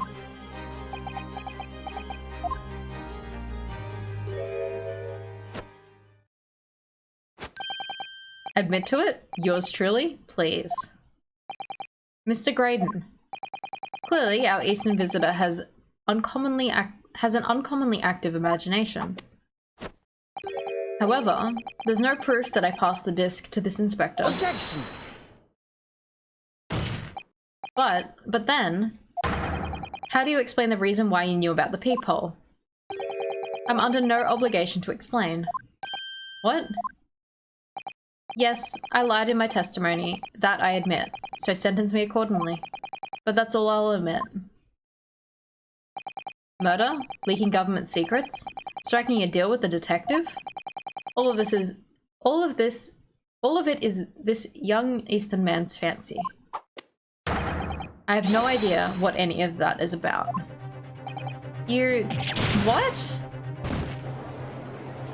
Oh, why are these guys so hard to get? Like, they always keep fucking bringing something else up. Gonna eat more cupcake.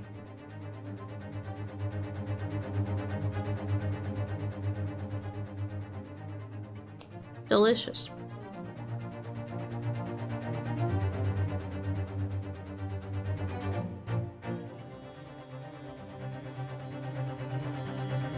They're always so hard to get. Thankfully we didn't do this yesterday. I know.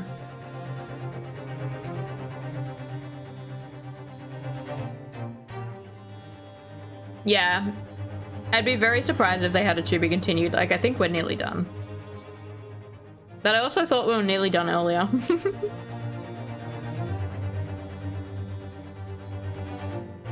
cupcakes are so nice. I'm keen to have another one tomorrow. Providing Bumfluff doesn't eat them all.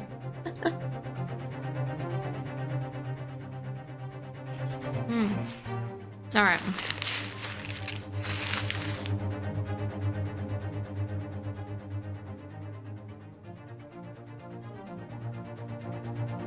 There was 12. I don't know. I think you could get through a few of them, Pavlov. You left one out in case you wanted a second, but there's a shit ton of butter in the icing. Yeah, the icing tasted really nice, so I assume it was very buttery. In a very tense moment of the game, but still compliments the cupcakes. I wanted to eat it. It has been in front of me for ages, and I'm just like, I need it. It's okay. It's finished now. I finished the cupcake.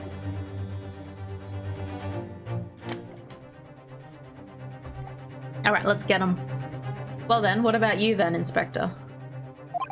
Inspector Gregson. Do you admit to making a deal with Mr. Graydon in order to acquire the disc?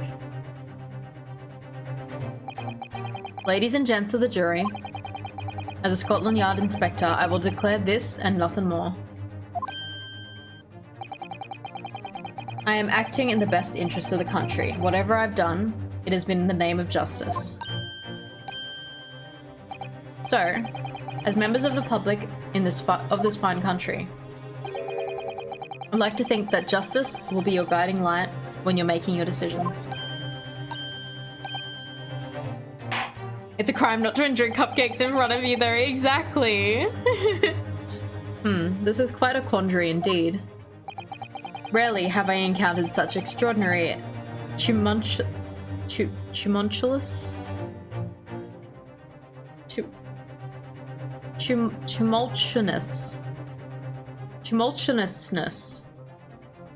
Sure. In the concluding of a trial. Nevertheless, in the absence of my further evidence to be presented, I believe it is time that we put the matter of the jury to their final leanings. Well now, as a fellow servant of the Queen and country, I must say I sympathize with the old inspector.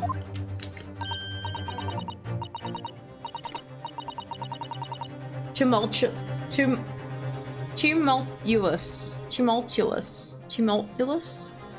Sure. Tumultuous. Sure. Pretty good. Yes, he's a dependable man, I'm quite sure. In service, one becomes a good judge of character.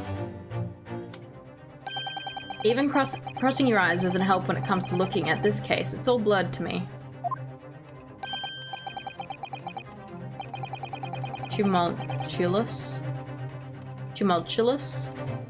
Yeah, I think that's what I was thinking. Well, as a fellow professional, I'd like to put my faith in the detective, really. Graydon is highly skilled operator. Stop. Currently in presence of idol. Stop. Detective has very much trust in eyes. More than this, I cannot say. I don't believe it. These 6 jurors are... They're going to believe Gregson. If they declare the decision now... Is Ginny going to be found guilty? If I don't manage to produce some definitive evidence right now, then we're going to lose. Either some proof that Gregson killed Mr. Winterbank, or stole those government secrets. Or some evidence to force Gregson into admitting that he struck a deal with the witness. Well then, counsel. I think it's time I imposed on the jurors to declare their final decisions, no? That is, unless you have some compelling evidence you have thus far not presented to the court. Oh my god, do we? If I let the judge call the jurors to announce their leanings, Gina will be found guilty. So, there is no choice then, Bruno. You have to throw some more evidence at them. This is it now. It all comes down to this. Who do I present evidence against? Gregson or Graydon? Oh my god. Oh my god.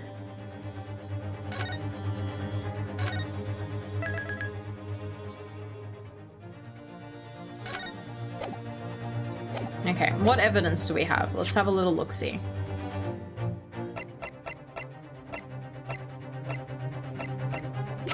This is the only thing we've not had any use for yet.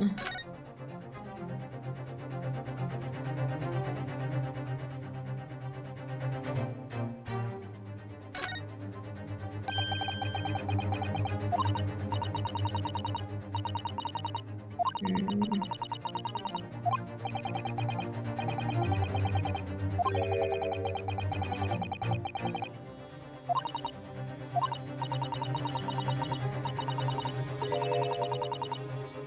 Handle the Naruto's.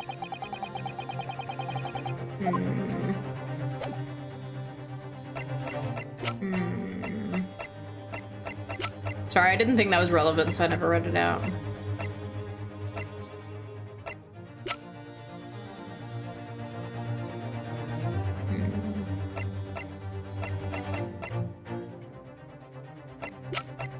Oh my god, I don't know.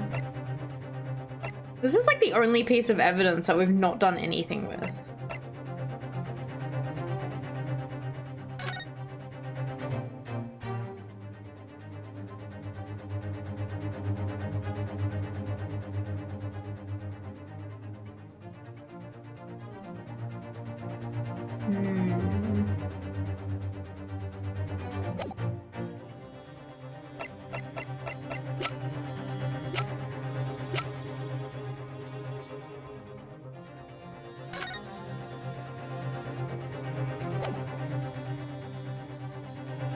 Is it my attorney's badge? I don't have one. I have this.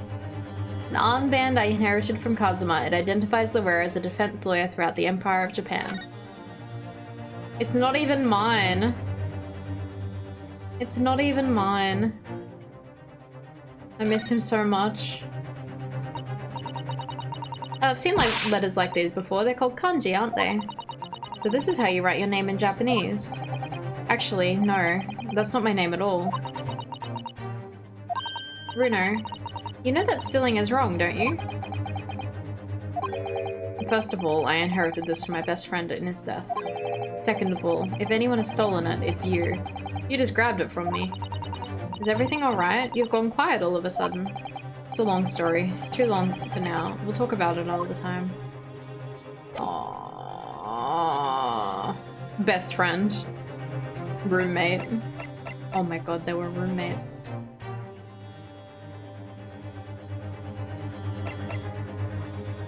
Oh my god.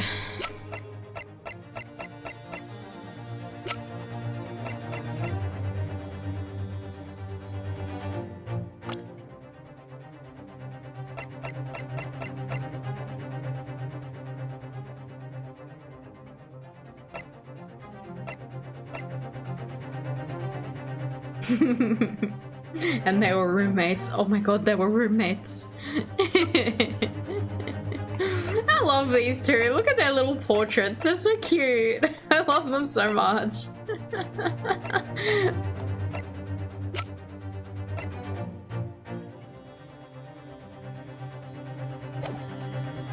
Oh my god. I don't know if we have evidence. Do we?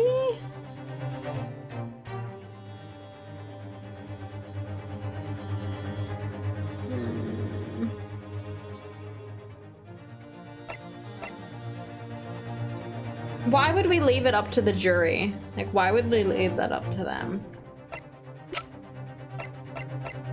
Oh my god. I'm scared. Alright, let's just fucking...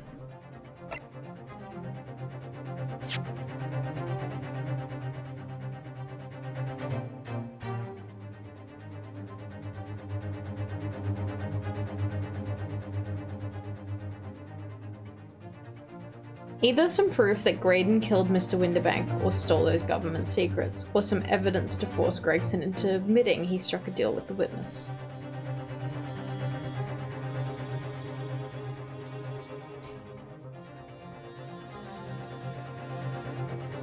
I wonder if he'll tell us if we show the manuscript. I don't fucking know. Inspector Gregson. There's one final piece of evidence I'd like you to see. Yeah? What's that then? If you refuse to acknowledge that you did in fact strike a deal with the witness here today, then you leave us no choice but to examine this piece of evidence thoroughly. Well, go on. This is my last chance. Looks like I'm going to have to force his hand here. One final piece of evidence to get this detective to admit to the deal he clearly struck with Graydon. Alright. So now that we know the context of what evidence they need. One final piece of evidence to get this detective to admit the deal.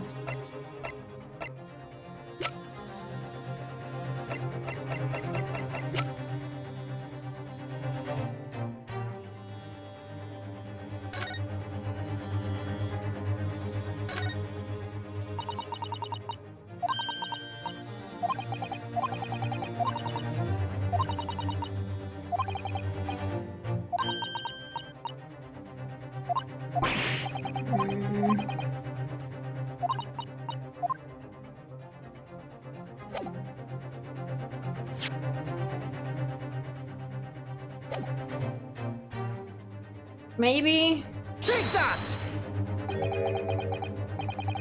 What on earth is this, counsel? Irrefutable proof, my lord, of the corrupt dealings that went between these two men. I don't think that was the answer. Or perhaps, irrefutable proof that the corrupt workings of my learned friend's mind. Fuck.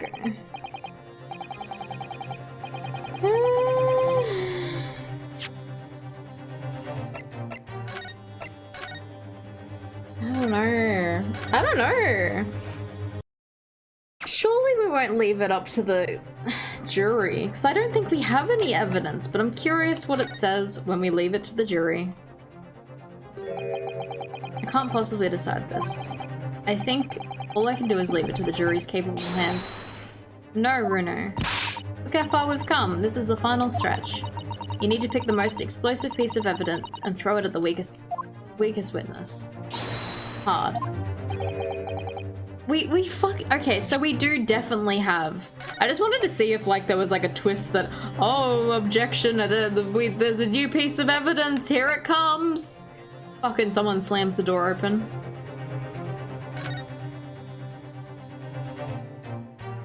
So we do have a piece of evidence. We do have something. Might have an idea, but you don't think it'll work actually. I'm not taking any suggestions until I say my safe word. Which is, yeah, Fluff posted it. Yeah. So no even like theories until I will say my safe word. Okay. We definitely have a piece of evidence that will get them.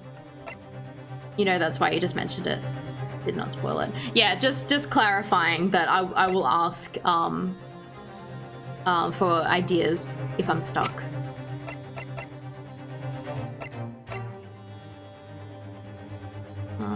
Okay. We have something. We have something on us.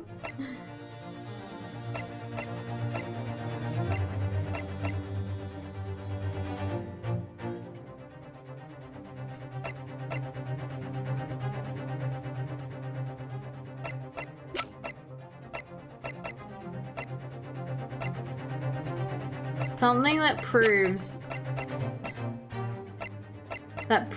either Graydon killed Windybank or there was a deal.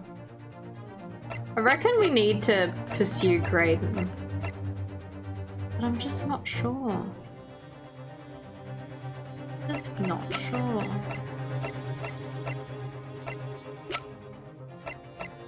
Let's have a look what it says when you do pursue Graydon. Mr. Graydon, there's one final piece of evidence I would like you to see. You misguided fool. Whatever you intend to show me now will be wasting your time. I have nothing left to lose. I assure you, I will admit to nothing. This is my last chance. It looks like I'm going to have to force his hand here. One final piece of evidence to get him to admit the deal he clearly struck in the stand.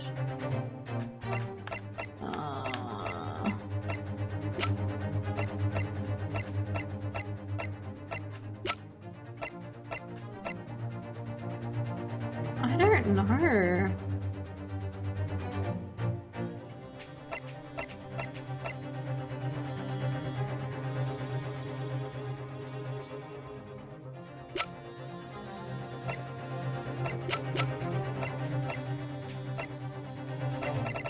Okay, I'm gonna go through everything one at a time. What do we got? Redemption ticket from the pawnbrokery owned by the victim, Mr. Winterbank, in the form of handwritten notes on the back of the photograph. One small box.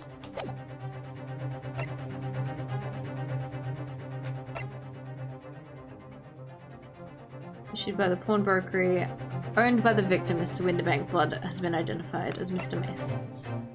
Long unpublished story.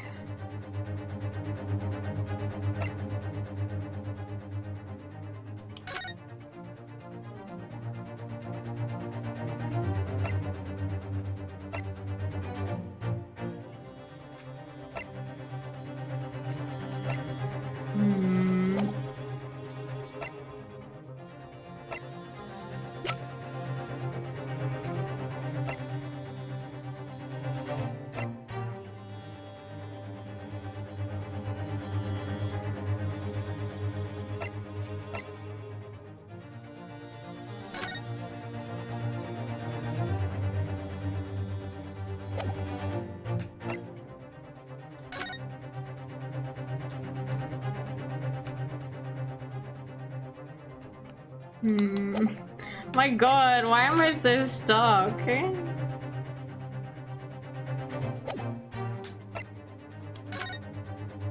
I'm looking at everything carefully.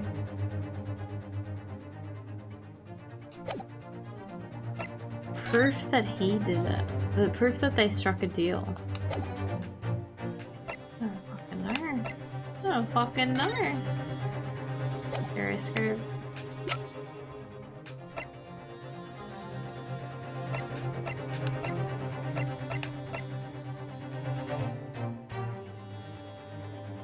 Alright.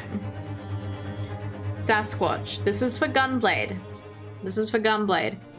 Can you tell me if it is evidence going towards Gregson or Graydon?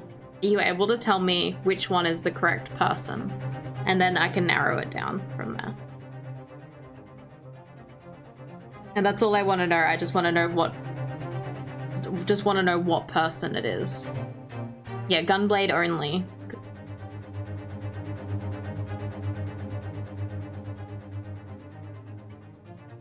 It's Gregson. Okay, cool. Thank you. Alright, Sasquatch is over until I ask for it again.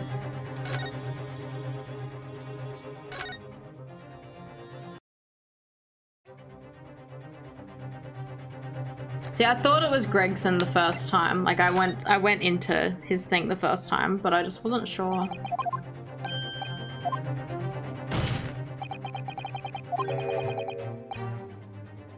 Examine this piece of evidence thoroughly.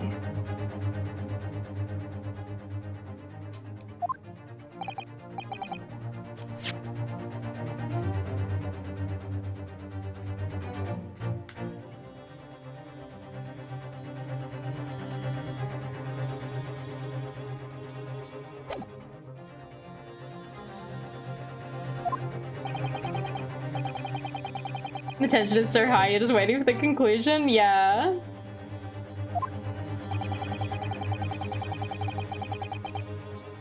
Okay, I have a theory that it is possibly the music box to prove, like, though they will play the second disc, and then it'll be like, well, how did they get their hands on the disc that completes the set? I don't know. This is gonna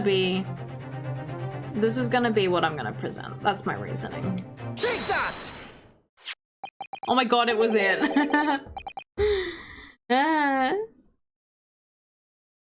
Yeah, that's my theory, is that if he struck the deal, why would the disc be here that matches the music box? Yeah. Alright, thank you, Gunblade. Thanks for pushing me in the right direction. You want to sleep but also want to see the end? I'm sorry I'm taking so long. Is that Mr. McGilden's peculiar music box council? Yeah, that's true. He doesn't want us to play it, so... Yes, with the disc already in place, ready to play. He's probably gonna be like, no, please don't. I think perhaps now would be a good time to listen to the sound produced by the music box again. You're hoping it was a manuscript? We've not had any use for that yet. Only this time. With the second disc we've just discovered set in place as well. Goodness, this disc council. Hold it! Hold it! There we go. There we go. No, wait, I can't let you do that. Why not? But, because, well... Because it's got nothing to do with this case, that's why. Objection! Super duper secret hush hush. Not true, Inspector. Eh? The defense has already proposed that the sounds heard by the court earlier in this music box were part of a Morse Code message. We know that Morse Code comprises of 2 distinct tones. The defense believes that the second disc contains the second tone needed to complete the message. And now we have a chance to confirm that theory. For crying out loud, Sunshine, we're talking about state secrets here. If you go letting the whole courtroom hear confidential information like that, it's treason. Then do you admit to the charge? That in order to protect those state secrets, you engaged in unlawful dealings with the witness?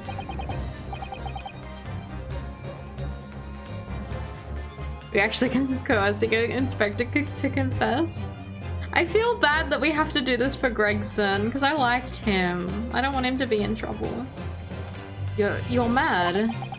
If you let that secret information out into the public domain, you'll be making an enemy of the entire British government, you know. In the public domain, like Sherlock Holmes isn't. If you can't do the time, don't do the crime. Aww. Hopefully, maybe because of the circumstances, maybe he won't be fired, but I feel like he's gonna be in trouble. You'll be making an enemy of the entire British government, you idiot. Objection! Let's not forget, Inspector, that you, a Scotland Yard officer, leaked confidential case details to a witness. That you continue to lie to the court, and all because, by fair means or foul, you're determined to do your duty. Well, by fair means or foul, I'm prepared to do mine. Yeah, he might be fine, but also maybe not. Don't you dare. I will stop at nothing to protect my client. I don't care who I make an enemy of. I almost forgot we were protecting Gina. I'm just like, yeah, we're gonna get these guys, but I completely forgot the reasoning why. My lord, if you please. Van Zeek's just sipping, yeah. The court must hear the sounds made by that music box. Come on, Van Zeeks, for Pete's sake, stop him. Objection! Yeah! Inspector, you should know my methods by now. How old is Van Zeeks? Hang on. I just need to know for a second. 32. Man, I think when I'm 32, I don't think I'll be able to do that. I can't even do that now. Whoops, skipped it. What did he say? I'm a prosecutor. I'm no Scotland Yard puppet. Yeah, Van Ziggs is flexible for a 32-year-old. He keeps in shape. All while balancing a glass of wine, I know, right? In this courtroom, my duty is to the law, so let me propose a toast. To uncovering the truth by fair means or foul. No! Very well, the defense stance here, and that of the prosecution has been made very clear, I feel. Therefore, in accordance with the defense's request, the court will now listen as this music box is set in operation once more. This time with the second disc in place and both discs playing simultaneously. I like this angle. I like this angle. I'm scared. What's it gonna be?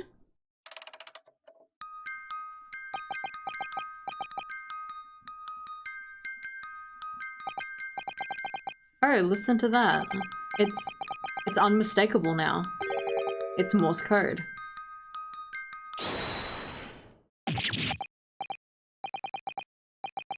It's gonna be dots and dashes. Shut that bloomin' box up.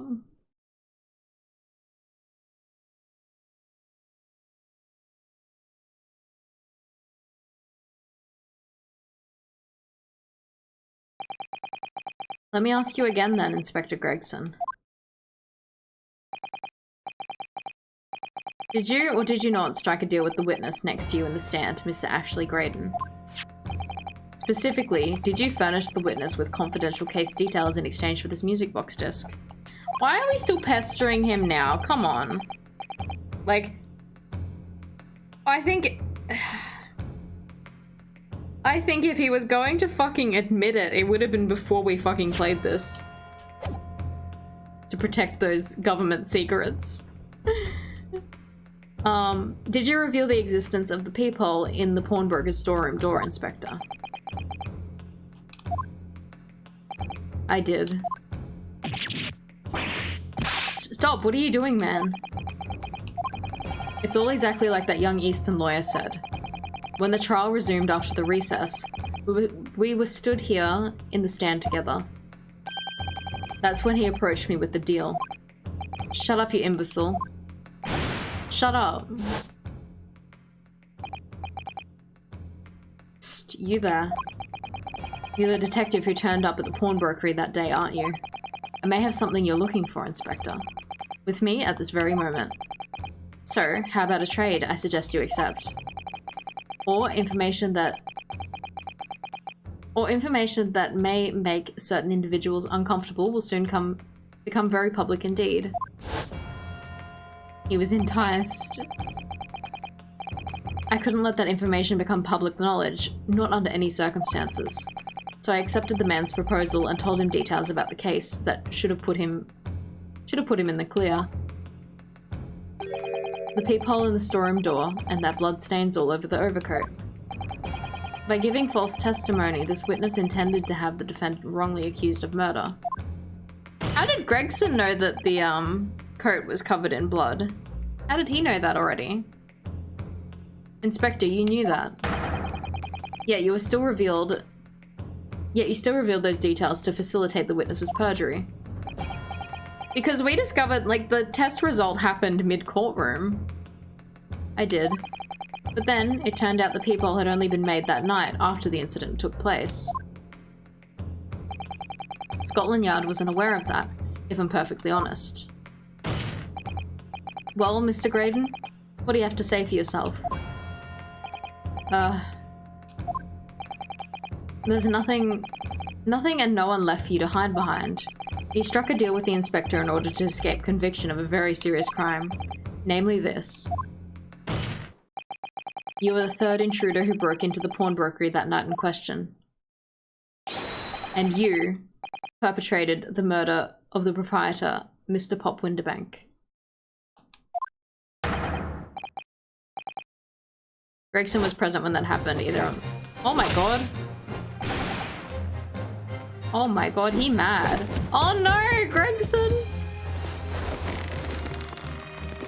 No! Did he just choke a chip out?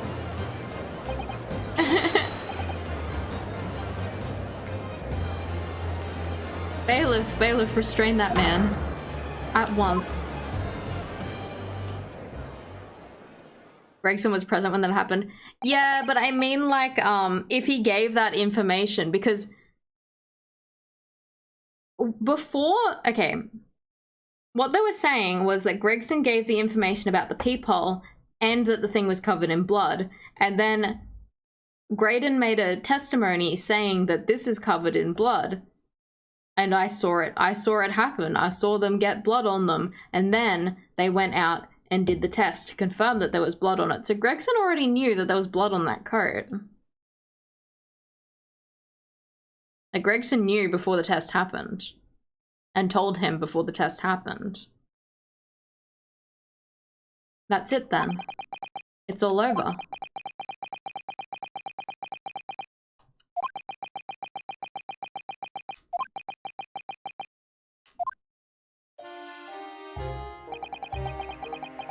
I despise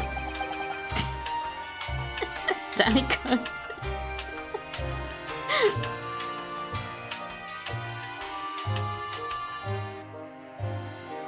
I despised my life growing up. Those slums were vile places. I was cursed from birth, born into poverty, the son of a... Oh, Gunblade! Gregson was there when we discovered the blood on Gina. Remember? He was sneaking in the shadows and we're like, oh my god, who are you? And it was Gregson. He's like, no, I just got here. Aha! He knew it because he saw it. He was there. He was there at the prison cell when we were talking to Gina and discovered there was blood all over her. Yeah, that's how it's done. That's how it's done. I was cursed from birth, born into poverty, the son of a penniless artisan. My parents did nothing but quarrel all day long. What little money they had was never spent on me. Why the fuck are you getting a sob story? So I set about studying to better myself, to one day escape from that hellhole. And you eventually became a communications officer. I admire your determination. But then you decided to try and sell the government secrets. Why?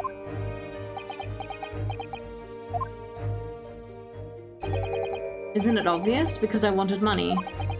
Even now, years later, the nightmares of my life in the slums wake me in the small hours. I wanted to drown them out, with more money than anyone who lived in that squalor could ever imagine. Then one day, I met him.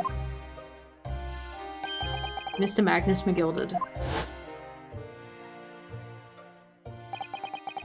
You're a fiend with a queer talent? So you are. I have money to throw you away if you're interested. All you need to do is go along with me little plan now.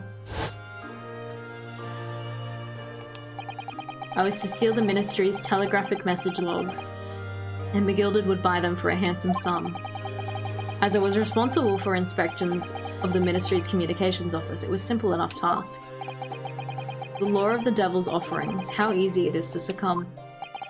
But you must surely have realized the seriousness of the crime you were committing. And for that reason, I took great lengths to ensure that my actions were untraceable. By using the music box.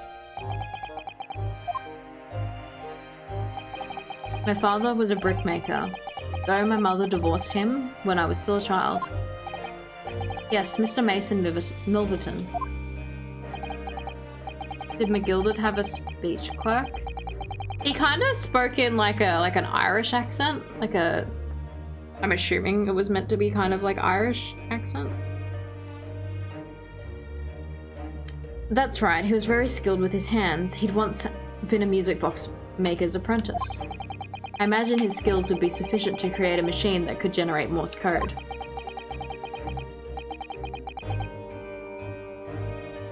You think it was fiend with a rare talent? Ah.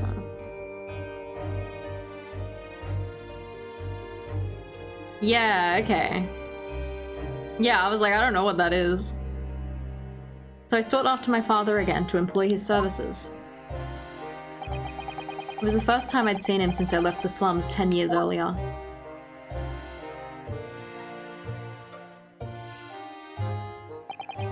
Look at you, Ashley. What a fine gent you've become, eh? He was a different man to the one in my memory, a thin, frail old man. But poverty had never broken him, never corrupted him like it had me. I was sure that he wouldn't help me if I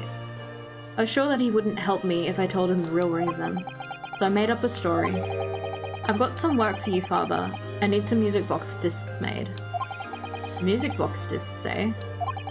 A musician friend of mine has written some music he wants to sell to the public. I've brought the score with me. There are two, actually. I'd be delighted, son. It's been 20 years since I did any work like this, though. Fetch me tools, wouldn't you? They're in the loft. It's an Irish word? Oh my gosh. That's how I had him make the 2 discs. Thereby splitting the information in 2, you were taking considerable precautions indeed. It was to protect myself as much as anything. Informal Northern Irish, remarkable, excellent. Wow. But they've done their research with some of the words they've used in this game. It meant that I could deal with McGilded in 2 separate transactions. The first involved the first of the 2 discs and the music box for playing them. I exchanged them with McGilded for 10 guineas. Then, on receipt of the second disc, he would pay 1,000 guineas. So, what happened on the Omnibus 2 months ago was the second part of the deal, the exchange of the second disc. Yes. I sold the man information that way a number of times already, but it seems he became reluctant to part with his money. But that doesn't quite make sense, Mr. Graydon. But why was it that on the Omnibus 2 months ago, your father, Mr. Milverton, was the one dealing with Mr. McGilded and not yourself? When I received 1,000 guineas after my first completed dealings with McGilded, I decided to give 200 to my father for his troubles.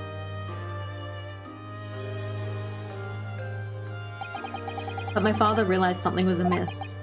In time, he worked out that I must be involved in something dubious. And when he did, he said to me, "Next time there's an exchange, you'll let your old man do it, understand?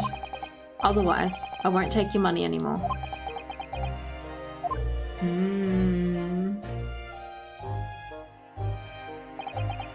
That was my father's way of dealing with it, I suppose. Climb into the omnibus and hand over the second disc and take the money from McGilded, that's it. He had no idea what was actually on the discs I'd asked him to make. He never knew. Just like he never knew why everything went so horribly wrong that night. Just like I'll never know why everything went so wrong. All I know is that the disc was taken from him, and he never returned home. Aww.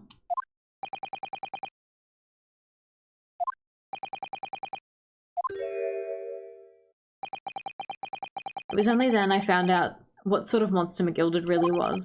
So after 10 years of not once uttering it, I swore on my father's name.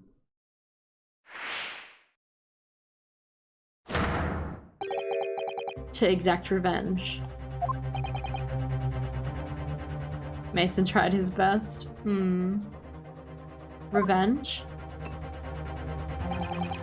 As anyone with even the remotest knowledge of the man will no doubt be able to imagine, McGilded brought all of his wealth and influence to bear in the most despicable of ways. To crush any semblance of justice in his trial. The crime scene was tampered with, evidence was fixed, and witnesses were bribed. That trial 2 months ago was a farce from start to finish. My feet had barely touched British soil back then, and I walked into a hornet's nest completely unaware of the sinister background to it all. I'd made plenty of money out of my dealings with McGilded by then, so I spared nothing in my arrangements 2 months ago. I knew exactly who to hire. If you're willing to pay the price, there are people in the city willing to do anything you ask. McGilded himself had shown me that. Are you saying that? I think you have the picture now. After he twisted everything in his favor in this courtroom to ensure that he walked free. I took matters into my own hands and delivered the justice that monster deserved. Oh my god, he did it. That tragic accident following the trial here two months ago was planned and executed by yours truly. McGilded's death that day was caused by this man. Everything is ready, sir. If you'd like to follow me into the courtroom. What's this, officer? Tis sooner than I was led to believe. And I kill it for 2 cases, yeah. Whoops. Hope it's not inconvenient, sir. There were some changes in the schedule. Well, I must be making tracks now. It's time for the inspection. They're going to be examining the omnibus again, so I'm told. I asked if I could be present for it myself.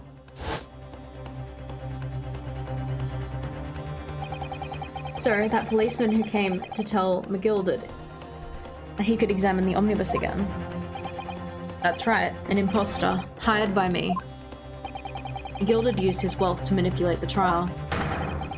He paid people to adulterate the omnibus with all manner of false evidence.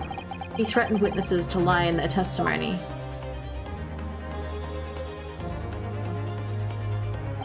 So I gave the man a taste of his own medicine. Once the omnibus was doused in paraffin, one of my sham policemen ushered McGilded inside and sent him on a one-way journey to hell. This man's spiteful. An eye for an eye. That's how I avenged my father's death. A spine-chilling account indeed. But that wasn't the end of it for me. There was a loose end, you see. A loose end? Yes, I should think it's obvious. The second disc, which my father had taken to exchange with McGilded. Ah, yes. There was indeed no mention of it in the man's trial 2 months ago. Clearly because it had been removed from the scene of the crime. When I realized it was missing, I remembered something.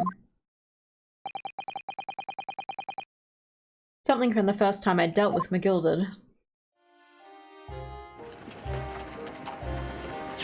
When I met this guy, I did not expect he would be like this big of a bad guy.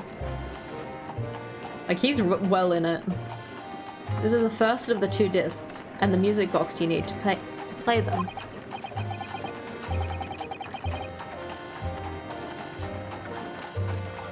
Sorry, I'm fixing my light. Must be 12 o'clock. My light turned off. Well, look at that now. What an ingenious little invention. So then, as promised, 10 guineas for you, young man. What's this?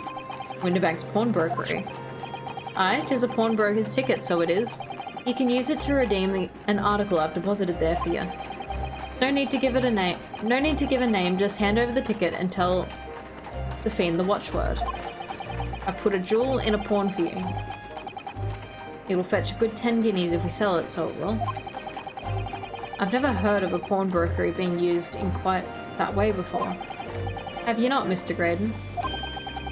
London's pawnbrokeries are very useful places, you know. Each one is like an extremely secure vault.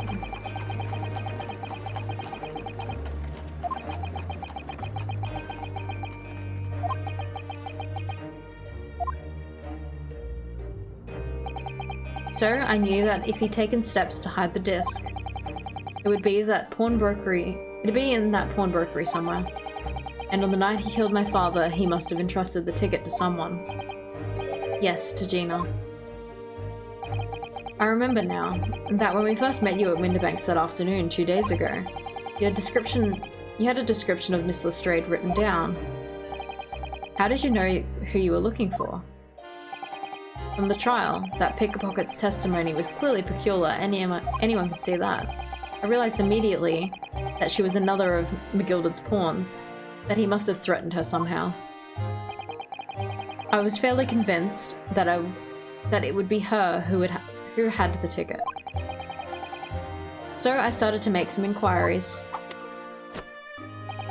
I had a strong suspicion the girl would come out of the woodwork on the redemption deadline.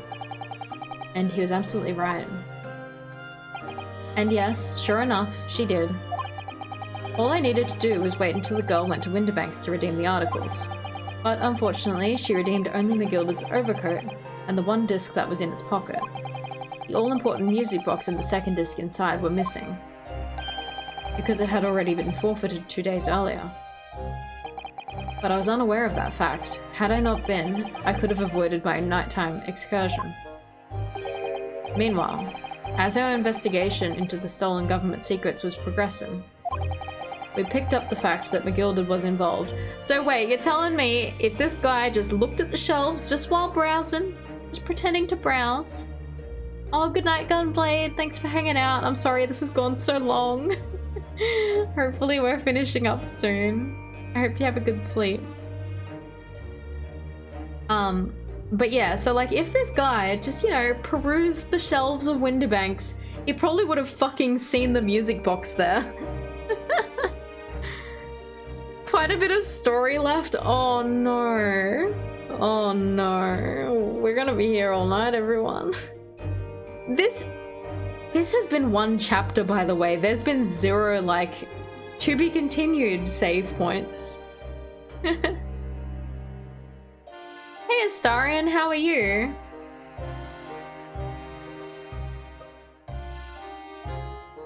But yeah, like, there's been 0, like, checkpoints in this. We had a break. We did have a break at like 2 hours. Maybe I should have another one if we're due for more story. Oh my gosh. We picked up on the fact that McGilded was involved. Just been watching for a bit. Hope you're enjoying it. Hope you're having a good evening. Picked up on the fact that McGilded was involved. Inspector, you've recovered fast. My orders were to recover the stolen information as quickly as possible. So we started gathering the fellow's possessions and examining whatever we could lay our hands on. We had a full-scale investigation going on at the yard, but we had to keep it as quiet as we could. Then, when the inspector here took the disc from me in the pawnbrokery that day, I became nervous. Was sure the music box and the second disc was still in there in the shop somewhere. So I knew that it was a race against time. I had to find the articles before the police did. So that's what prompted you to break into the place that same night. With the help of your old friends, the Skulkin brothers. What happened that night in the pawnbrokery? I can only describe as a nightmare. While Nash and Ringo were searching the counter, I located the music box I'd sold to McGilded in the shelves of forfeited articles. And the second disc was inside? Yes, I slipped it into my pocket with a very deep sigh of relief. But then, something entirely unexpected happened. What are you doing in my shop?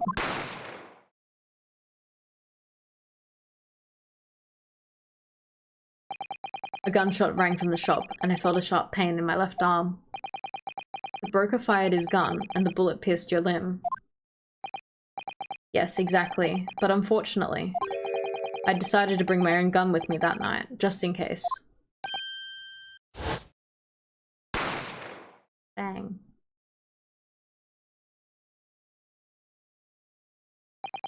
Before I knew what was happening, I fired back. The man had already turned to flee. I hadn't intended to fire in his direction, much less kill him. But unfortunately for both of us, the bullet hit home. It struck him in the middle of his back as he fled through the storeroom door for refuge. Ah, sorry. A sorry tale. It all took place in the blink of an eye. I don't imagine Nash and Ringo even realized what had happened at first. I was terrified, so I fled. And that's the whole story. That's everything that happened at Windibanks on that wretched night.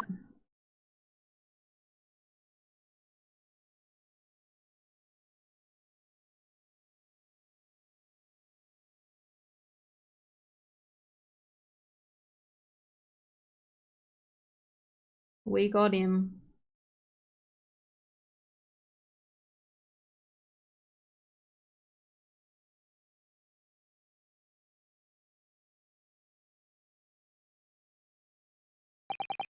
Earlier, you called McGilded a monster. Premeditated a murder? A man who used his wealth and influence to distort the facts and escape justice for the crime of murder. What tragic irony. But what you have done is exactly the same.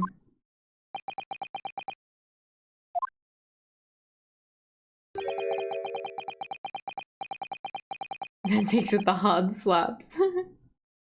You've become the very monster you saw and despised so deeply in McGilded. Yes, I think I have.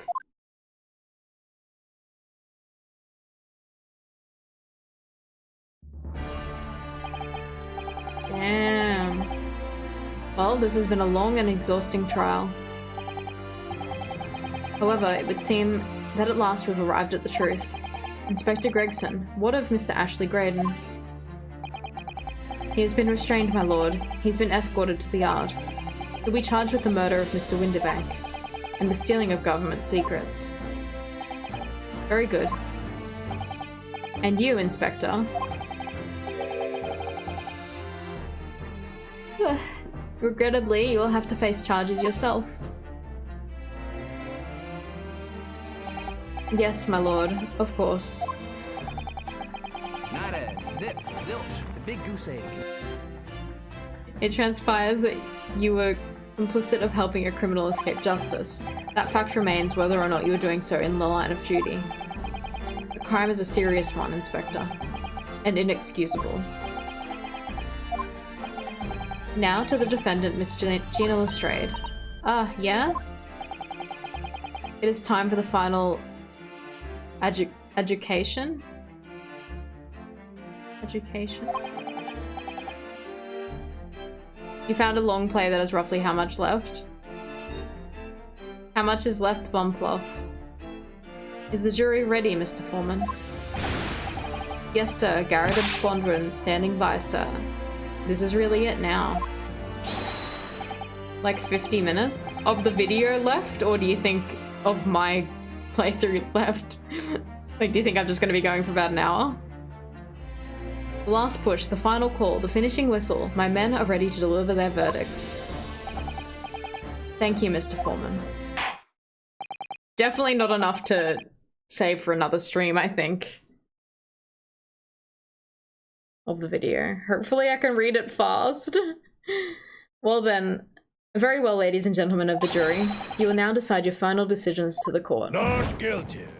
Not guilty. Not guilty. Not guilty. Not guilty. Not guilty. Not guilty. We still haven't really found out about this assassin guy.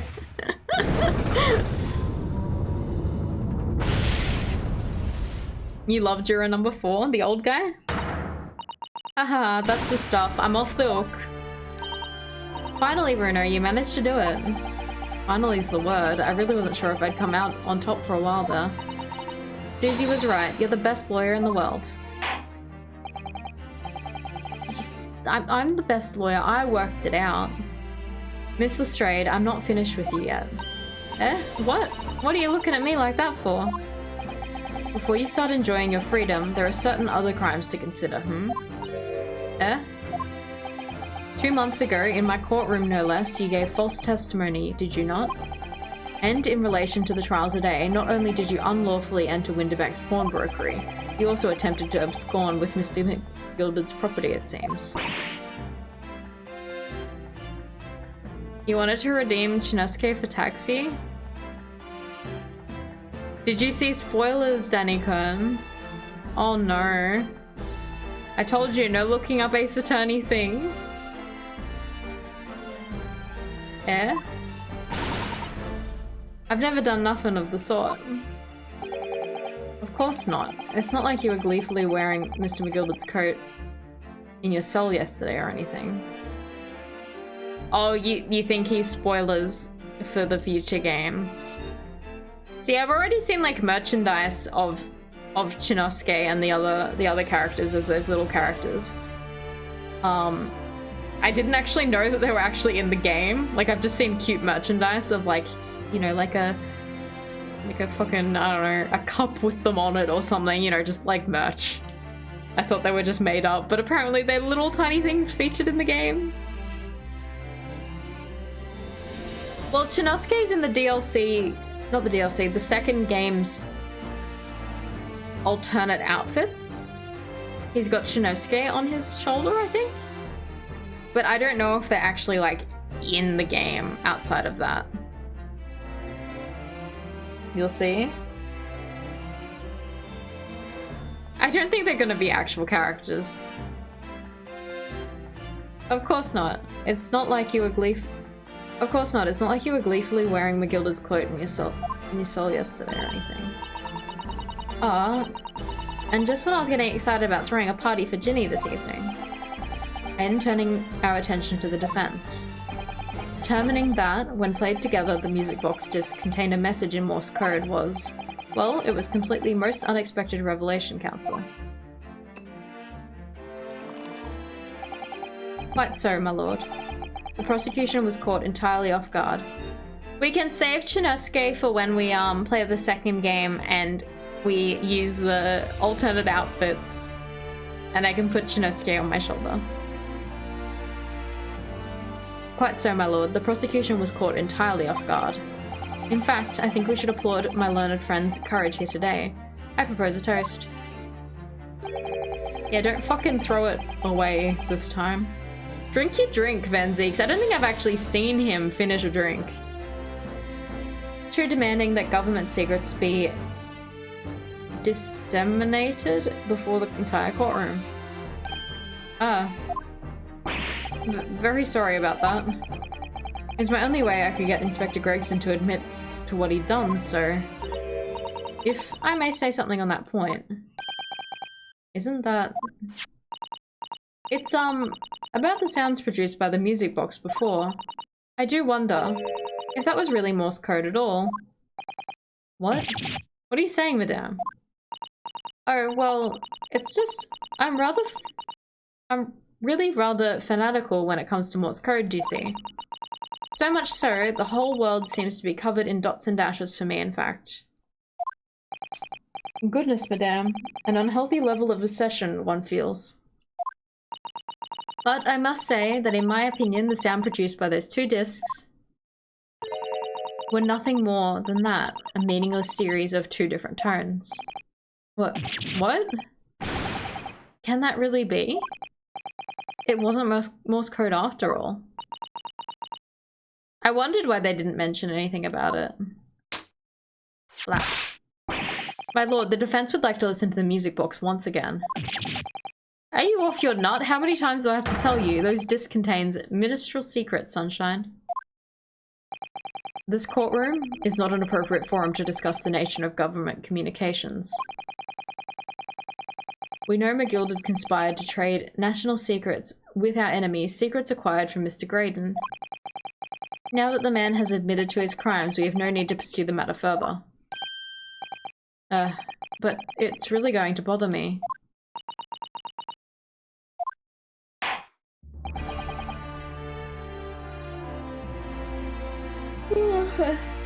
Miss Lestrade.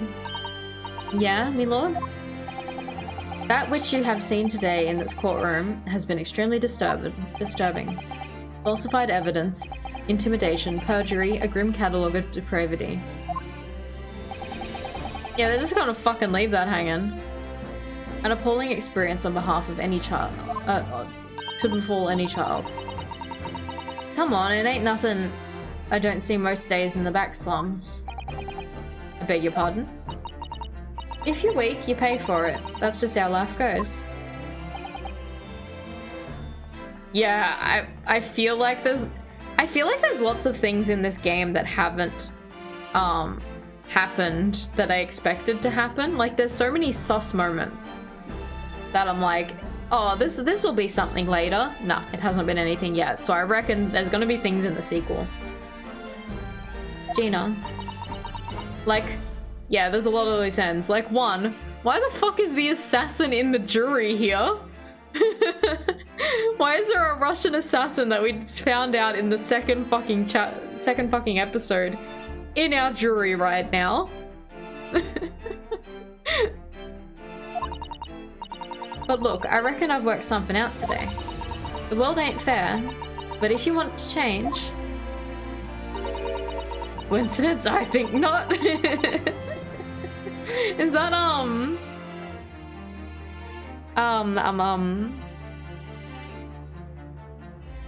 shit, what is that from? Is that Toy Story 2? I wanna no, wait. No. What is that? No. Incredibles? Is that from The Incredibles? No idea if it's a reference to something. Yeah, it's The Incredibles. Yeah, it's the teacher. No, it's the teacher that he's trying to get the speedy boy, the speedy son. Yeah, he's trying to get him oh, enjoy the lurk. Yeah, you know what I'm talking about, Danica. And he's like, there, he moved there. And then like everyone's like, what the fuck? And he's like, coincidence? I think not. Yeah. Yeah. I knew it was some kind of Pixar movie or something. You gotta start at home, you gotta change how you are yourself. Well, it's a very laudable lesson, I would say. Very good memory. No, I've just seen these movies all the times.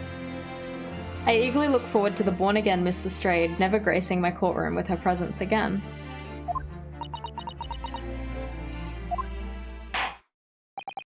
Now, with regard to the murder of Mr. Pop Winderbank, proprietor of a pawnbrokery business on Baker Street, I hereby declare the defendant, Miss Gina Lestrade.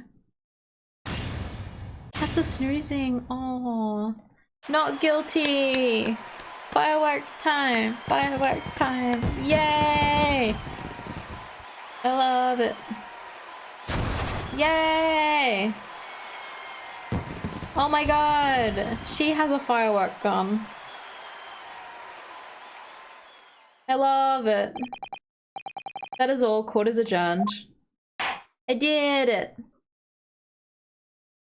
But yeah, now there's gonna be this like end section and they're gonna be like, oh my god, it's just us two. I'm gonna have an intimate moment. Everyone's gone, we're all alone. I'm scared. On a personal note, I must say you've surprised me, my Far Eastern friend. Dinner date with Van Siegs. Oh.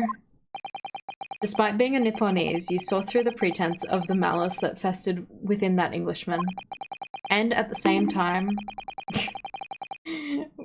saw through the grime and surprising heart of your English client. You have a curious talent for judging character, especially considering our very different cultures. I don't think there's anything curious about it.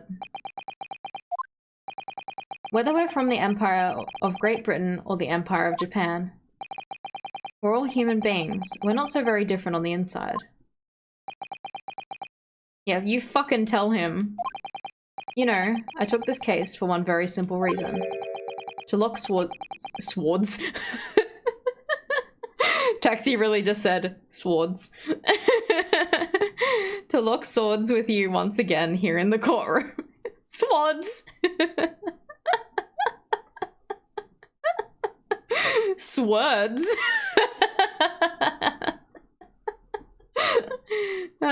To lock swords with you once again in the courtroom. See, I think I was reading like this, like the start of the word before it loaded in. You did? When I encountered you for the first time 2 months ago, it reminded me of a toasting friendship and trust of another Nipponese, only to find my trust betrayed. Who? Who do you know? You have another Japanese friend? Is this why he's intrigued by us? I thought you... though you, I'd hoped to look into the eyes of the man I once knew and try to understand. Who? You mentioned something similar earlier today about total betrayal at the hands of the Japanese. What happened exactly? Well, you may ask. And one day, when the time comes, you will learn the answer, whether you like it or not. Alright, then I'll wait for that day if I must. They're gonna fucking leave us hanging on this too, aren't they? Oh my god. They probably planned out the first, who is in his age bracket. They probably planned out the first game and the second game, like, stories intertwinedly, I think. To, like, give... I don't know. Or maybe they just planned the game and it was too big. So they're like, oh, we'll save that for the next game. And then they're eventually like, well, we have enough for the next game. Let's just make some cases and throw this shit in. Coming to be known as the Reaper of the Bailey and my retirement from the service 5 years ago. It gives me cause to wonder if our meeting has some deeper purpose. So, farewell, my learned Nipponese fellow. Until we meet again. Now kiss.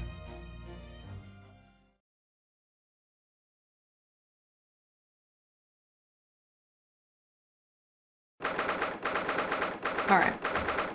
I'm actually going to have a very quick break because there's going to be all this end section and we're going to get through this tonight because I don't want to save this for another stream. Alright, be right back. It won't be long.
Cool, my stream deck didn't unmute anything.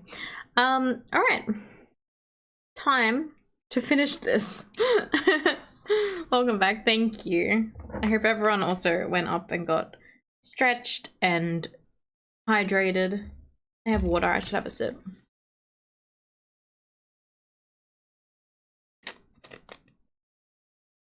Alright. It's done. It's over at last. But where's Iris disappeared to? Ah. Congratulations, Gina. I knew it all along. I knew that you were innocent. Well, you did what you said, Mr. Naruto. You believed in me right up to the end. Yours, what is your name? What's odd about it? I told you I had faith in you, didn't I? No one ever has before, you see. Kept a promise, I mean, properly. That's awful. I figured something out today. All my life, growing up in the slums, I never trusted no one. But that's just because I was scared of being stabbed in the back. I mean, the more you trust someone, the more it hurts when they let you down. Yes, I think I can understand that. After all, I had a taste of it, that trial 2 months ago. Yeah, I love Gina so much. I hope she comes back. I chose to trust someone, and paid for it. That betrayal left a big scar. You know though, Gina, I worked something out quite recently too. Trusting in someone else really is an exercise in learning to trust yourself. And when your gut tells you it's the right thing to do, and your trust is rewarded, there's no better feeling in the world. I think I have you to thank for reminding me of that valuable lesson.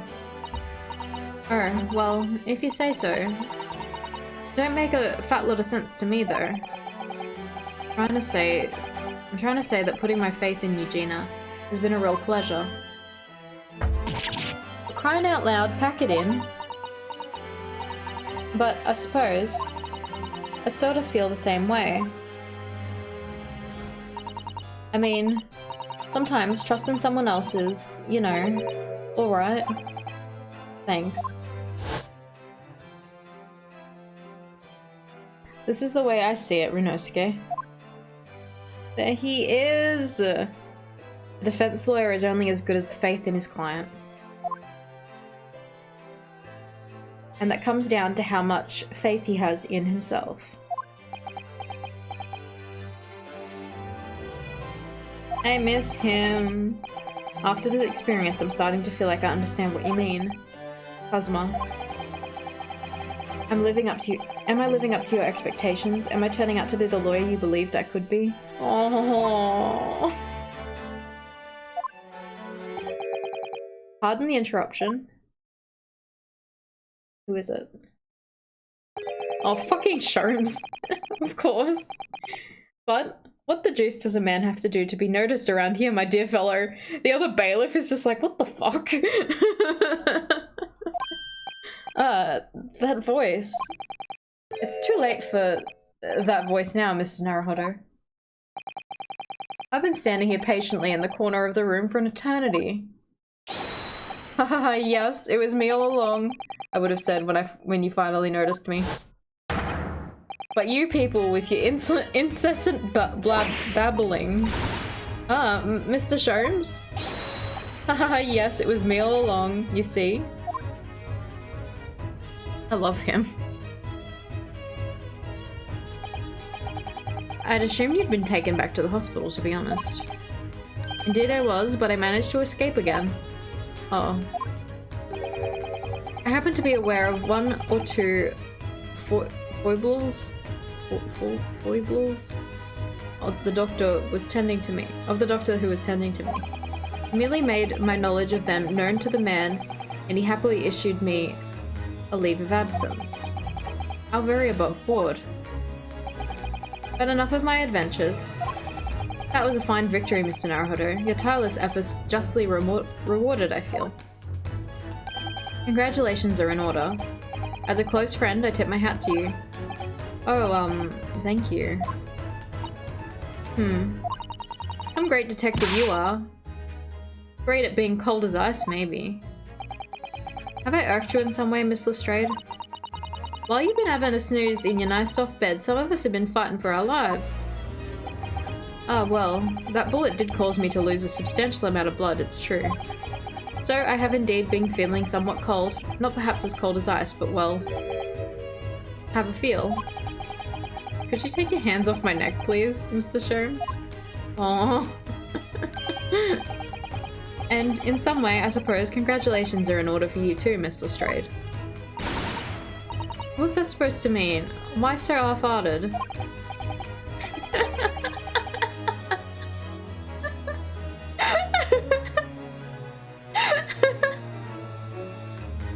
The way she says half-hearted. Half-hearted.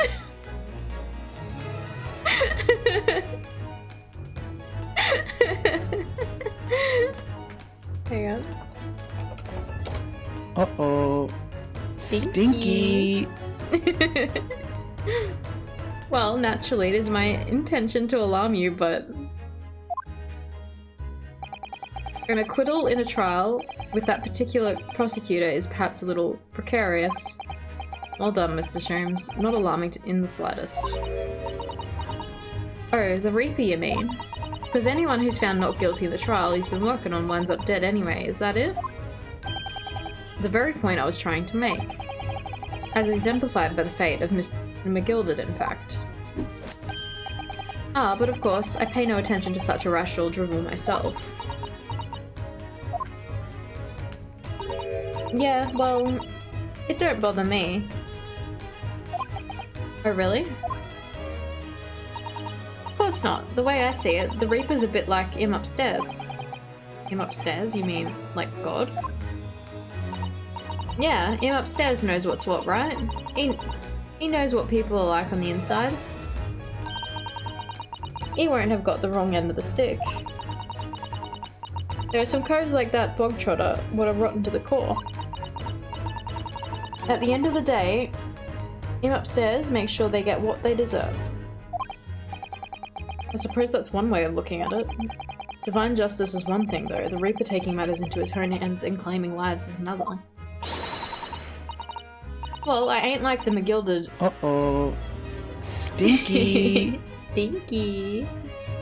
Well, I ain't like the McGildeds of this world, so I ain't scared. I got principles, you see. Uh-oh. Stinky. A trait in you which is to be admired, Mr. Lestrade. Oi, just give it a rest, alright? As I was saying, congratulations are in order. The news of your acquittal was very welcome news to me indeed.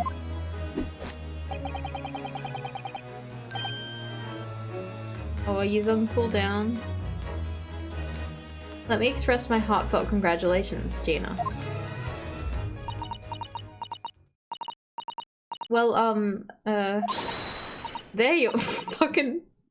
I love when he just falls backwards. It's the best animation in the game. There you are, Hurley. How long have you been here? Stinky. Honestly, I went to the main entrance especially to meet you there. Ah, Iris, my dear. I do apologize. But wait until I tell you what happened. This pair made utter fools of themselves. What happened? As you know, I have a penchant for disguise. I was hiding in this room dressed as a bailiff. But these dolts didn't even notice my presence at all. Haha, they had no idea. Can you imagine, Iris? Would you credit it? I'm not sure, really. Beg your pardon? I'm sorry, Hurley, but I just don't have the weighty presence you seem to think- You just don't have the weighty presence you seem to think you have. In fact, you really ought to be careful about that. It's going to land you in trouble one day. Aww. I'll be careful. Ouch.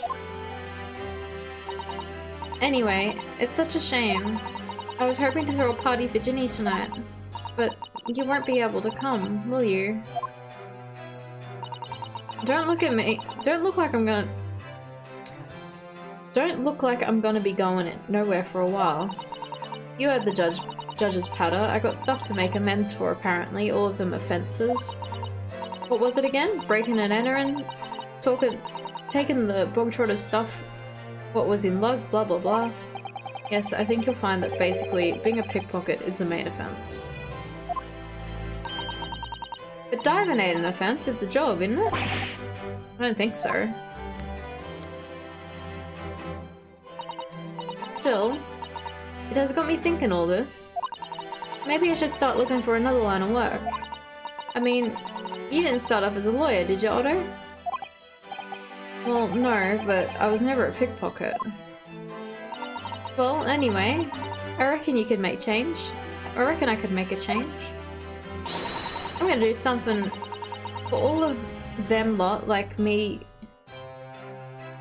I'm gonna do something for all them lot like me at the slum. Something that makes a difference for them. It's a wonderful idea, Ginny, and I'm sure you can do it. Adorable VTuber? Thank you. Hey Gaia, how are you? Did I miss what she said? Hee hee hee. What is it? You gave me a title? Adorable zombie VTuber taxi. I am the undead cat girl. Nothing. Miss Gina Lestrade. The prison carriage has arrived, ma'am. Come with me to a rear gate at once. You joined at the end? Yes, we are right at the end of this game. So if you care about spoilers, I'll give you a warning. The prison carriage has arrived, man. Come with me to the rear gate at once. Right. Well, looks like I'm off then. Yes, goodbye, Gina, and good luck. You caught old Eggy? Yeah, I did. I got him. Otto? Yes? She got a gun! Ah! What was that for? I don't know. I mean, I don't know what to say, so... Ah, indeed. Perhaps the situation calls for a phrase hitherto missing from your vocabulary, Miss Lestrade.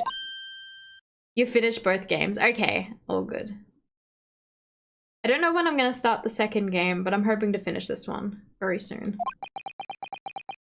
I've been going for a while tonight, though. On occasions such as this, I would recommend a simple thank you. Oh. Oh yes. It's good advice, Ginny. Right, I see. Well... Aww. Aww. Thanks, Otto. Aw, Ginny. Aww. Thank you for everything what you've done, for believing in me. I love her so much. She's so sweet. Not at all. In fact, that should be my line. Thank you, Gina.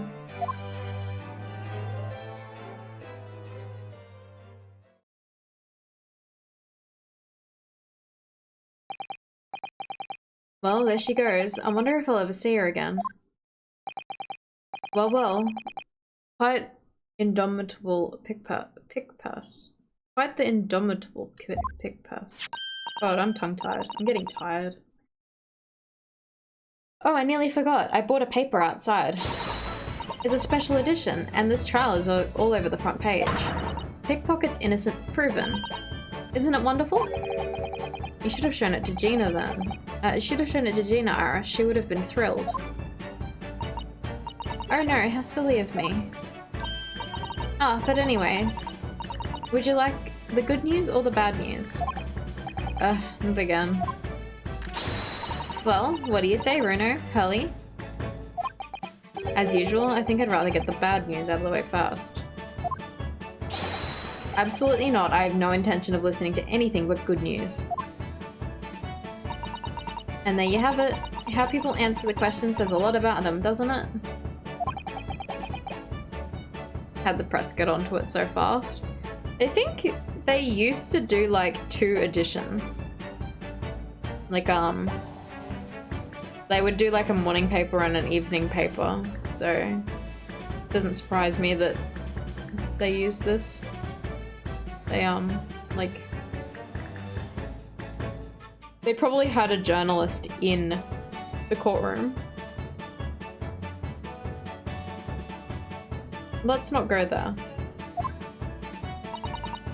Alright then, maybe let's start with the good news this time. Rain has finally stopped. It was a record level of rainfall, apparently. Well, that is good news indeed. We can journey back in greater comfort. Alright then, what's the bad news? The huge storm has left the seas very choppy. The channel in particular is awful, so sailings out of Dover have been delayed by a day or more. Wait, Dover? Oh my god, is Susato not here yet? Not left yet? That's right, if we head to the station immediately, we may still make it in time to wave Susie off. Let's fucking piss bolt, we're going. But, there won't be a train, surely. We couldn't be that lucky. Who do you think I am, Mr. Naruhodo? Mr. Sharms? I rushed to Victoria Station earlier and made arrangements for a special express. If we hurry now, we shall be there in time for dinner. And I know a fine restaurant that serves the most delicious baked sole. The great detective does it again. Indeed he does. I happen to be aware of a number of rail transport directors' foibles.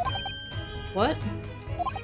I merely made my knowledge of them known to the man, and he happily laid on the locomotive elementary. Just an idea, but it might be wise to stop manipulating people in that way. What are we waiting for then? To London, Victoria.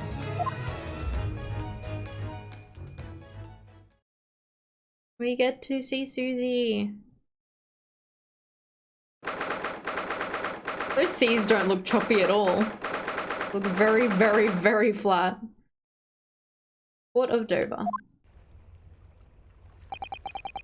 That took somewhat longer than I anticipated. Susie's boat must be about to leave by now. Miss Susato, where are you?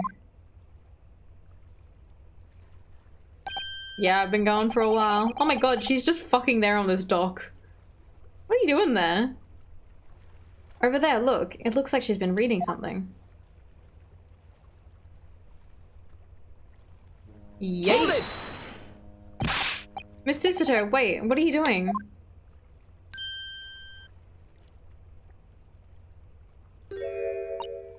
Mr. Naruhodo, what are you doing here? We came as soon as we could, after the trial, I mean. We heard that sailings were being delayed due to the bad weather, you see.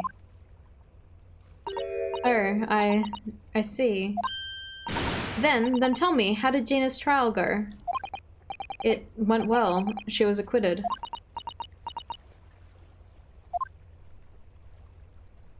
Aww. That's wonderful. Really wonderful news.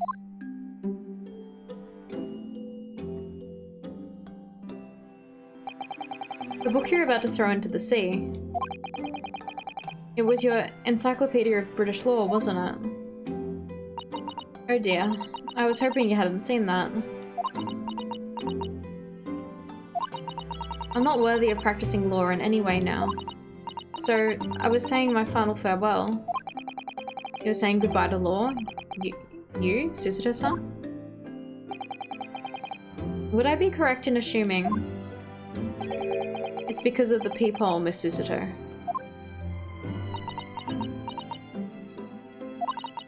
I deliberately altered the scene of a crime, and then I tried to hide the fact.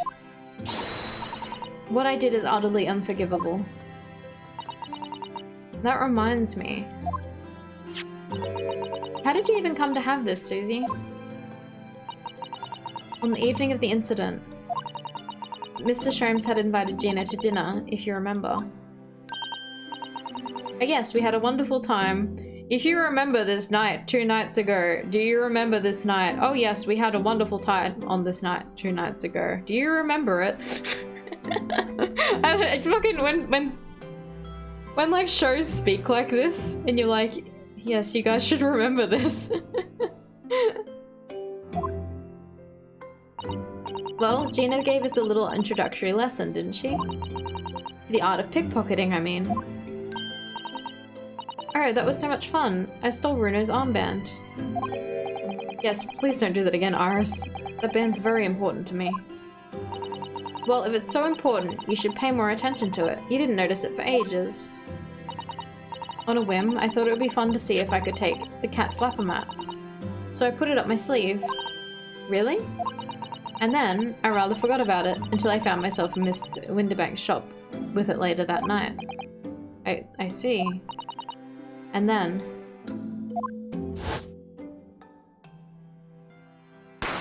there they are. Ah! Mr. Sholmes! Mr. Sholmes! Leave me, Mr. Naruhodo. Right.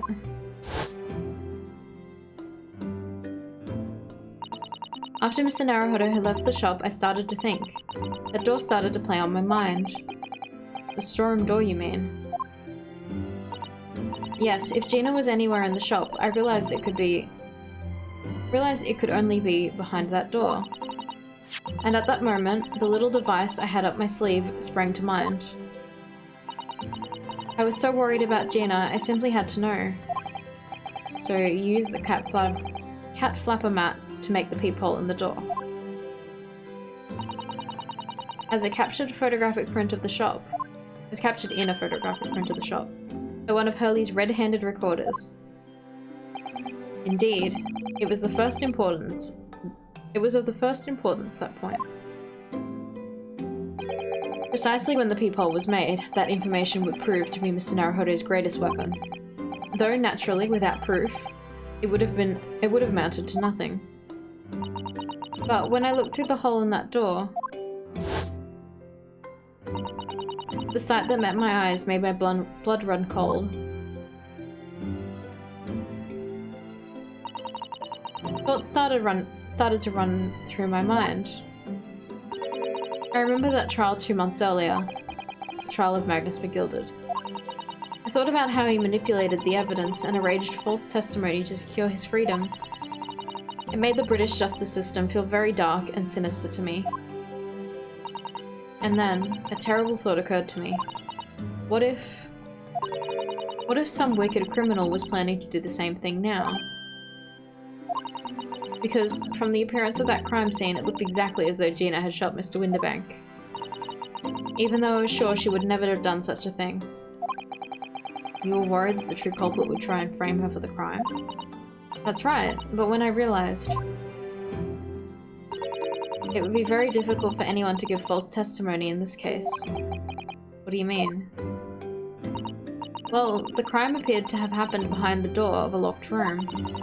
For someone to claim falsely to have witnessed it, there would have been a way to see beyond the door. Ah.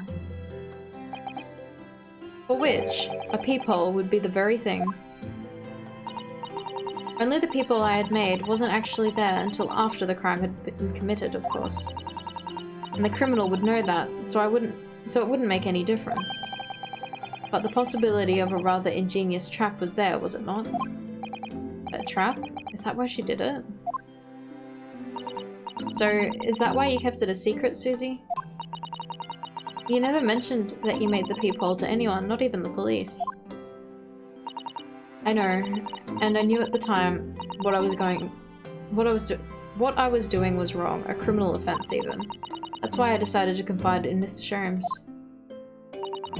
If Mr. Naruhodo was completely backed into a corner with no other possible means to escape, The truth about the peephole could save him. That was my plan. He really does think of everything. But then... Why didn't you just tell me everything before the trial began? My dear fellow, you're not thinking straight. If she had done that, it would have rendered you complicit in the whole escapade.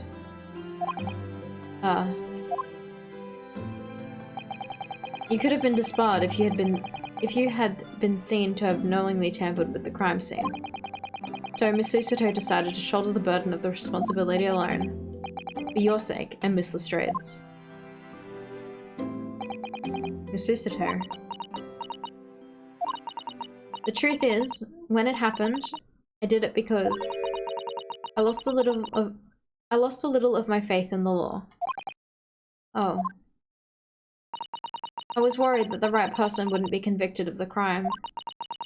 But the moment I allow myself to think that is the moment I lost my right to call myself a judicial assistant.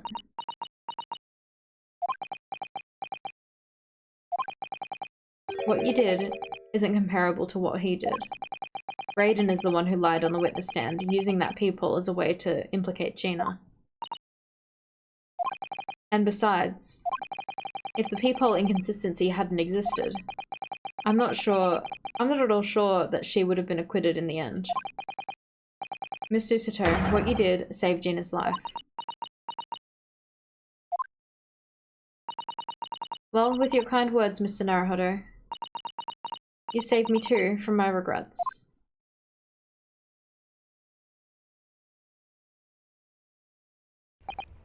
Well, we must all be thankful that Miss Lestrade's freedom has been assured. Yes, exactly. Although, some of the loose ends in that trial will continue to play on my mind, I'm sure. But the revelation is that the music box disc contains secret messages, Mr. Naruhodo. What a triumph to work that out. I'm full of admiration. Well, actually, that argument wasn't quite as compelling as I thought it was. Oh, wasn't? It wasn't? There was a communications officer among the jury members, you see, a telegraph operator. And he said that the majority of the sounds in the disc were just meaningless tones. As one would expect, after all, we are talking about secret government communications. No doubt they are written in cipher to avoid being readily understood should they have been intercepted. In cipher? I see. So then, we could never have hoped to understand the message anyway. Nonsense, my dear fellow. It's quite a zero-pipe problem, I assure you.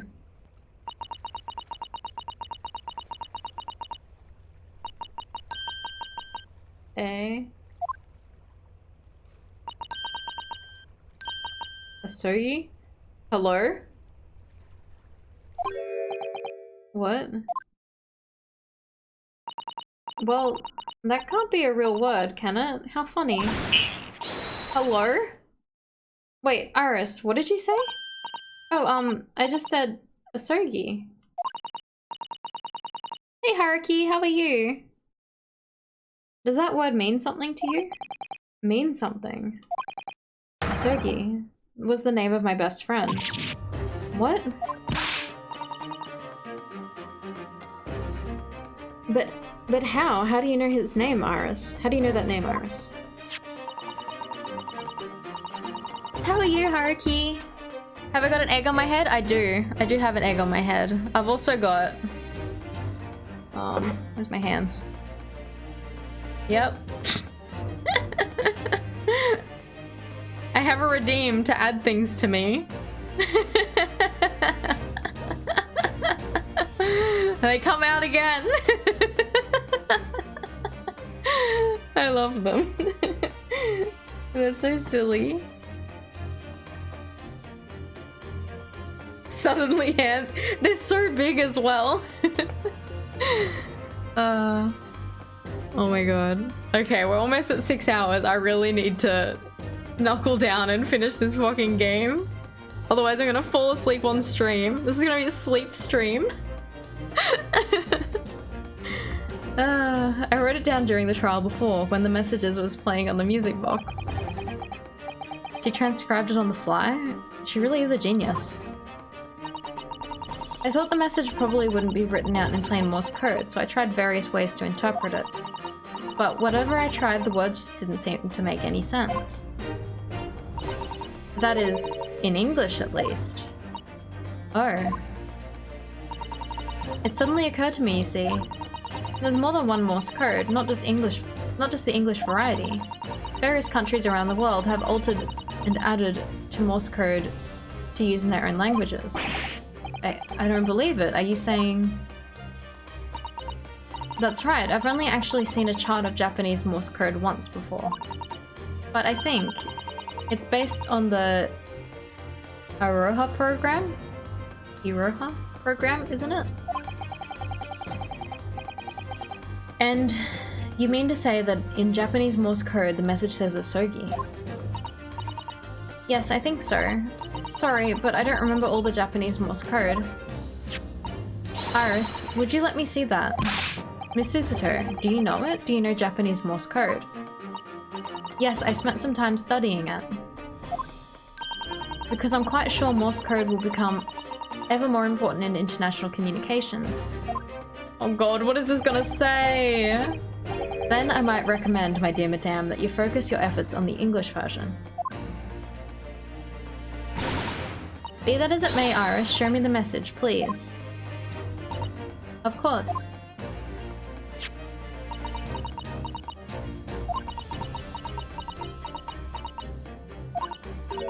But what can this possibly mean? Whatever is in that long sequence of supposedly meaningless dots and dashes is made the color drain from Susato-san's face. There's no doubt that this message is written in Japanese Morse code. So the British Empire has been using Japanese for its secret communications. I don't understand the reason why, but the message appears to be a list of 4 people's names. 4 names? The first is Kei Asogi. Kazuma Asogi. Why was his name on that disc? The second is A Shin. Shin? I don't recognize that name. The third is T Gurigason? Gregson. Ah! Tobias Gregson, yeah! Greg. Ah, it would seem Tobias Gregson is the third man on the list. And what's his name doing in a secret government communications as well? And the last name. What's the matter, Miss Susato? It's just so strange, so unexpected. Oh, what is it, Susie? Don't keep us in suspense. I'm scared. I'm scared. Last name is J. Wilson. Oh. What? Wilson? John H. Wilson? You mean Daddy? Oh, I knew this would fucking come up. It only says J. Wilson, so I'm afraid I can't be sure. Then, after the 4 names, it reads, if I translate from Japanese, that is all 4. And that's the end of the message, or rather, the end of what you noted down, Iris. I just can't believe it. Who would ever have thought that those discs contain Japanese Morse code? Not to mention the strange list of some disturbingly familiar names. It would appear that this particular message is a communication of some kind between Great Britain and the Empire of Japan. So, Daddy could be in Japan then, where Susie and Bruno came from. Oh, well... no. It's not very likely really, is it? I mean, there are thousands of people with the surname Wilson, and there must be lots of J's among them. Professor John H. Wilson, visiting professor of the medicine at the Imperial Yume University. But we can't tell Iris about that now, we just can't. She's gonna be mad when she finds out you've kept this secret though. It's so strange, somehow in solving the case of Mr. Winterbank's murder today, I feel like I've rolled back a boulder at the mouth of a very dark cave. I'm scared. I do wonder if perhaps it is a dark cave that we shouldn't go wandering inside. These are government secrets. Of course we're gonna wander inside. Honk. Yeah, zip, zilch, the big goose That's egg. it, Danigan. That's what the goose says. Honk. Oh dear, the ship's going to set sail soon. Yes, it seems so. I'll sail on that steamship first to the port of Dunkirk in France. Then I'll change to a larger passenger vessel bound for Japan. You're really going then, Susie? We wish you a safe passage, Miss Susato. Thank you so much. I wish you all the very best. Miss Susato, I had hoped that you'd always be at my side to guide me and support me. Mr. Naruhodo, please, come back soon. As far as I'm concerned, you really are the very best judicial assistant in the world. Oh, I love them. Oh, she's gonna make me cry just from her crying face. I'm quite sure. I'll be back before you know it. Really? Really, Susie? Oh, now don't forget, Iris. I made you a promise I've yet to fulfill. A promise? About your manuscript. Ah. Oh yes, the Hound of the Baskervilles. Hope you're ready for the sequel. I'll probably have a break between this and the sequel, but I do want to play it. Well, I'll be waiting for you then, Susie. A promise is a promise. Definitely, Iris. My god, I feel like my voice is going a little bit after 6 hours of reading. Mr. Naruhodo? Yes? Do you remember the first time we met? Yes, of course. On the SS Burya, when I was dragged out from that wardrobe, still half asleep. That is not correct. If I remember rightly, you threw me halfway across the cabin with a Susato takedown. Get some wets. Thank you, Lady Ma. Yeah, please no spoilers. Please no spoilers or any foreshadowing or hints to what's to come. If I remember rightly, you threw me halfway across the cabin with a Susato takedown. You know very well that I'm talking about after that. It's strange, but being thrown together as we were in that case, I somehow felt straight away that you were the perfect person to continue Kazuma-sama's great legacy. It doesn't matter if it's a spoiler or not, like, no foreshadowing or anything is considered a spoiler for me.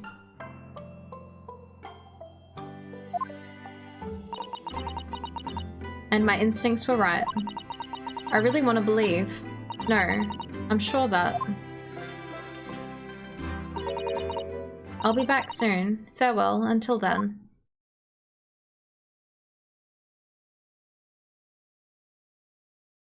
Are we done? We're almost done. Oh my god, it's a cutscene.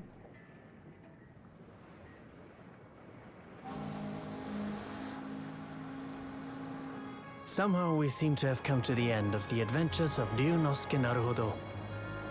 Or the first volume, at least. Yeah, sequel. Goodbye, Looking back Queen. now, I will miss it you. feels as though fate has led me on this journey. Oh, they're so cute. Oh my god. And the cat. The cat is there. Fate led me to becoming a lawyer, to traveling halfway around the world, to meeting the great detective. I'm sure there'll be trials and tribulations ahead. Of course there will. Literally trials. But whatever happens, He is a lawyer. I know I'll be able to turn my fortunes around. I love you. I love you. After all, I have the greatest friends in the world on my side. I love them all.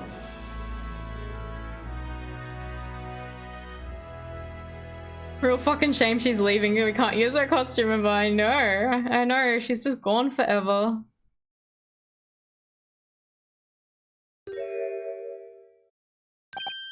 Ah, yes, Mr. Naruhodo. Yes, Mr. Sherms. I have some rather awkward news. The railway company has decided to sue over the special express train, apparently. Huh? It caused such a commotion on the line, all the other trains had to wait at stations. But really, we should never have made it to Dover in time otherwise. We would have never made it to Dover in time otherwise. Anyway, I explained everything and how it was all your fault. Oh my god, I hate you. I love you, but I hate you. Huh? I believe a formal complaint should be delivered to your office tomorrow. But not to worry, my dear fellow. According to Miss Susato, you love defending yourself in court. Huh? It's alright, I'm perfectly happy to testify. He really didn't look like the sort of man who'd do something so outrageous. See? I love them. Mr. Sherms? Yes? A word if you don't mind. Why, certainly, any word you like. Bellow it out, my dear fellow. Oh yes, I love Runo's words, and I know just the one he'll use here. Is it an objection? Then, I really must say... Objection! Yeah! Yeah! We did it!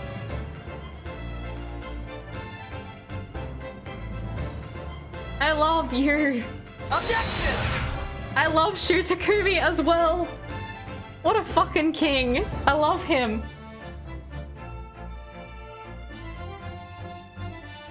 I love you! In the following weeks, hundreds of music- oh god, it's gonna go too fast. Something was afoot, although it transpired and I had- I advised them for sale with used by Mr. Sherms to solve an important case. And the money I've earned, consulting detective work pays a pittance by comparison.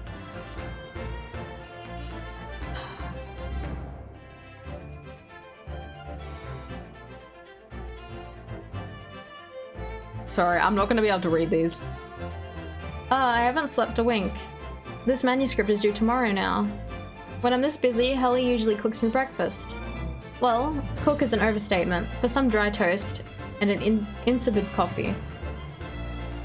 I do miss Susie and a lovely Japanese breakfasts.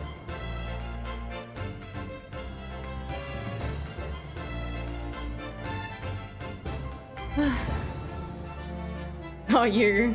Witness, your testimony is riddled with contradictions. Exactly. Rarely do rare Kobun coins hide under rare stakes themselves. That fucking stake. Well, I don't know, sir. Knows his father is an innocent man, or witness, my courtroom is no place for your petty arguments. Yeah, the judge! Yeah, the judge!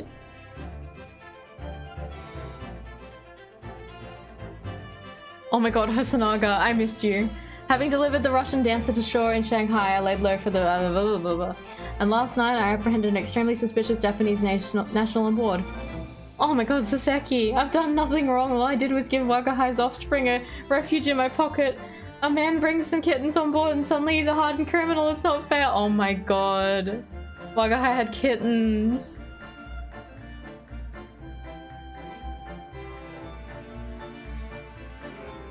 Reskinned Pain. He is literally Pain though. He's like an ancestor of him. Scientific investigation will be the gold standard for policing in the new age. I dreamt of a word governed by the tenants in order of discipline. Like a great clock, in fact, whose hundreds of parts mesh together in perfect unison. Now, if you'll excuse me, I have but 2 minutes and 37 seconds to my next appointment. I'm so sus of this guy, Danikon. This guy just looks like a villain.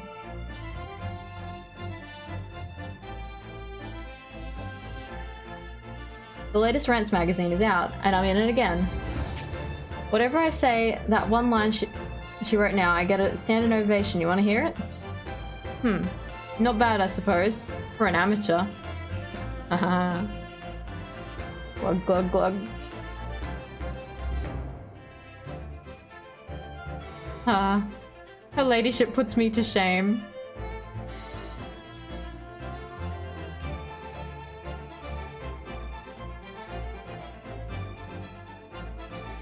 Hello, Hayes. You woke up to you apparently taking a shower. You don't remember waking up though. Oh my god, Hayes. I've been visiting the old girl on a daily basis, of course. Must say battling those belly stairs every day has done wonders for the dicky peg. Managing rather well in the housework too. Got this maid business taped up, I say. Hoping the gossiping neighbors don't realize the man of the house has his own maid. Oh my god, you are sus.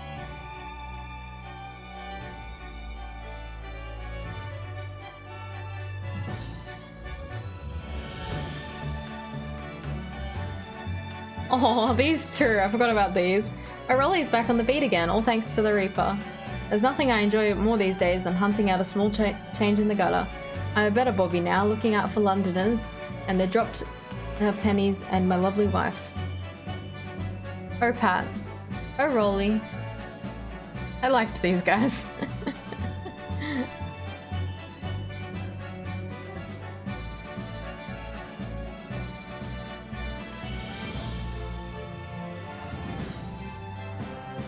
Oh, Gina. Looks like I'm gonna be doing time for a bit now. But Iris comes every day for a natter, so it ain't too boring. She's always going on about them cases what Sholmes is looking into. Criminal investigations are kind of interesting when you get into them.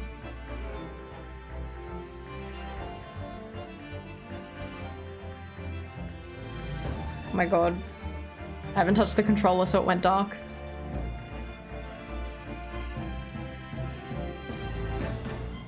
Which character's my favorite? I'm not sure. Yes, I renounced my upbringing and chose a life of sophisticated crime, but regrets? Please. Give over, bruv. This ain't the Ash we used to know. We got time here to plan the comeback of Milverton and Skulkin Milk Run, right? The three Muskawatsits. Milking the out neighborhood for all it's worth. Yeah, it might be the two Skulkin brothers. They might be my favorites.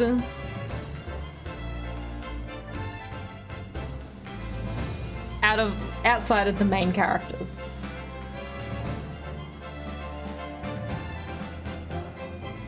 I think out of the main characters, it's either Susato or Sholmes.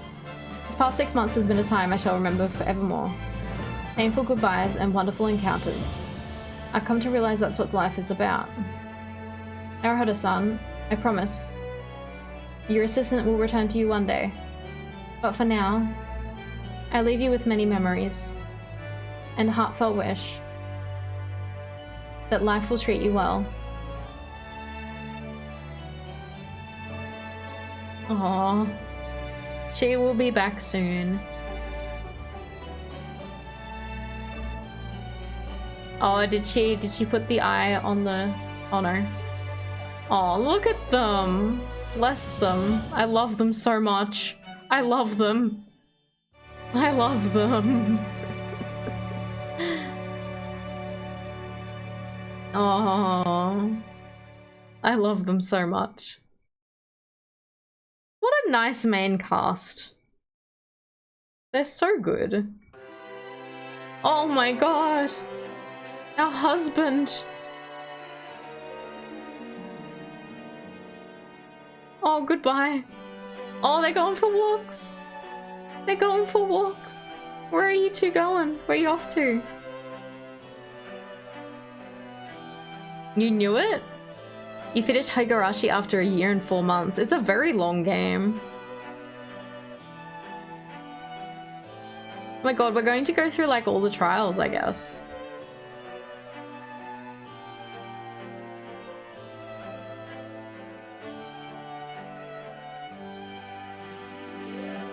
I forgot about the Swan Lady. No way they're gonna leave us without Kazuma popping up, yeah.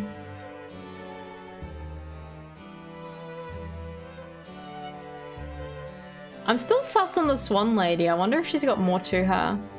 And I hope Susato's dad will be okay. We barely got to see him. And I liked him. I wonder if we'll go back to Japan at one point.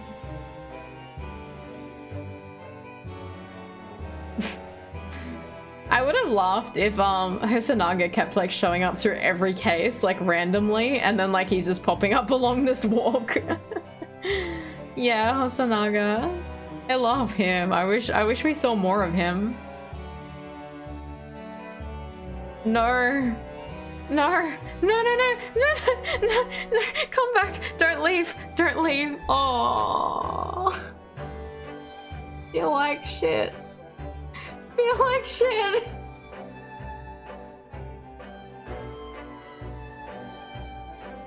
Feel like absolute shit. I want my husband back.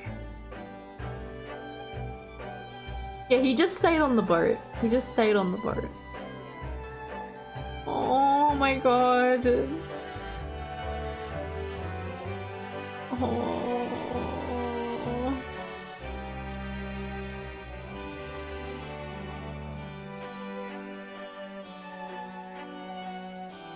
I feel like shit. I miss our husband.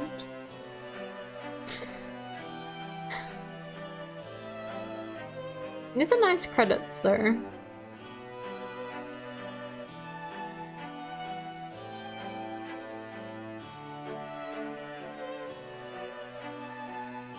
It is cute.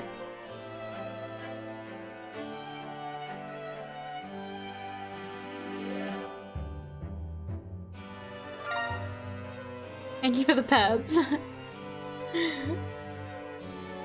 Fucking McGilded. He could just not appear. I would have been happy if he didn't appear in the credits. Oh, there he is. The other husband.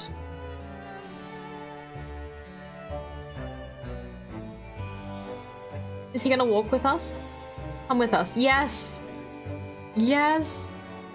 We're all going for a walk! Think Gregson's gonna have a walk? Think he's gonna come with us? Come with us, Gregson. You can join in. Damn. Oh my god, can Saseki come with us? No, the cat will. The cat will, surely. Nah. Bye, cat. Come on, Iris. Yeah! Fucking Ben Seeks in the background. Oh, there he is. Is he gonna walk with us? It is cute. Oh, look at them all.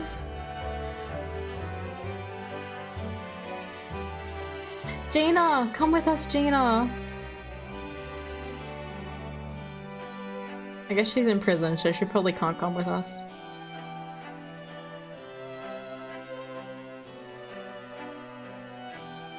Brings tears to your eyes, it does.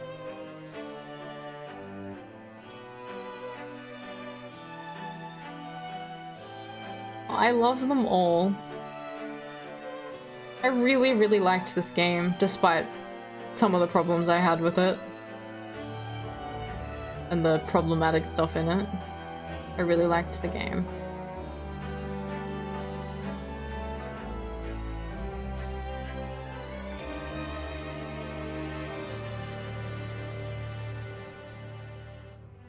I love them. I love them. Yay. Alright. I'm gonna have a break from Ace Attorney, and I have some other games to play in the meantime. We will get back to the second Ace Attorney game probably sooner than later, in all honesty. I'll probably play... It's them! It's them! I love them!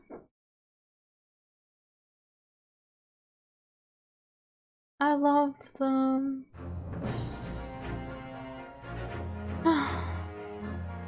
The pain never fucking ends.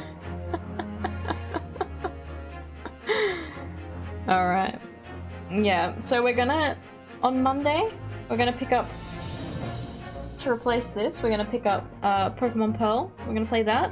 And then after I've played Pokemon Pearl for a bit, don't know how much I will play the special content stuff. I don't want to go looking into that too much because I was afraid of spoilers for the second game. Congrats on finishing the game. Thank you. Only took me fucking 14 streams and fucking 6 hours something for this last one. Ugh.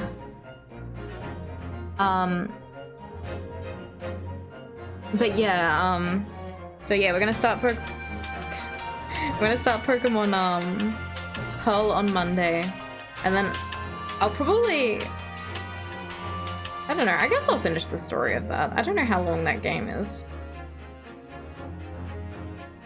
Mostly art stuff and a few bonus stuff for the first game. Yeah, I wasn't sure. I didn't want to go digging too deep, just in case. I'll probably look at them after I've played the second game. Alright, let's find someone to raid.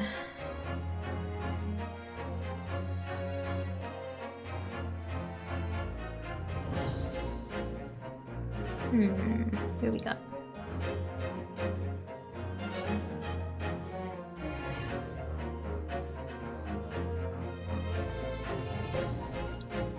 We're gonna raid Suvi. It's not often that I'm up this late to raid her, so we can do that. Alright, alright, so next stream will be on... Hang on, let me shout.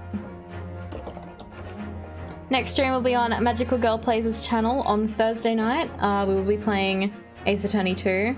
And then on Friday, I will be playing Pandemonium on my channel. Yeah. But then Monday, we're starting Pokemon. I'm so excited, because I've had this game since the weekend, and I'm just like, I want to play it, but I'm saving it for stream. Alright. Taxi raid beep beep, please post it in the chat as we go through. I'll see you guys Thursday on Maho's channel or Friday on my channel. Alright. Good night, everyone. Thanks for hanging out. Thanks for sticking with me for fucking over 6 hours. I'm gonna fucking go to bed. Alright. Good night. Good night, everyone. Thank you for hanging out. Good night, good night, good night.